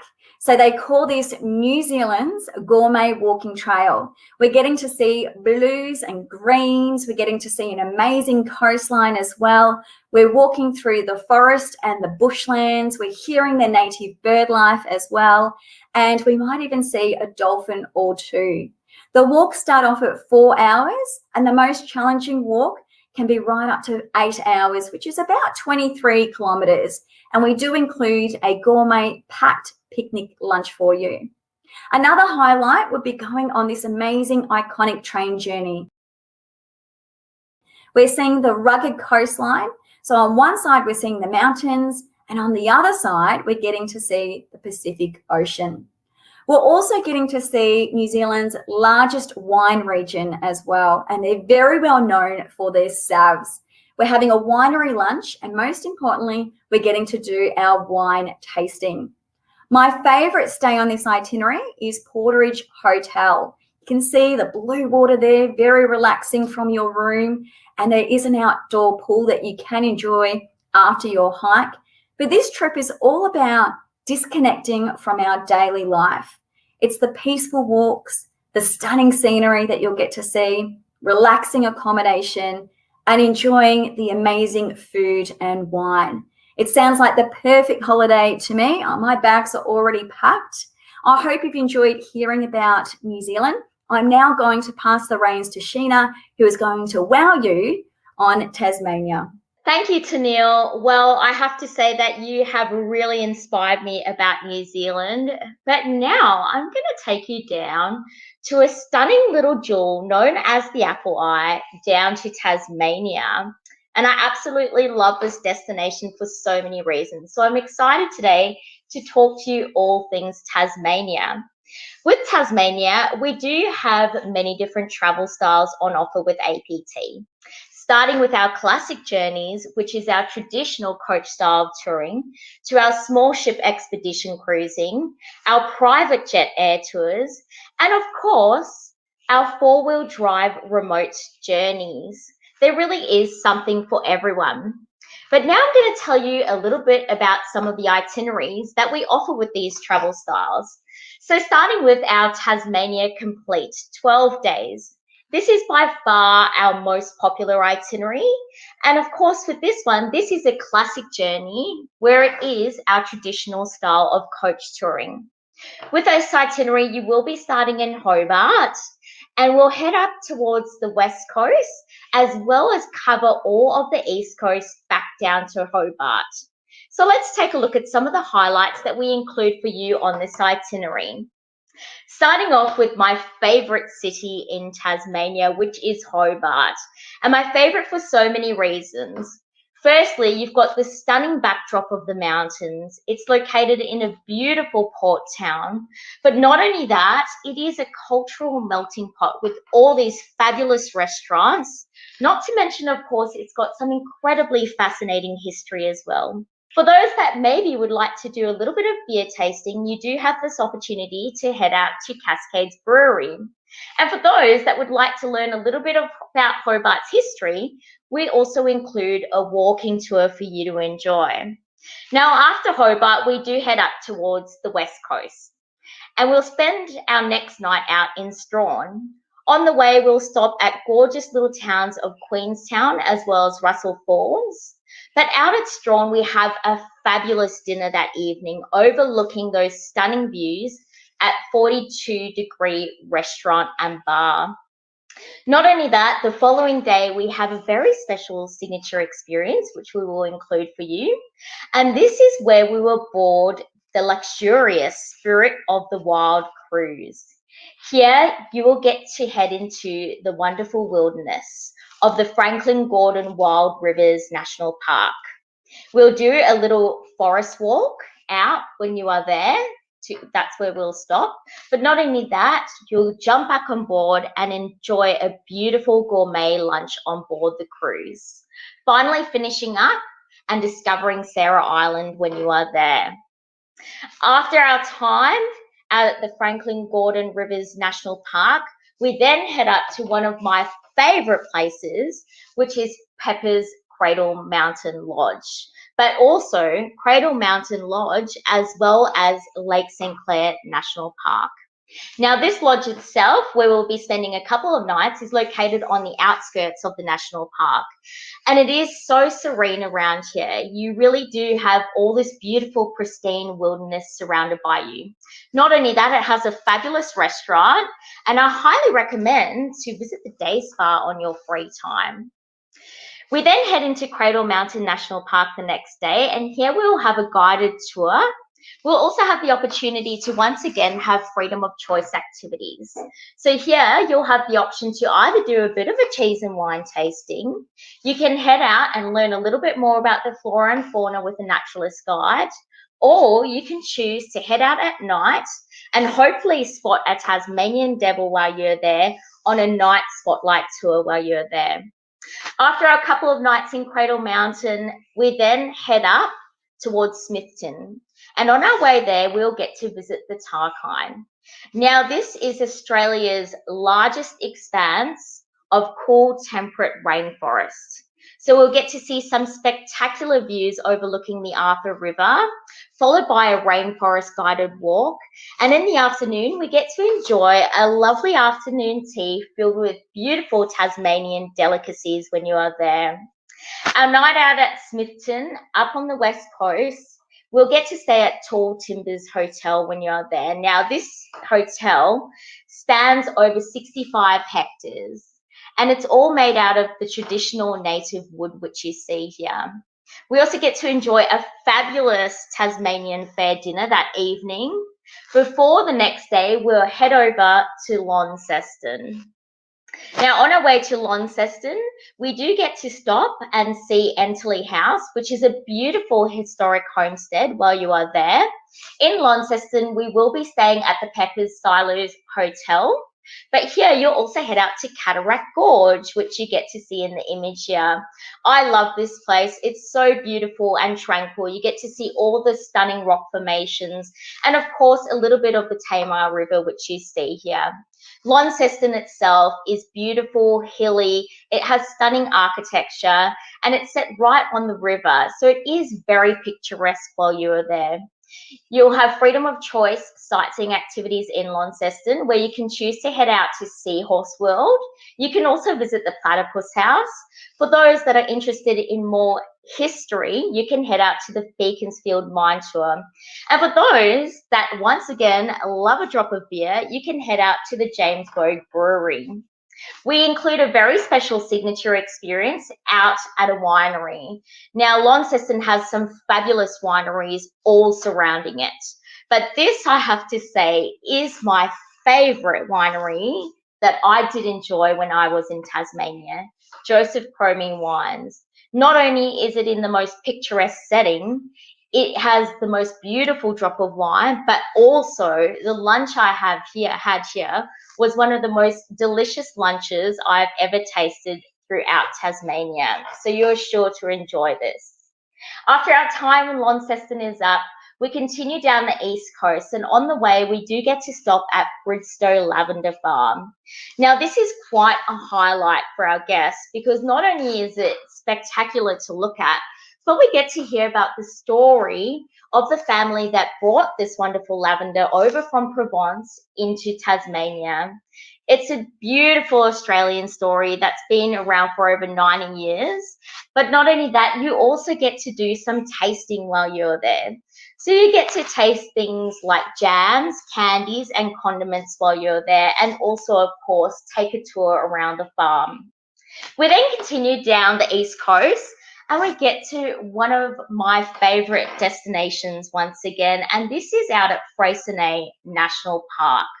I absolutely love this destination. It has absolutely gorgeous coastal scenery while you're there.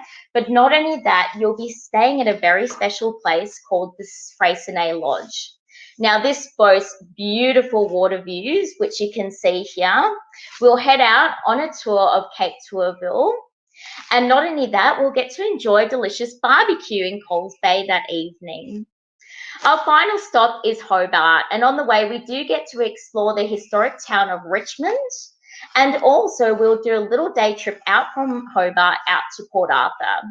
Now, of course, Port Arthur is one of the most famous, notorious penal colonies that you'll get to experience. So we will take you on a guided tour around Port Arthur, where you'll get to hear about all the stories of the convicts that once lived there.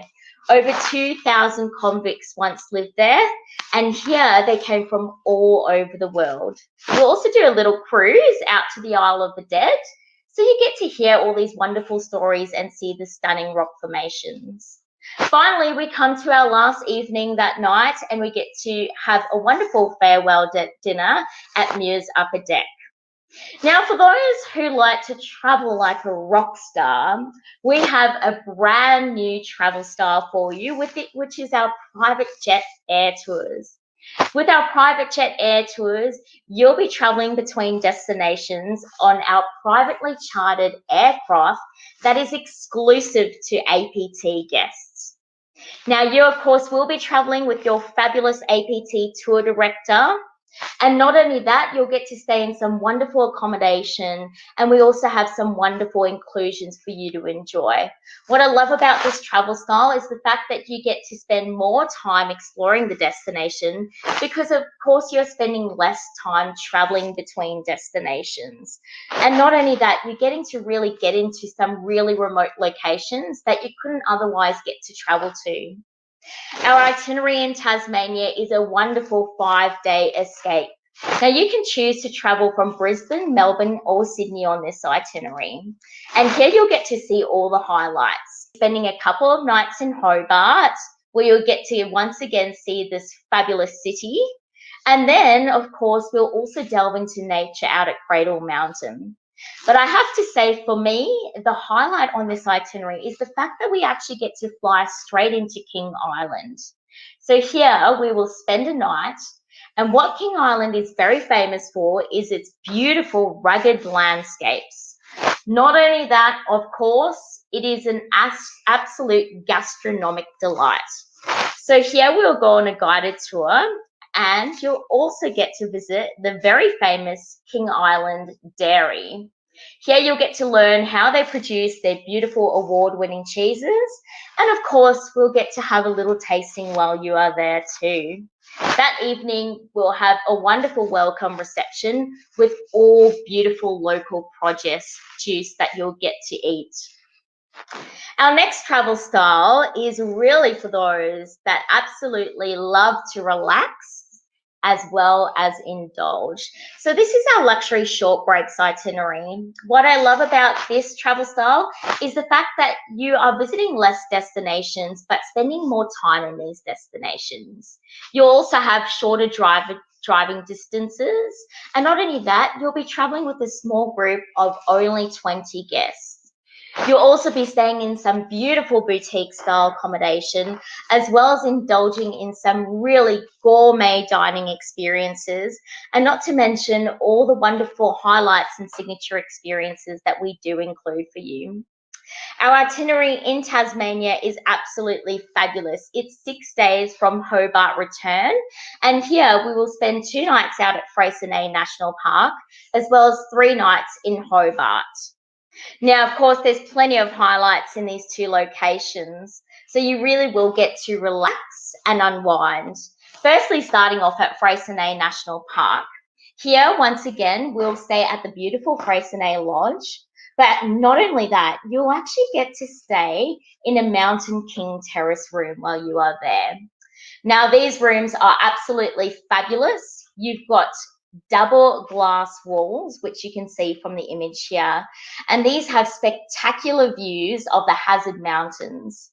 Not only that, they also have a little outdoor bathtub for you to enjoy on your free time while you are there. In Freycinet itself, we'll head out on a guided walk, and you'll also get to stop and see beautiful views over Wineglass Bay, which is one of the most stunning beaches I've ever seen in Australia. We also head out to the Freycinet National Marine Park, and of course, Tasmania being famous for its oysters, here you'll get to throw on some waders, head out in the water, catch your oysters, shuck your oysters, and then of course, finally indulging in eating these oysters as well while you're there, with a beautiful glass of wine and some fresh mussels too. After Freycinet, we do stop off in Maria Island, but then finally finish up with 3 nights in Hobart. And here you will be staying at the very arty Henry Jones Hotel. This is in a fabulous location right on the waterfront. You cannot get a better location while you're there. In Hobart, we will head out to Mona Museum, but not only that, we'll have a beautiful lunch out at the Source Restaurant, and followed by a lovely wine tasting out at Marilla Estate while you are there too. So if that sounds like the type of traveller that you might be, I would highly recommend you checking out our luxury short breaks in Tasmania. Now, we also operate our fabulous remote 4-wheel drive journeys within Tasmania on our Tassie Wilderness Explorer, which is 8 days from Hobart to Launceston. On this itinerary, you really are getting to see all those iconic sites which you get to see. But not only that, the beauty about this particular travel style is that you'll be driving in our 4-wheel drive custom vehicles. So these are fantastic to allow you to get truly off the beaten path while you're there. But not only that, you'll be traveling with a smaller group of no more than 20 guests. If we take a look at this itinerary, here you'll get to see some fabulous places: Hobart, Cradle Mountain National Park, Freycinet National Park, but certainly one of my highlights on this itinerary is visiting the beautiful Bay of Fires. Now, I have to say, with the Bay of Fires, I think this is one of my favourite beaches in all of Australia. Beautiful white sandy beaches, but what's even more unique about it is the fact that it has this layer of orange lichen over it. So where you see it sparkling in the sun, it literally looks like the beach is on fire. It is absolutely spectacular. So here you'll go on some walks around this area, but not only that, we'll get to stay at the Bay of Fires Lodge, which is in the most stunning location. Here you'll indulge, put your feet up, soak them in a tub, and of course enjoy some beautiful food while staying in the stunning location. So that is our remote journeys. I'm now going to take you over to our expedition cruising. So we've just launched some brand new expedition cruising within Tasmania, which I am very excited about because we have some fabulous itineraries. With our expedition cruising, you'll be travelling on our APT Caledonian Sky with no more than 99 guests. Now, of course, you'll have your fabulous expedition team traveling with you, showing you the ins and outs of the destination. We also do have up to 10 Zodiacs available for you on board. So, of course, this will take you into really remote locations. Not only that, we have some fabulous outdoor decks, as well as outdoor dining and indoor dining for you to enjoy. We do include all your meals on board as well as your beverages on board. And not to mention, with the Caledonian Sky, we do boast some of the most spacious cabins on board for this size or caliber of ship. Now, one thing that I absolutely love about the small ship cruising is the fact that we really are on an adventure. We get to go into places which have small ports, really remote locations as well. The itinerary that we have is 8 days. It starts from Melbourne and finishes in Hobart, or you can choose to do this vice versa. Certainly one of the highlights on this itinerary is where we actually get to visit a place called Port Davey. Now, not many people get to experience this, even the Tasmanians themselves, because this place you cannot access by vehicle. You can only fly there or sail into Port Davey. And what it is known for, it is a World Heritage listed area. So here we'll take you out on a fabulous walk known as the Melaleuca Walk. And here you'll get to see the famous installations of all the local Indigenous culture from this region. So certainly something that no one else gets to see while we are on this wonderful cruise. For those that want to experience 2 different coastlines, we also have a new itinerary for next year, which explores the east coast of Tasmania, as well as South Australia. So here we'll also get to visit King Island. You'll get to see Robe, Kangaroo Island, finish up in Adelaide. But one of the signature experiences that we do include here is a flight over the Flinders Ranges of Wilpena Pound and also Lake Eyre. So a very special experience for you to enjoy. So if you want the best of both worlds, then certainly check out our Tasmania South Australia expedition. If you'd like a little bit more information on these itineraries, please have a look at our expedition cruising presentation, which is also available. This will give you a little bit more information on the itineraries that we offer. Now, finally, but certainly not least, we also have a fabulous walking holiday in Tasmania too. So with this walking holiday, I love the itinerary because not only are you getting to walk on some of the most beautiful walks within Tasmania, you're getting to stay in some beautiful boutique style accommodation as well as eco lodges. And of course, you're getting to taste some of Tasmania's finest food while you're there. So starting in Launceston, we finish up in Hobart, or you can choose to head out to Bruny Island.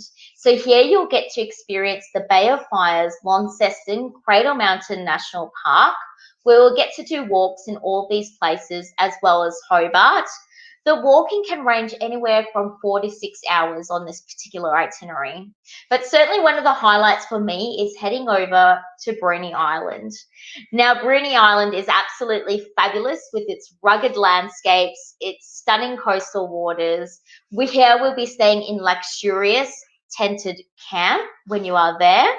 We'll be walking anywhere for up to 6 hours on Bruny Island. But not only that, we also get to visit a very famous oyster farm while you're there. So once again, shucking your own oysters and then finally tasting them. So that brings us to the conclusion of all the itineraries that we do offer within Tasmania. And as you can see, we have a fabulous range of different itineraries for you to enjoy.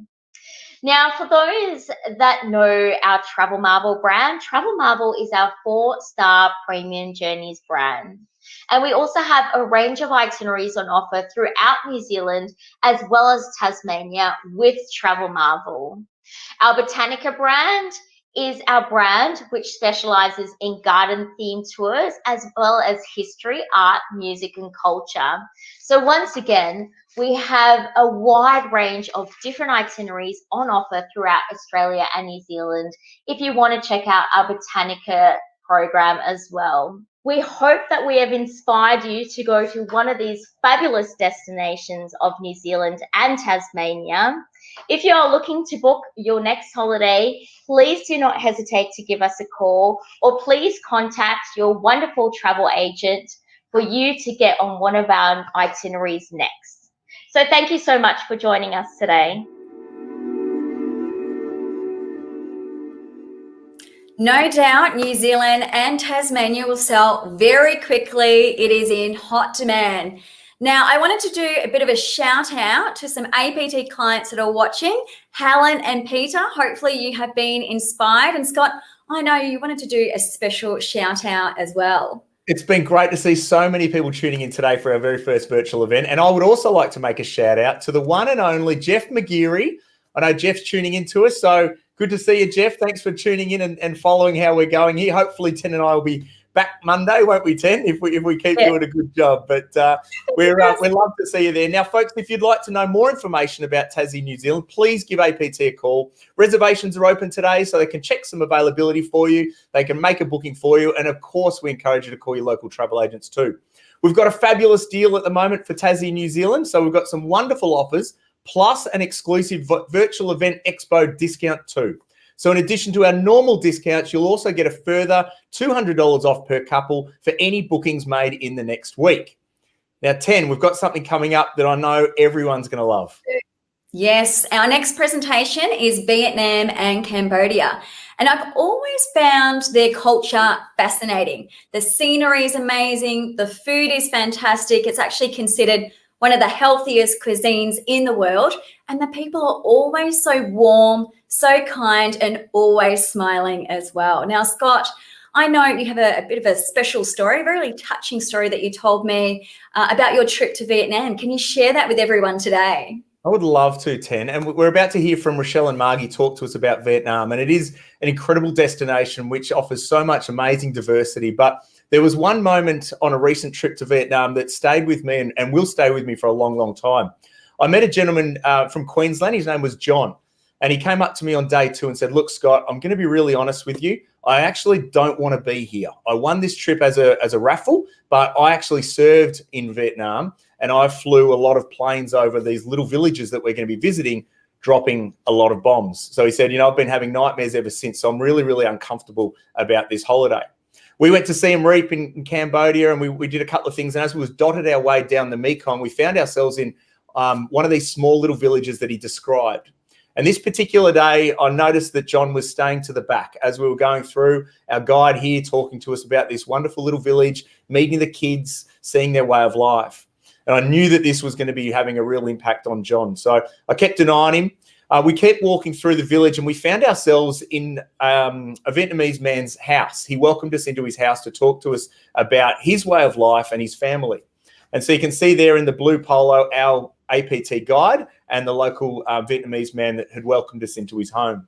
So he was talking to us about his family. He was talking to us about his way of life, his country. And he also talked to us about his years in the Viet Cong as well. So at the end here, they actually said, has anyone been to Vietnam before? And when he said that, I looked for John, and John was actually standing on the balcony out the front. He didn't feel that he had the respect or the honor to walk inside of Viet Cong's house. But when the Viet Cong said, has anyone been to Vietnam before? John actually stepped forward and he said, I'd actually like to take this opportunity to apologise to you and your people on what I did many, many years ago, and I haven't been able to sleep properly since. I really regret the actions, and it sits really, really uncomfortably with me. So through our local guide, John and the Viet Cong actually engaged in a really meaningful conversation where the Viet Cong said we were both acting under the commands of our leaders at the time. We must forgive. We must show future generations that we do forgive. We accept history and we make sure that it never happens again. John was then encouraged to sit down and take seat in the gentleman's chair, which he did, which was seen as a high level of respect. And then we just sat there. And this is what I love, Ten. I just love to sit there and watch, for me, one of the most incredible moments when these two beautiful men embraced each other, forgiven each other, and moved on. They exchanged numbers, they exchanged, and they've been in exchange ever since with family photos, and they've turned into great friends. And I noticed John just completely changed when we walked out of this room right now, and he had an enormous weight lifted off his shoulders. He had a huge sense of pride. And I walked with John through the remainder of the village, and he was just beaming. He said, I cannot wait to get home and tell all my mates that they don't hate us and that they forgive us and they understand and accept what we were all doing back then. So for me, Ten, that was something that will stay with me forever. But not necessarily a highlight of Vietnam and Cambodia. We're going to hear about all the highlights in a moment from Rochelle and Margie, but I really just wanted to share with you that beautiful story because it is a country where tourism is one of its major earners. So they really want to get people over there and you know, this is obviously naturally part of their history, so it's a really important part for us to learn and appreciate. Now, just before we start the next presentation, after this one, we're going to have Rob McGeary talking one tomorrow at 2:25, and then our last presentation of the day will be at Canada after that as well. So we've got 3 fabulous presentations to go, starting with this one, Tenneil. This is Rochelle and Margie talking Vietnam and Cambodia. Enjoy.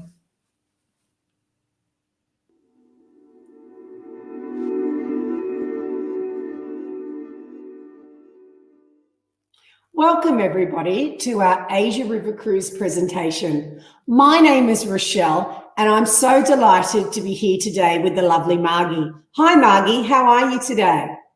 I'm great, thanks Rochelle. What an exciting day. I'm so looking forward to the presentation and sharing this. Absolutely. I'm so excited to be talking you through some of these amazing journeys throughout Asia. And I must tell you, Margie and myself have both travelled throughout Vietnam and Cambodia.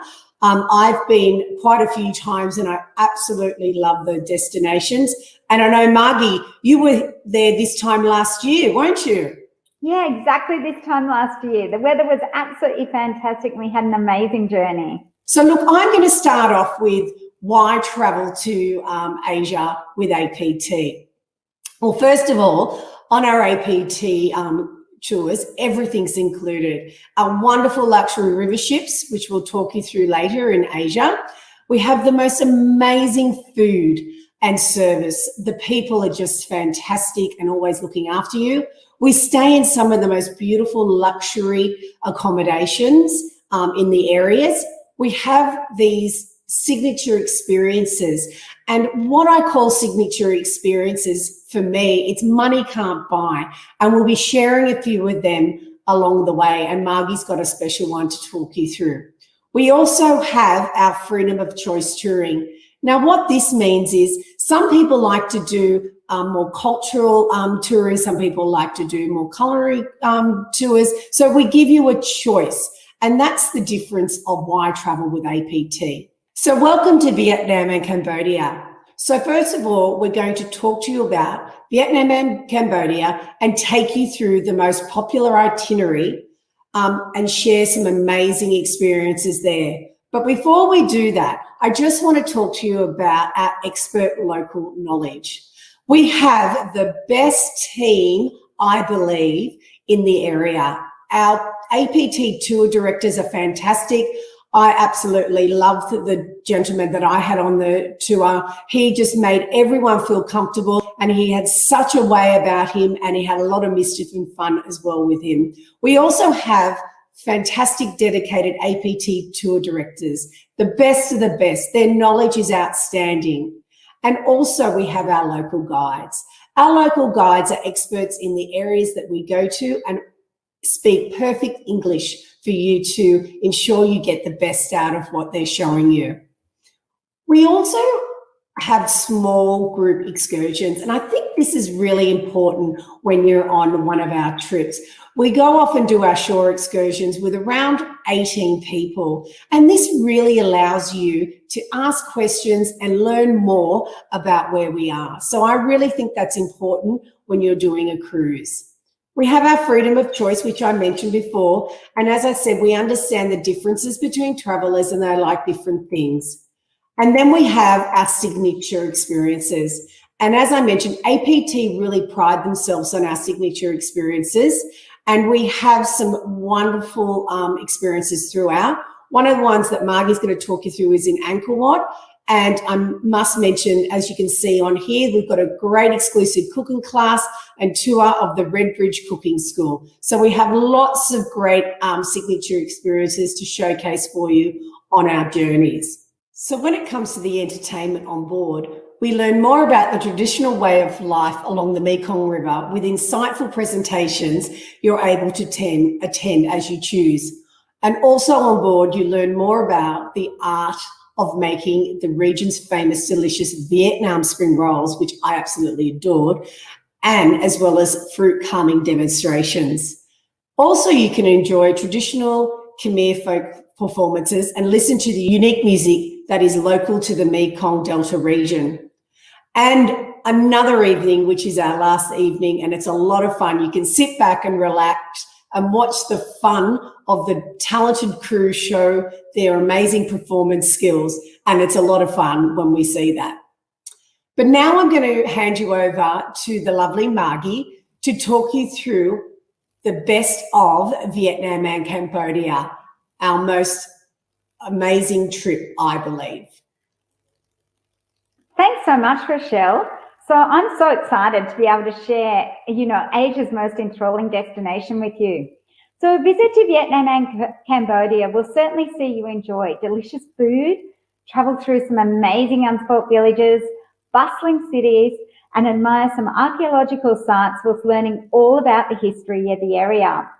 I'm going to be taking you through our most comprehensive tour of Vietnam and Cambodia, which takes in a 3-day cruise throughout Ha Long Bay. You'll visit the seaside town of Hoi An, followed by a 7-night cruise on the Mekong with land stays in both Siem Reap and Ho Chi Minh City. You'll visit the UNESCO World Heritage listed Hoi An, which is known as Vietnam's most atmospheric and delightful town. It boasts grand architecture and a gorgeous riverside setting that you can see here in the picture. Now, Rochelle, I know that you were had a great time when you went to Hoi An. I believe that it's home to a lot of fantastic tailors, jewelry, and some beautiful restaurants. Is that true?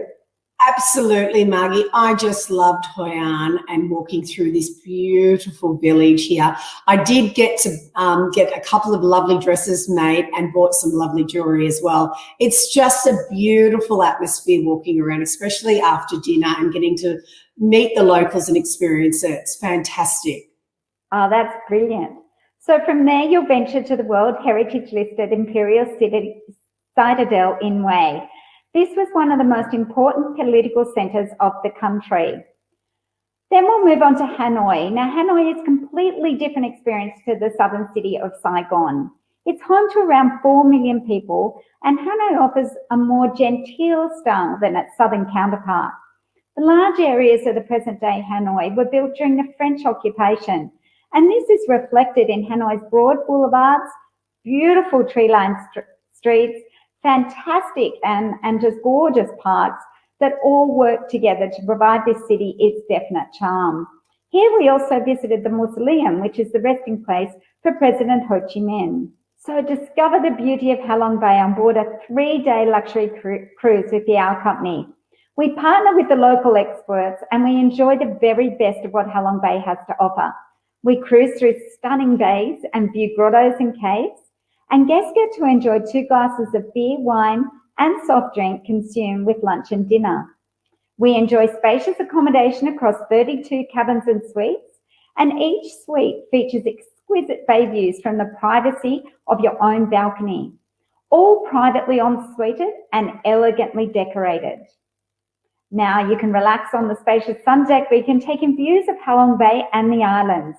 There is a small whirlpool on the ship where you can also take in the sunset with a cocktail in hand, or you can rise early for an early morning Tai Chi lesson as the sun rises. And this was a magnificent experience. Some of the highlights of the cruise include kayaks to popular swimming places to admire these towering limestone islands. You'll see fishermen catching their daily food, or you might even get to enjoy a Vietnamese cooking demonstration on board.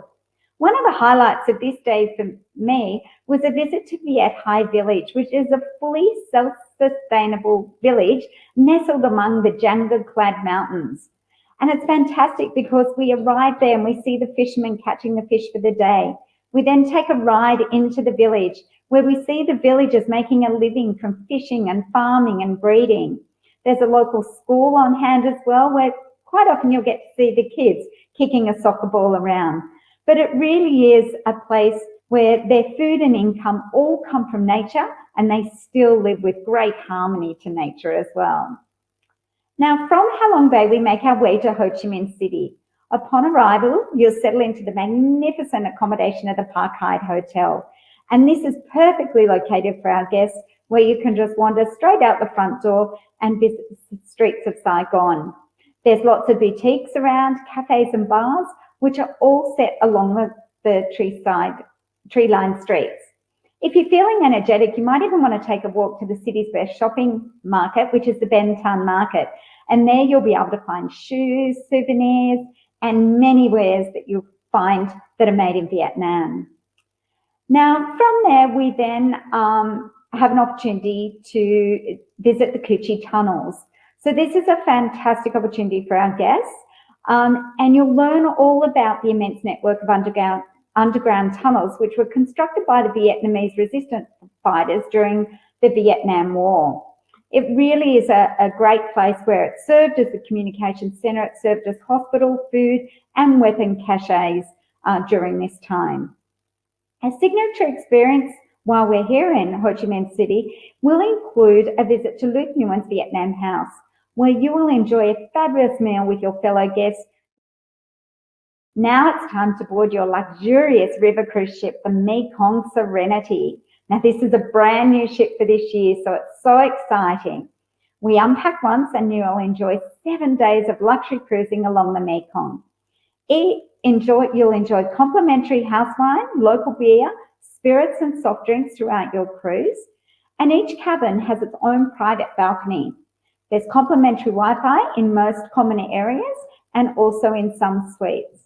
It really is the perfect ship to watch life unfold in front of your eyes as you cruise the Mekong River.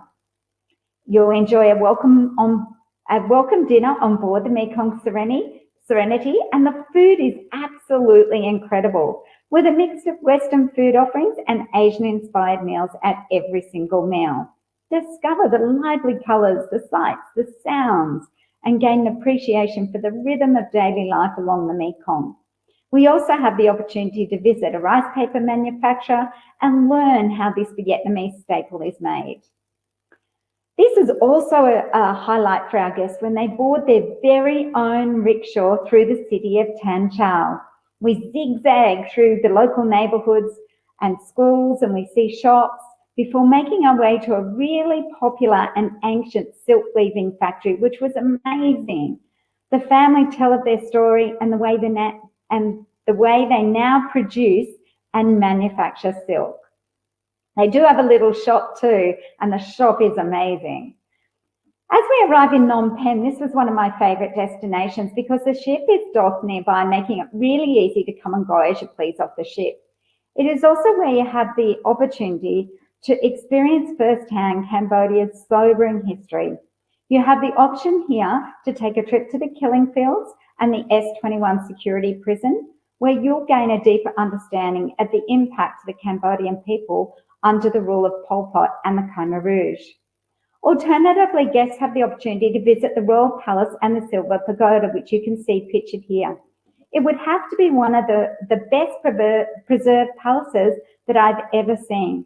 And of course, if you want to do both, This is possible by visiting the killing fields in the morning tour and heading to the palace in the afternoon. Now then we'll take a coach to Udon. So this was once the royal capital of Cambodia, and I believe, Rochelle, you had an amazing experience here where you called on a monastery for a Buddhist blessing experience with local monks. How was that? Oh, Margie, it was absolutely amazing. We had a wonderful blessing with the local monks, which was just so amazing and very spiritual. But then we got to walk around the grounds, and we were lucky enough to be with the locals that were living there, and they were having lunch. So we got to meet them and their way of life, and it's just the surreal and the serenity of how they live in such simple, and just nobody is feeling, you know, there's no anger, there's no anything. It's just such a beautiful experience. We just absolutely loved it. That's fantastic. So as we come to the end of our Mekong cruise, we have a last-minute opportunity to take a hilltop walk of Wat Hon Chi, where there are magnificent views of the Mekong River. Now, we do alight the trip at Kampong Cheng before we then take a coach and journey through the rice paddy fields and make our way to one of the best hotels I've ever stayed at in my travelling career, the Hotel Sofitel Angkor in Siem Reap. So staying at the fabulous hotel, we get the opportunity to also visit ODA. Now, ODA is the Opportunities for Development Through Art. This is an organisation that provides support and education opportunities for the poor and disadvantaged children. And APT are proud sponsors of ODA, and our guests absolutely love the interaction that they have with these children, where they get so excited to practice their English, talk to you about their daily life, show you their art, and do a performance for us. Now, also while we're in Siem Reap, we have several freedom of choice sightseeing, but one of the favourites from our guests are to don a helmet and hop aboard an automatic quad bike that are built to travel safely over all the terrain. You'll zip past rice paddy fields, you'll explore atmospheric villages, you know, there's chickens all along the way, and it really is a fabulous experience. For those guests that don't want to do the quad bike ride, there's also an opportunity to do the coma cooking class or take a horse cart ride around Siem Reap. Now, of course, everyone comes to Angkor Wat to marvel at the sheer beauty and the size of Angkor Wat. So with a refreshing drink in hand, our guests will go for a very early morning sunrise. Following sunrise, you'll have the opportunity to explore on a guided tour, unless you'd like to wander around at your leisure. Angkor Wat is said to be the largest religious monument in the world, and it's absolutely fantastic. Equally impressive, though, I found Ta Prohm, or to many, the Tomb Raider Temple. And we also have the opportunity to go there later in the afternoon. That temple is surrounded by the jungle, just as they sort of are discovering it. Now, this is actually my own photo taken at sunrise, and I put it in just to prove to you it's not photoshopped. It's just taken with my iPhone, and it was an older iPhone, and it's a true photo of what you're going to see when you visit the area. Now, cruising the Mekong is an effortless getaway, so we're really pleased to offer several variations of the itinerary to suit those who prefer either a longer or shorter time away. These can all be found in our online brochures, so whichever journey you choose, it's sure to be a meaningful and a most memorable experience. So that concludes our presentation, and I hope you've enjoyed Margie and I taking you through some of these amazing journeys through Asia. Margie, I've had such a wonderful time talking through them, and I know you have too. Oh, it is. It's a fantastic time away, and it's certainly something that should be on everyone's bucket list to explore at some stage of their life. So I'm also pleased to say that we do have our sister brand, Travel Marvel, which offers flexible premium touring and cruising to same or similar destinations as the APT. And of course, we'd love you to live that dream. So if anything takes your fancy from these presentations and you're ready to start planning your next adventure, please call our expert reservations team on the number on your screen now, or visit our website. Alternatively, visit your trusted local travel agent to go through any of the itineraries or anything that takes your interest. Now, I'd love to leave you with the proverb that was shared by one of our Myanmar tour guides. Traveling thousands of miles is better than reading thousands of books. I just thought that was a wonderful, wonderful proverb to end today. So thank you very much. We hope, Rochelle and I both hope you have enjoyed today, and we look forward to seeing you on board one of our itineraries in the future.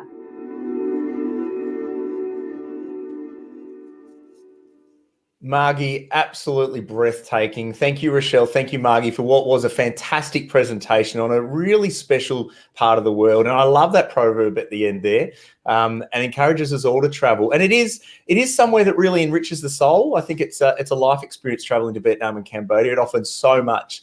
Folks, if you'd like to learn more and find out more and maybe make a booking, then please call APT. We're open today, so reservations are available right now to take your call, or of course, go into your local travel agents as well.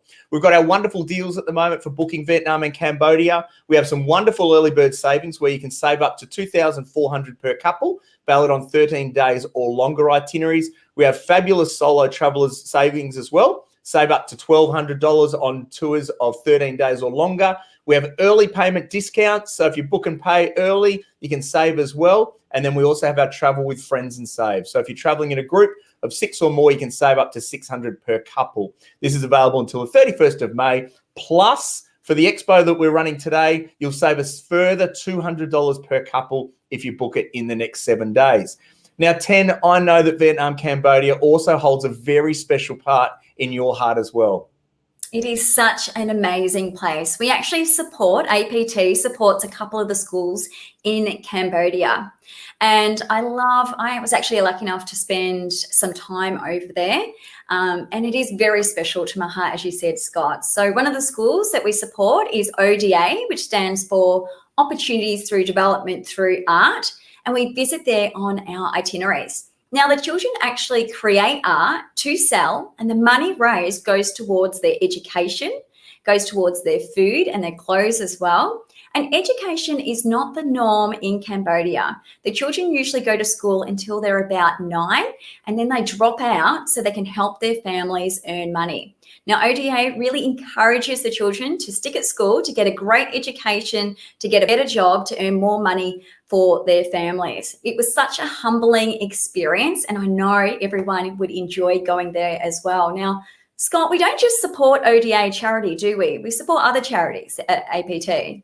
That's exactly right, Ten. And this leads us into one of our really interesting presentations today. And I've been looking forward to this all day. This is going to be Rob McGeary and Katrina Mackay talking One Tomorrow. And folks, if you haven't heard throughout today's presentation, One Tomorrow is really, really significant to the APT group. This is our charitable fund where we make incredible investments into the communities that we visit, both in the way of giving to the community plus in the nature. So our intent really here is to leave the destination in as good, if not better shape than when we arrived. So to talk more about this, I'm really pleased to introduce the next DVD, the video, which will be playing with Katrina Mackay and Rob McGeary.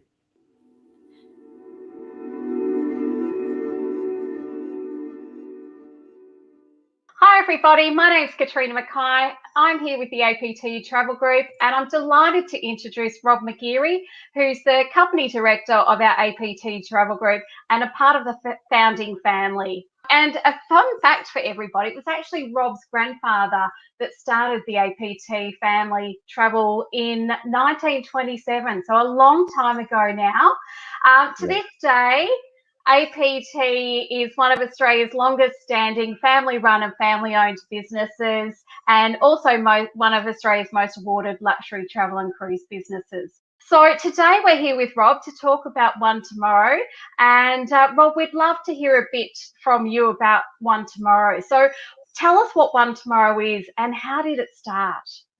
Well, thanks, Katrina. Thanks, everyone, as well for tuning in and listening. One Tomorrow, we're really excited about One Tomorrow. It's more than just a travel brand. In fact, it's not a travel brand. It's actually a philanthropic brand. And being a family company, we've got deeply held family values. And like all families, sort of you want to look after those in your family. And what our broader family is all our travellers and those that we touch in our tourism experience. And so we have always had a strong sense of giving back and supporting those that we work with, whether it be suppliers or hotels or schools that we visit or places we visit on tour. And it's all been very quite organic and ad hoc. And with being a travel company and a business, people relate to brands. And so what we've done is created a brand called One Tomorrow, and we've actually umbrellas all of these other activities and actually consolidates and provides a central focal point for these activities that really have existed for 10, 20, 30 years, but just ran under the radar. So this is a not-for-profit charitable arm of the APT Travel Group that we're just launching now. We founded it in August 2019 and started working with the staff. And then now we're doing a guest giving program, which we're launching with our travel in 2021 and 2022. We've got a guest giving program, which we're really, really excited about. Perfect. So, Rob, tell us, what's the aim of One Tomorrow? What do you hope to achieve? So One Tomorrow is about giving back to the communities in which we touch. That's in both sustainability and environmental causes, and also in humanitarian. So it might be education, health services, clean water, things like that. So it's about giving back to those communities that give us so much in the wonderful travel experiences that they facilitate. And it's about supporting those communities. So, and we've got a number of causes that we work with. And what we try and do is identify people who are passionate experts in their area, in their causes. And we're not experts in drilling a well or running a school or cleaning a river, but what we can do is actually support the people who are experts and provide resources and financial resources for them. So we're getting behind people who are on the ground, and we're using our skills of our staff who are on the ground to identify causes and support them, and then ensuring that the money we give goes through and helps the person at the end of the day, and that flows through to the end cause, which is great. Yeah, fantastic. So many great causes around the world that we support. So, Rob, let's hear about a few of those. So we've got our guest giving program. We've got about 17 different charities that we support there. And we also started this whole One Tomorrow with a workplace giving program for our staff, where our staff were donating out of their pay, volunteering to assist local charities, and also doing fundraising to help raise money. We've got about 14 local charities that our staff have selected. So talk to us about some of the charities that we do support globally. Yeah, sure. Well, before I touch on the charities, I think the workplace giving we launched in August 2019, and it's had a great uptake from the staff, and it just shows the passion of our people and our staff. And I think it really holds true to the family values and that family ethos that runs through our organisation. So I was just blown away by the support from our staff and how they got behind it. So they chose a lot of the charities themselves with things that resonated with them, and they donate from their wages, and then what happens is One Tomorrow matches their donation as well. So sort of some people donate, the equivalent of a cup of coffee a week. Some people donate more, and we get behind that. And some of the causes are the Smith family, Cancer Council, Beyond Blue, Woonan Foundation, things like that, that have got great support. And even in our first year, we were really chuffed that we actually got recognised and have actually won 2 awards and been recognised already as for our philanthropic efforts and our workplace giving. So really, just hats off to our staff on that one. Yeah, fantastic. Fantastic to see everybody getting behind it. And the next phase of this, Rob, is that we're looking at starting our guest giving. Can you talk to us a little bit about that? What is new with guest giving? Yeah, thanks, Katrina. We're really excited about the guest giving. That's a new program for us. It would have been launched last year in 2020, but that wasn't a normal year. But we're launching it now in 2021. And this is a way, again, as I said, using our staff on the ground around the world, whether they're in the Kimberley region or in Siem Reap and in Vietnam and Cambodia, that we are connecting, we're using our resources on the ground to identify causes and validate those causes, and then we're connecting our travellers, our guests, to those causes, because often people go when they travel and they say, "Gosh, this is fantastic. I've had the most wonderful experience. What can I do? How can I give back?" Whether that's giving back to help clean up the river, help provide fresh water, help provide education. How can I help and give back? And what should I do? And once we think we all have good intentions, but once we get home, it's sort of, we get caught up in the day-to-day of life and things get left. But when we're actually there, so we've identified a number of causes so that when we're there, people can actually connect and donate and give to those causes. So our skill is identifying good causes, grassroots cause, with people on the ground that are passionate about what they do, about their cause, whether it's clean water or education, and they're passionate about that. And we see ourselves as a conduit of connection to connect the traveller to the cause. And on top of that, if people do want to donate, we've actually said, well, we'll double it, because we're absolutely confident in these causes. We want to support things that are important to the region and important to our guests as well. So if our guests give $100, we'll give $100 as well. It's really fantastic. And I think one of the most important takeouts of this, Rob, is that the One Tomorrow are covering all the administration costs as well. So 100% of what's donated goes directly to those causes and to those grassroots charities, which is really fantastic. Yeah, that's correct. That's correct. So the organisation covers the costs so that people know that their $100 gets through to the organisation. Fantastic. And we they're also tax deductible too. All the organisations we work with are tax deductible in Australia and New Zealand, I think, which is a great benefit for people as well. Some of the causes we worked with actually weren't tax deductible before we worked with them, but we've helped them achieve tax deductible status, which again is just another great way that One Tomorrow has been able to help give back and help these causes. Yeah, absolutely. And I'd just like to reiterate as well that the causes we're supporting, yes, they're worldwide, but we also have a lot of great causes here in Australia, such as the Royal Flying Doctors and Rural Aid. And there's quite a few different causes that we also support back in Australia, supporting our Aussie farmers and those who need assistance. Yeah, Rural Aid, which have been fantastic through the droughts and the bushfires. And then also we support Beyond Blue, Cancer Council, Salvation Army. So yeah, quite a diverse range, but in those two main spheres of helping people and helping the environment. Fantastic. Well, that's a great segue, Rob, because if people want to find out more about One Tomorrow, where can they head? How can they find out more information? So we've built a website.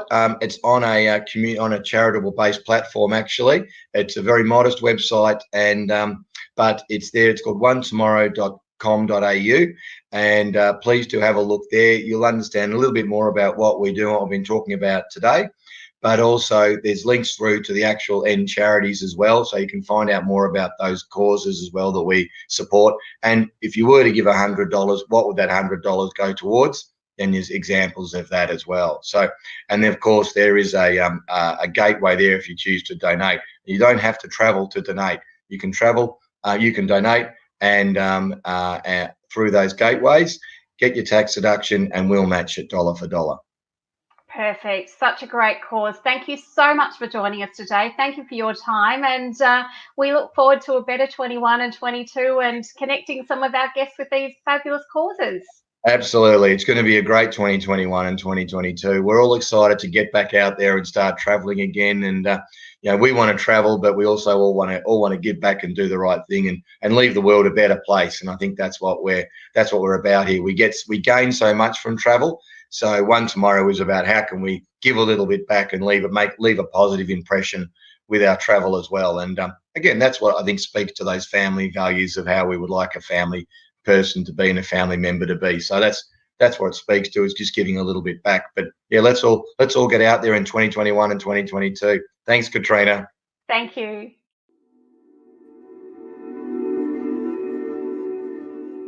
How fabulous, Ten, listening to Katrina and Rob talk about our One Tomorrow Foundation. Now, our next presentation is our lucky last, and it is one of the most popular destinations we've had for decades here at APT. Ten, I want you to close your eyes. You don't have to. Okay. I want you to close your eyes and just imagine an image of Canada. And what is the thing that comes to mind when you think Canada?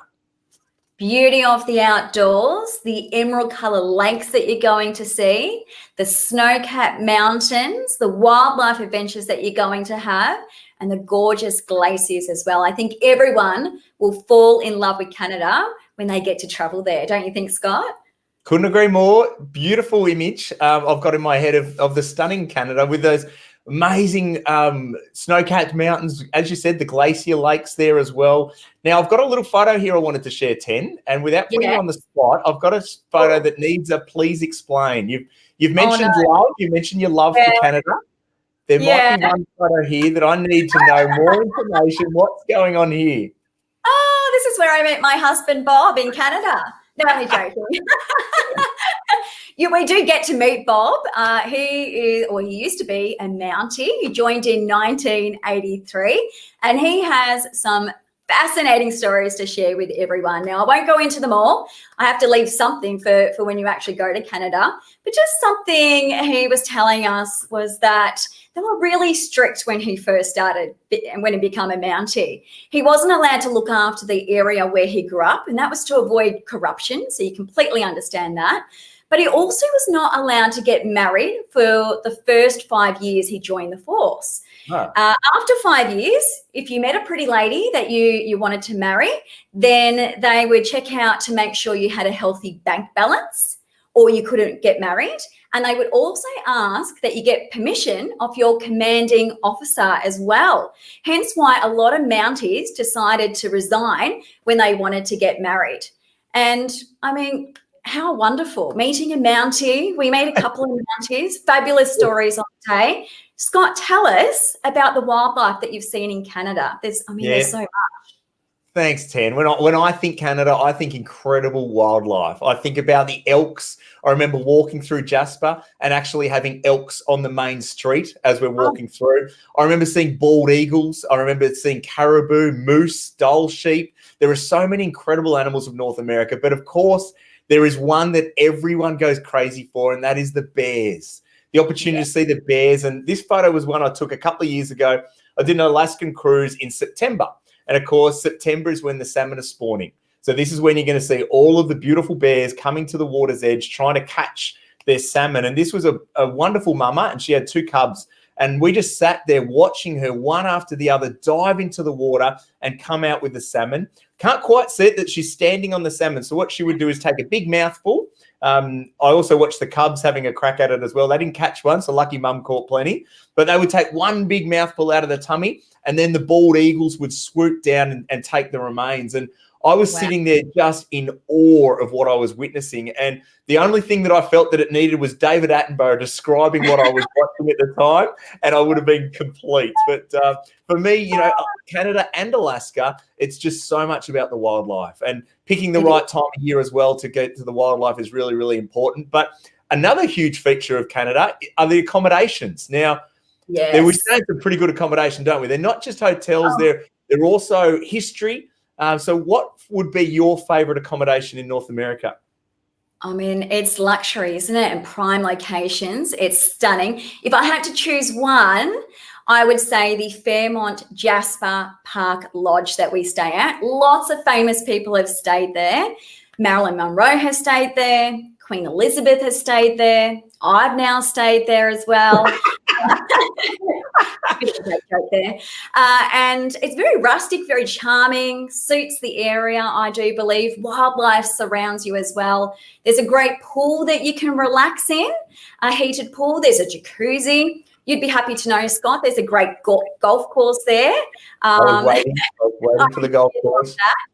And if you are traveling in the earlier in the season, I went in April the last time I went there, and we were lucky enough in Jasper to see the Northern Lights once in a lifetime. Obviously, we can't guarantee it, but if you go early in the season, you might be able to see them too. Now, Scott, what was your favourite accommodation in Canada? I think the castle of the Rockies, Banff Springs. To stay in this castle was just extraordinary. And I remember the story being told that at one time, the railway that's now known as the Rocky Mountaineer was only used for freight. And the head of the railway once famously quoted, "If I can't export the scenery, I'll import the tourists." So we then opened the train line to tourism. And then he said, well, I better build an accommodation at the other end. And that's when they built, in about 1884, they built Banff Springs, and then they also built Chateau Lake Louise. But the reason why there's a Scottish castle in the middle of Canada is that the head of the railway was from a town called Banffshire in Scotland. So that's why he settled Banff, and that's why there's a Scottish castle right bang in the middle of Canada. So for me, it was staying in the castle. It was hearing the history of the castle, the ghost stories, all the famous people, including Neil Lawson, that stayed there over the years as well. But Canada, I'll just touch on for 2 seconds because it is a completely different destination depending on which month you choose to travel. So yes. April, May, bears are coming out of hibernation. So they're going to be feeding on the carcasses that didn't quite make the winter. They'll be having berries. They'll be having grass. You'll see lots and lots of animals. But things to keep in mind with April and May, the lakes will still be frozen. So if you'd like to see those emerald-coloured lakes, they normally crack around the first 2 weeks of June. So April, May, lots and lots of snow around, which is pretty. It's beautiful. But please keep in mind those lakes are frozen. Ten, what do we got in store for summer? Can I say, when I went in April, we were able to actually walk out onto the ice at Lake Louise and the snow was coming down. So it felt quite magical. So there's a big bonus of traveling early in the season. Sure is. June, July, and August is summer. So that's when you're going to get great weather, mid-20s. So it's really, really good weather in the Rockies there. Keep in mind, it's the American school holidays in the middle of July. So it does get a little bit busy. If you're interested in the Calgary Stampede, that's the first 2 weeks of July, which would be brilliant. I would love to go to the Calgary Stampede. August, September is when the tourist numbers start to drop a little bit. You'll still get great temperatures, so average of about 20 to 23 degrees each day. You might get cold nights, so you might get a bit of a sprinkling, like you described, of snow, which is really, really pretty. It's elk mating season, so lots and lots of elk. When you're thinking fall, I think a lot of people think of the autumn leaves. The autumn leaves are mainly on the east coast. So the west coast won't get huge amount of autumn leaves. And that is actually mainly in October, not September you'll get it. So their autumn will start on the equinox calendar, which is sort of late September, not the 1st of September. And then, of course, the other option, 10, is to go in winter. So if you were to travel to Canada in December, it is a completely different destination. You talked earlier about walking out to the lakes. I remember ice skating on Lake Louise. They buff a little ring into the middle of the ice there, and you can actually get an ice hockey puck and stick and have a quick game of hockey out there. I've done that. I had very good travel insurance before I went out there. But then it's just magical. You'll go and have a look at the Capilano Suspension Bridge, which is pretty. The Butch Art Gardens in winter, they actually have a light display because, of course, all the flowers are not in bloom. But and if you look Whistler in winter, it is like a fairy tale. It's just stunning. So no matter what time of year you choose to go to Canada, is something for everyone. So maybe we should have a look at the Canada presentation right now, shall we? Absolutely. We've got Karen and Janelle. Enjoy the presentation.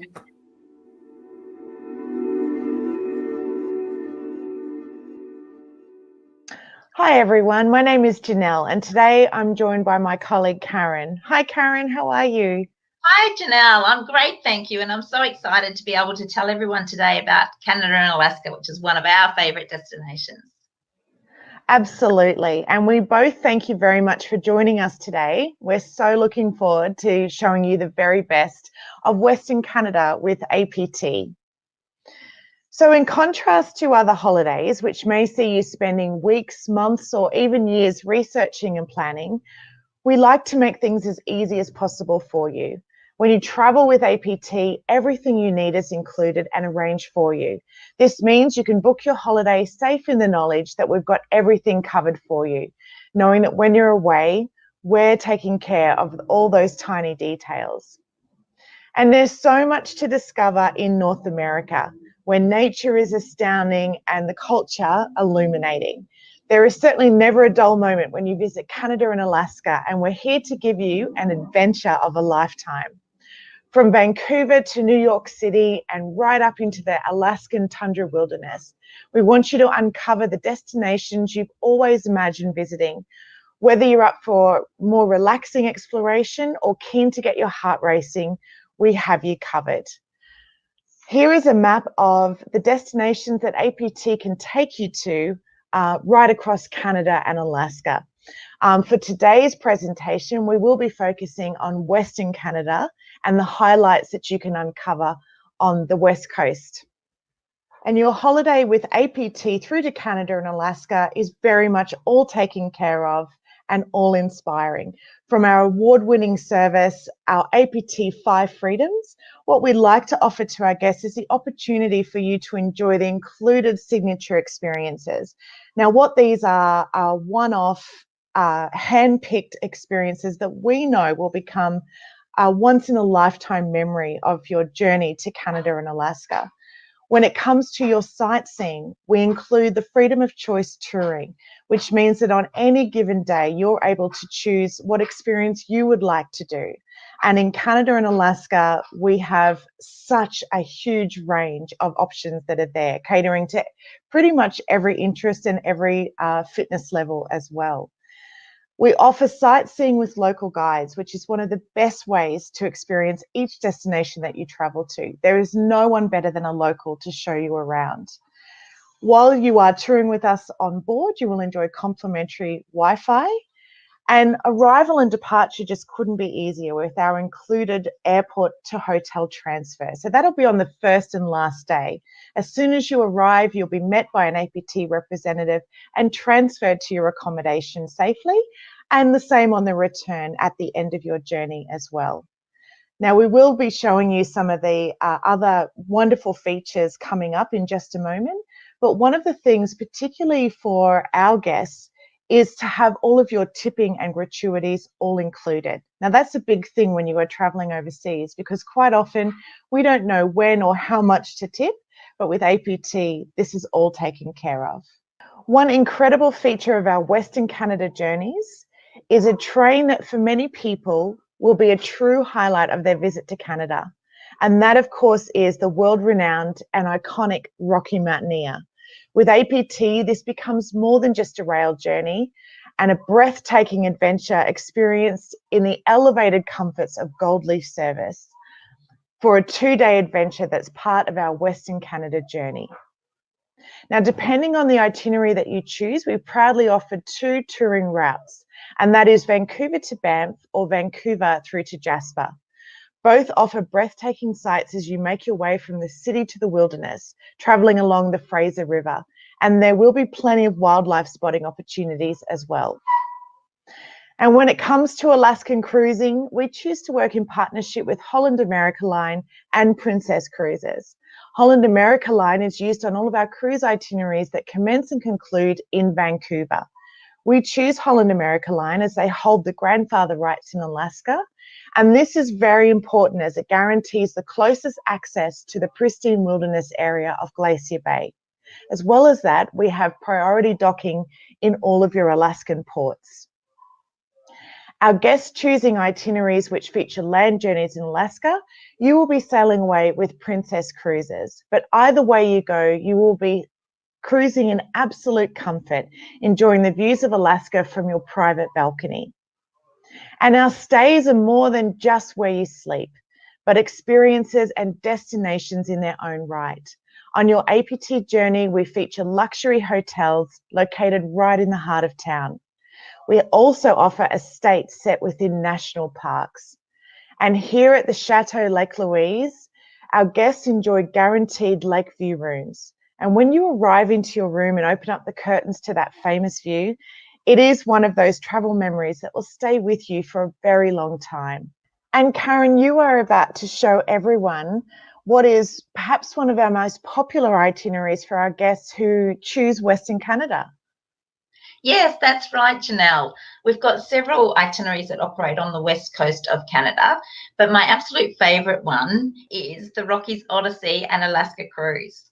And why is it my favourite? Well, this one you get to enjoy at a really lovely pace. We have included 6 2-night stays, which means you're not packing and unpacking along the way.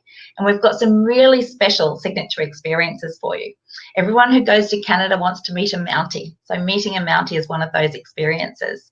We have a new breakfast included, which I'll tell you about at Capilano Bridge as well. So there's lots of highlights, and I'll run through these with you today. So having a look at the itinerary, we do this tour from either Vancouver back to Vancouver, or you can do it in reverse, starting in Victoria and ending in Vancouver. We head out from Vancouver. We have 2 nights in Vancouver to start with, 1 night in Kamloops, 2 nights in Banff, followed by 2 nights in Jasper. Then we go 1 night in Sun Peaks, 2 nights in Whistler, and then over to beautiful Vancouver Island for 2 nights in Victoria before we do our 7-night cruise. So we start this itinerary in Vancouver, and we have 2 nights here. Vancouver is a beautiful city. It's always been said to be one of the most favourite beautiful cities in the world. It's surrounded by mountains, and it's got deep blue water all around it. So it's a really lovely place. We include all of the must-sees on a city tour for you here, and that takes you out to Stanley Park, which is Vancouver's #1 in popularity, and it's #1 in beauty, and it's also the largest urban park in Vancouver. So that's really a beautiful site to visit. We also include Granville Island and Gastown, so you'll get to see everything that you'd want to see whilst you're in Vancouver. We take you out to Capilano Suspension Bridge, and we have a really special signature experience here, which is a breakfast included at the Cliff House restaurant. After breakfast, you'll have plenty of time to wander around the park and try to walk over some of those suspension bridges. Now, the biggest bridge there is 140 metres long and it's 70 metres high. And you might think, wow, is it safe to walk on these? Well, back in the early days, the cables used to be made of just hemp rope, but now the cables are actually strong enough to hold a fully loaded 747, so you can have no worries about walking over there at all. After we've enjoyed our time in Vancouver, we will head out on the Rocky Mountaineer towards Banff. And this is a 2-day journey with ever-changing scenery. When we leave Vancouver, we're going through like tropical rainforest area. There's lots of lush green fields as we travel through the Fraser Valley. And then we follow some winding, beautiful rivers and canyons, and we end up in some desert area, which is where we'll overnight in Kamloops. And then the next day, it's into the beautiful Rockies, and you've got those beautiful Rocky Mountains ahead of you. On this train, we'll be travelling in Gold Leaf. So it's a bi-level, panoramic windows on both levels journey. And we'll sit upstairs on the top level during the day and really taking in the sights and being pampered. And then we'll have breakfast, lunch on the train both days, and that will be a la carte. So we'll go down into a lovely restaurant, and this is where you'll get the great opportunity too to mingle with fellow guests and get to know them. We head into Banff through the spiral tunnel, so that's quite fascinating as well.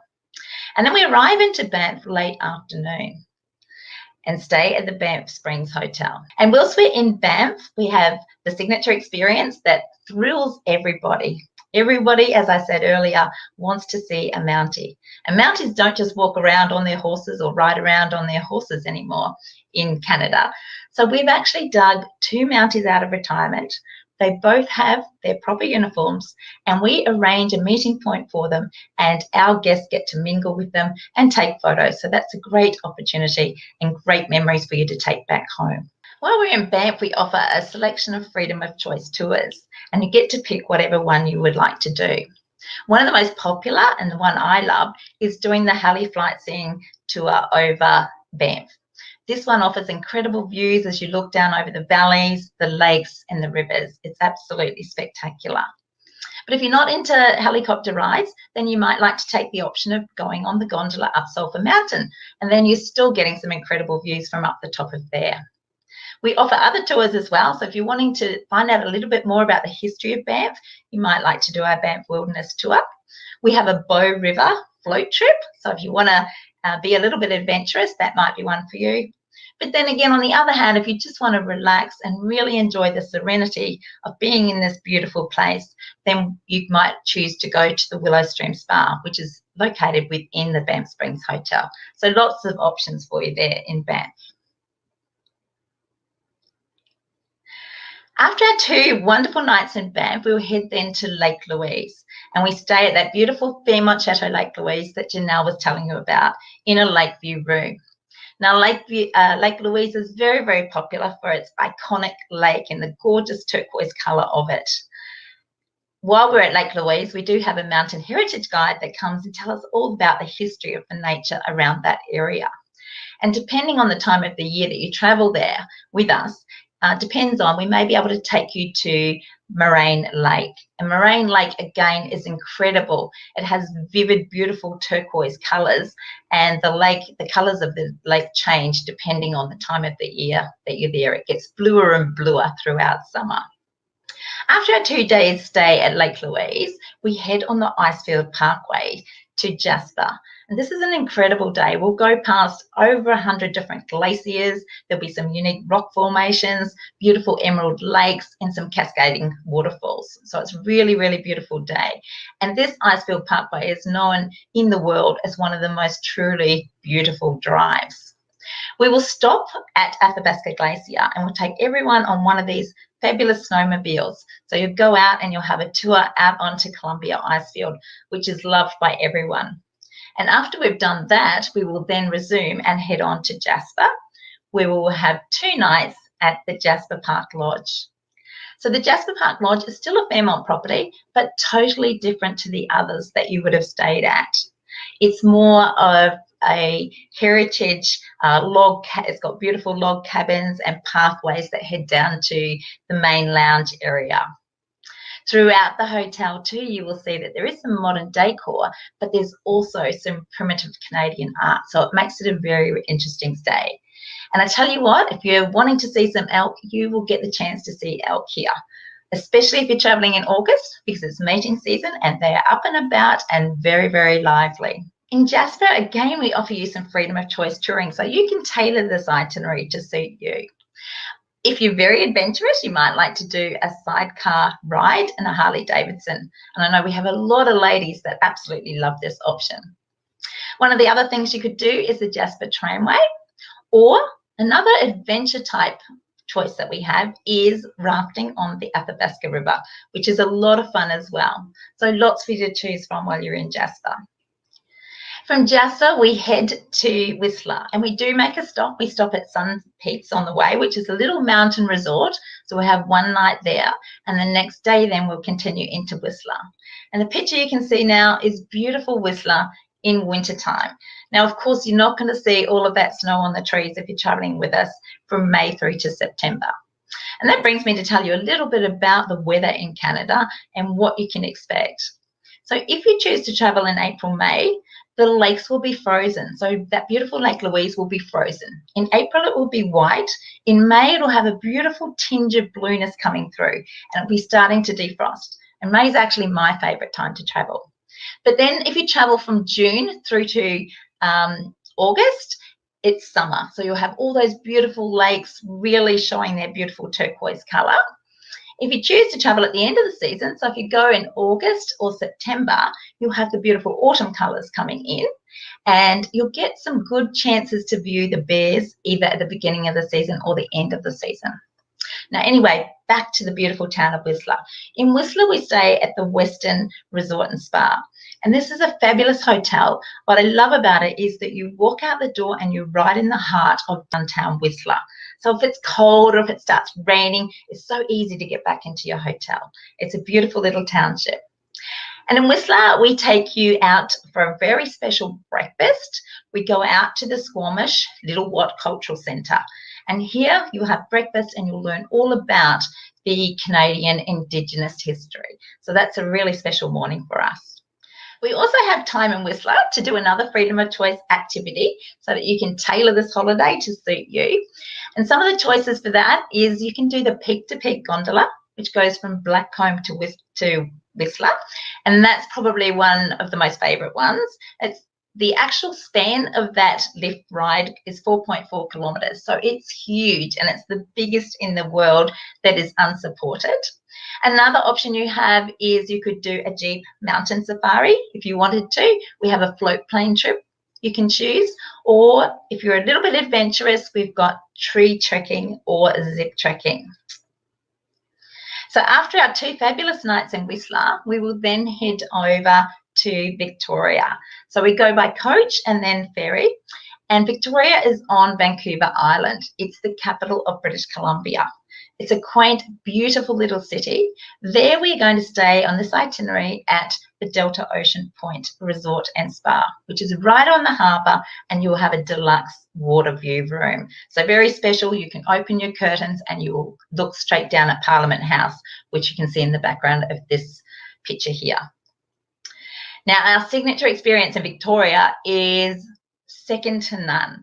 It's Butchart Gardens. Now, whatever tour you do to Canada, any operator is going to take you to Butchart Gardens because it's an absolute must-see. But with APT, we want you to have some really special memories. So we have arranged for you to go in there before the park opens to anyone. And we have a beautiful cooked breakfast in the park, and then we have time to roam around the park, take beautiful photos without anyone in the background before the park opens to others. So when we leave, there's about 10 or 11 coaches pulled up ready to come in. So that's a really beautiful experience. Now, after Victoria, now comes the time a lot of people have been waiting for, and that is to do our beautiful, stunning Alaska cruise. And as Janelle says, we partner with both Holland America and Princess Cruises. On this itinerary, we are using Holland America, and we're doing the Inside Passage cruise, which goes from Vancouver back to Vancouver, stopping off at Juneau, Ketchikan and Skagway. And the reason we pick Holland America for this itinerary is because of those grandfather rights that Janelle was telling you about. It gives us priority docking to dock at each port. In Alaska, only 3 ships can dock at a port. The other great benefit is that we go into Glacier Bay. Now, I know if you haven't been to Alaska, you would think any glacier is amazing. But with Glacier Bay, only 2 ships a day are allowed in there, and we will be one of those ships. And we're in there pretty much all of the day. So it's an absolutely beautiful experience. So Juneau is our first port of call in Alaska, and this is a great town like they all are. With Juneau, this is a place that if you're wanting to do something out of Juneau that gives you a great experience with ice, this is where you could do it. You might like to take a helicopter ride out, land on the ice, and then you can actually do some dog mushing. There's also tours that you can do from here to Mendenhall Glacier. But what I suggest is if you want to go to Mendenhall Glacier, there is a local bus that operates just as you get off the ship, and you can buy a ticket on it, and it's only 20 minutes out to Mendenhall, and you can spend as much time out there as you want to, have a look around, and then make your way back to Juneau, and the buses just run constantly. So the second port of call that we go to on this itinerary is Skagway. And Skagway is another great little Alaskan town. All of the buildings there reflect the bygone era of the gold rush days. So it's quite cute to walk around, and you'll get some amazing photos there. This is also gateway to the Yukon and the White Pass Railway. So if you're wanting to do the railway trip up and explore a bit of the Yukon, this is where you would do that from. And I haven't done it myself, but everyone I've spoken to has absolutely loved that train trip. And our third port of call in Alaska on this itinerary is Ketchikan. Look at it, another quaint little town. You can easily just fill your time walking around here if you want to. And ladies, if you're into jewelry, they sell the Alaskan topaz, and they also have the Northern Lights topaz. And that's beautiful jewelry with all those blues and pinks and purples and green colors coming out. Alaska, by the way, also is cheap for diamonds. So if anyone wants to get some diamonds, this is the place to do it. But you'll really thoroughly enjoy walking around Ketchikan. There are lots of native totem poles as well for you to explore and get photos standing next to. So that pretty much sums up the itinerary that we do in Alaska. From Ketchikan, we cruise right back to Vancouver, and we end the tour there. Now, as I mentioned at the beginning, we've got lots of different itineraries that cover the west coast of Canada. The Rockies Odyssey is I've just spoken about. We also have the Rockies Explorer, which is the same as our Rockies Odyssey, but it just has a lot more one-night stays. So if you're after something that's a little bit quicker in duration, that might appeal. The other option we have for you is the Rockies Icons and Alaska Cruise. So this one here is just 16 days. So if you are short for time, this might be an option that you'd like to look at as well. And this itinerary starts off, it still covers the Rockies, but it starts off in Calgary. So you fly into Calgary, you'll have 2 nights in Banff, 1 in Lake Louise, 2 in Jasper, and then you'll do the Rocky Mountaineer train back, stopping in Kamloops, getting on to Vancouver for your 2 nights, and then still doing the 7-night cruise. So that's another option for you as well.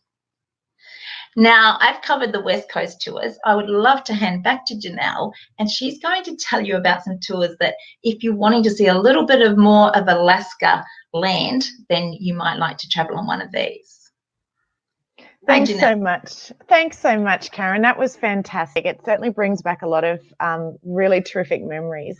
But it is now time to head further north on our most popular Alaskan land tour, which includes a 7-night Princess Cruise. This provides a more immersive exploration of Alaska. So it's here that the highest peak of North America awaits, along with the moose, grizzly bears, elk, and wild wolves of Denali National Park. This land journey itinerary throughout Western Canada is very similar to what Karen has just showcased. So everything that you will experience on board your cruise will be so different to what you have just seen and done in the Rockies. So Princess Cruises have over 50 years of experience sailing this region, and you'll be also able to revel in 2 unique glacier encounters as you come up close with one of nature's greatest spectacles, not once, but 2 times. You'll sail past the iconic glaciers of Glacier Bay National Park that we just had a look at, and really add depth to your experience with a second viewing at the 16 glaciers of College Fjord. Now remember, you are entering the home of wildlife, and any Alaskan cruise gives you the chance to view wildlife in its natural habitat. You can marvel over a humpback whale breaching the surface of the glassy waters, or enjoy the playful sea otters and look for the bears commune along the inside passage. There will be opportunities to spot bald eagles skimming for their breakfast while you indulge in your own, while overlooking this incredible ever-changing scenery. And up in Alaska is an opportunity to meet local personalities such as lumberjacks, totem pole carvers, and Libby Riddles, the first female Iditarod champion. And following on from this is something everyone seems to adore, which is the chance to snuggle future sledding dogs along with their puppies in the piazza. And when it comes to enjoying local flavors, the fresh Alaskan seafood is simply unbeatable. And the best way to enjoy it, eat it. So you'll be dining on local seafood from your ship, crab cakes from Tracy's King Crab Shack in Juneau, seafood chowder from the Bonanza Bar and Grill in Skagway, and perhaps fish tacos from the Alaska Fish House in Ketchikan. Your accommodation up in Alaska is situated at the McKinley Chalet Resort. This is in a premier location on the banks of the Nenana River, just outside of the park. Our APT guests stay in guaranteed Denali suites. And the Denali suites can spread out in a larger space. It also includes a separate seating area. One of the experiences that we offer as a signature experience with APT is the Tundra Wilderness Tour. So Denali National Park is 6 million acres of interior wilderness, and it's home to the highest peak in North America, Denali. Now, this is called the High One in the language of the Athabascan tribe, and this towering peak, believe it or not, stands at 20,320 feet above sea level.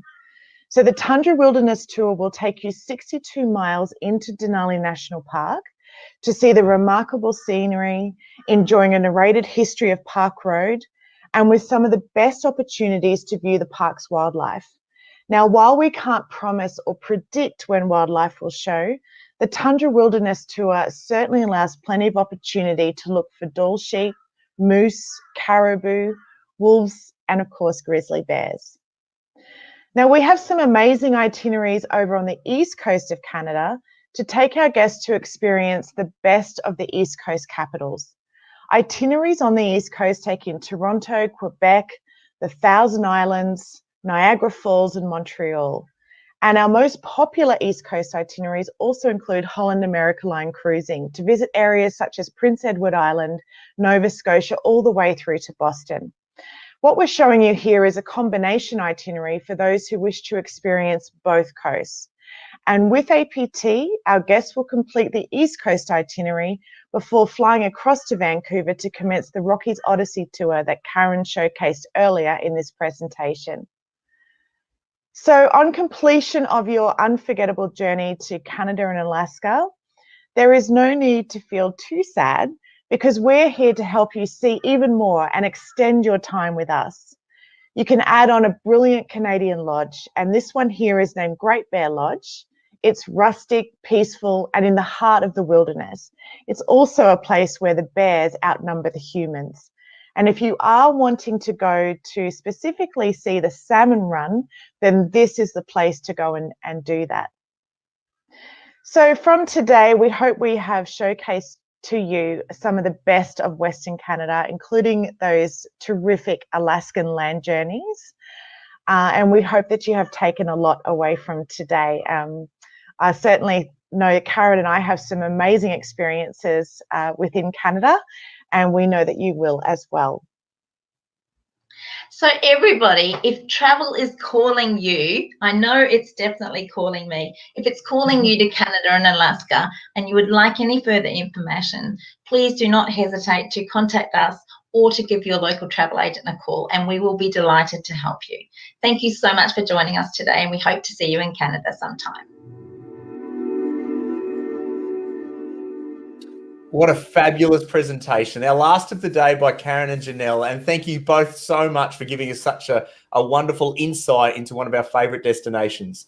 I love Janelle talking about the east coast of Canada as well, because it is something that I was able to experience a couple of years ago, and it is so different to the west. The east coast has an amazing fusion between that wonderful wildlife, but also history.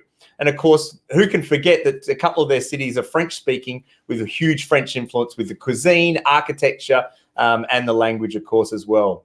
One of my favourites was actually Toronto. When I travelled into Eastern Canada, I had a look at Toronto. Toronto, we stayed at the Royal York accommodation, the Fairmont Royal York. So it's that iconic Fairmont property, which you would have loved over on the West Coast as well. You can see CN Tower there, standing proud of the city skyline. But what I loved about Toronto was something so unique to me, which was the 30-kilometre path that is actually under the city.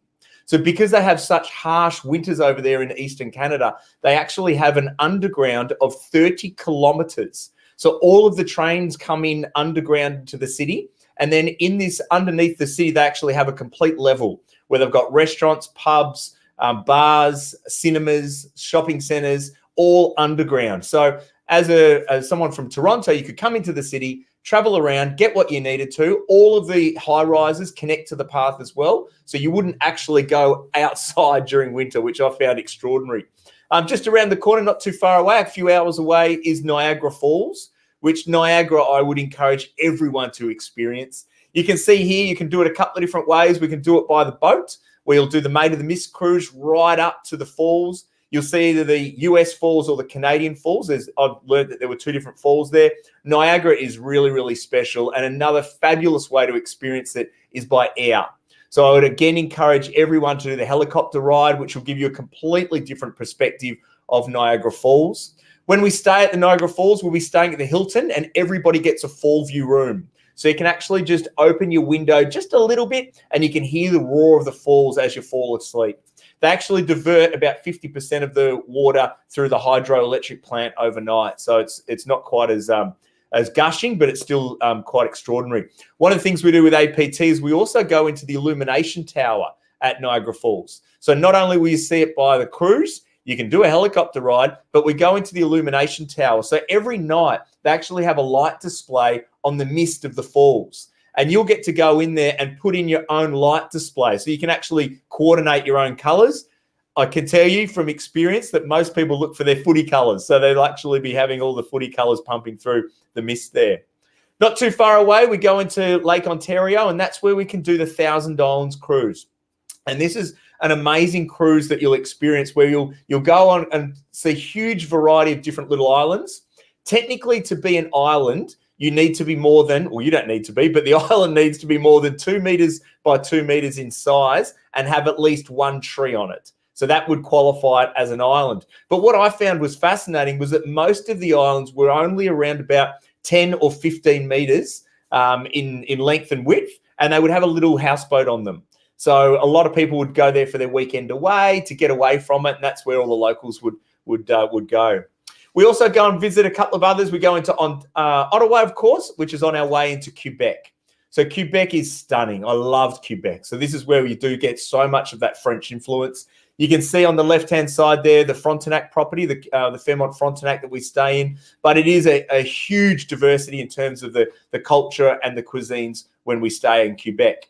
Now, folks, if you'd like to book in the next week, please go into your local travel agents or give us a call at APT. We've got some fabulous deals available as well as part of the expo that we've had on today as well. So with Canada, we've got some fantastic deals. And in addition to those normal Canada deals, you'll also get the exclusive $100 per person off any bookings made in the next 7 days. So we've got our wonderful Canada deals, Canada, Alaska. So whether it be Canada on the West Coast, on the East Coast, we've got the Alaskan cruise as well. We have great savings for you for travel. And then, of course, the exclusive $100 per person discount. Now, Ten, it's been a wonderful day. It certainly has. It's gone so fast. And that concludes today, actually. We hope you have found it interesting. We certainly appreciate you joining us today. But before we go, I wanted to ask Scott one more question. Now, Scott, after hearing all the presentations today, what destination will you be booking for your next holiday? Great. Well, on those presentations, we should also do a shout out, shouldn't we? Because our sales team have given us an incredible detailed presentation from their first-hand experience of traveling with APT all around the world. So a big shout out to our sales team. We'll also have a shout out to Kieran and Danny, who are working behind the scenes to make this all possible. So a big thanks to our team behind the scenes there. But in terms of your question, what would I love to do in 21? Yes. I love the idea of this private jet tours. To get your own private aircraft and do a tour. We do this 9-day tour of WA that you described. Normally that would take 23 days on a coach. We're doing it in 9. So it's kind of like a highlights tour. It's the best of. So for me, it would definitely be the private jet tours of Western Australia from Perth all the way out to Darwin. Ten, you've also heard of a lot of great trips that we've got at APT. What's your number one for this year? So I've inspired you on the air tours. You could take your beautiful wife and perhaps your parents, because I know they love to travel with APT as well, don't they? That's it. Yes, absolutely. Thank you, I'll let them know about it. I would have to say, so many choices, but I would lock in the Kimberley cruise. I love the thought of unpacking once, relaxing on board, and getting to cruise that remote coastline in the Kimberley and seeing lots of marine life as well. That really does sound like the perfect holiday. But we really do look forward to seeing everyone's smiling faces on board with us in the future, Scott. Absolutely, folks. It's been a wonderful day. Hopefully you found it informative and inspiring. And if you'd like to find out any more information, please, as I said, go into your travel agents, give us a buzz. If you'd like to watch one of the presentations again, we can forward you the virtual presentation link so you can watch it back again. If you'd like to watch all 5 hours again, 10, I'm sure that's possible too. But on behalf of 10 and myself and everyone here at the APT family, thank you so much for tuning in. Don't be a spectator. Go out and see Australia whilst we've got it on our own. Thanks for joining us, and we'll see you soon. Take care, everyone.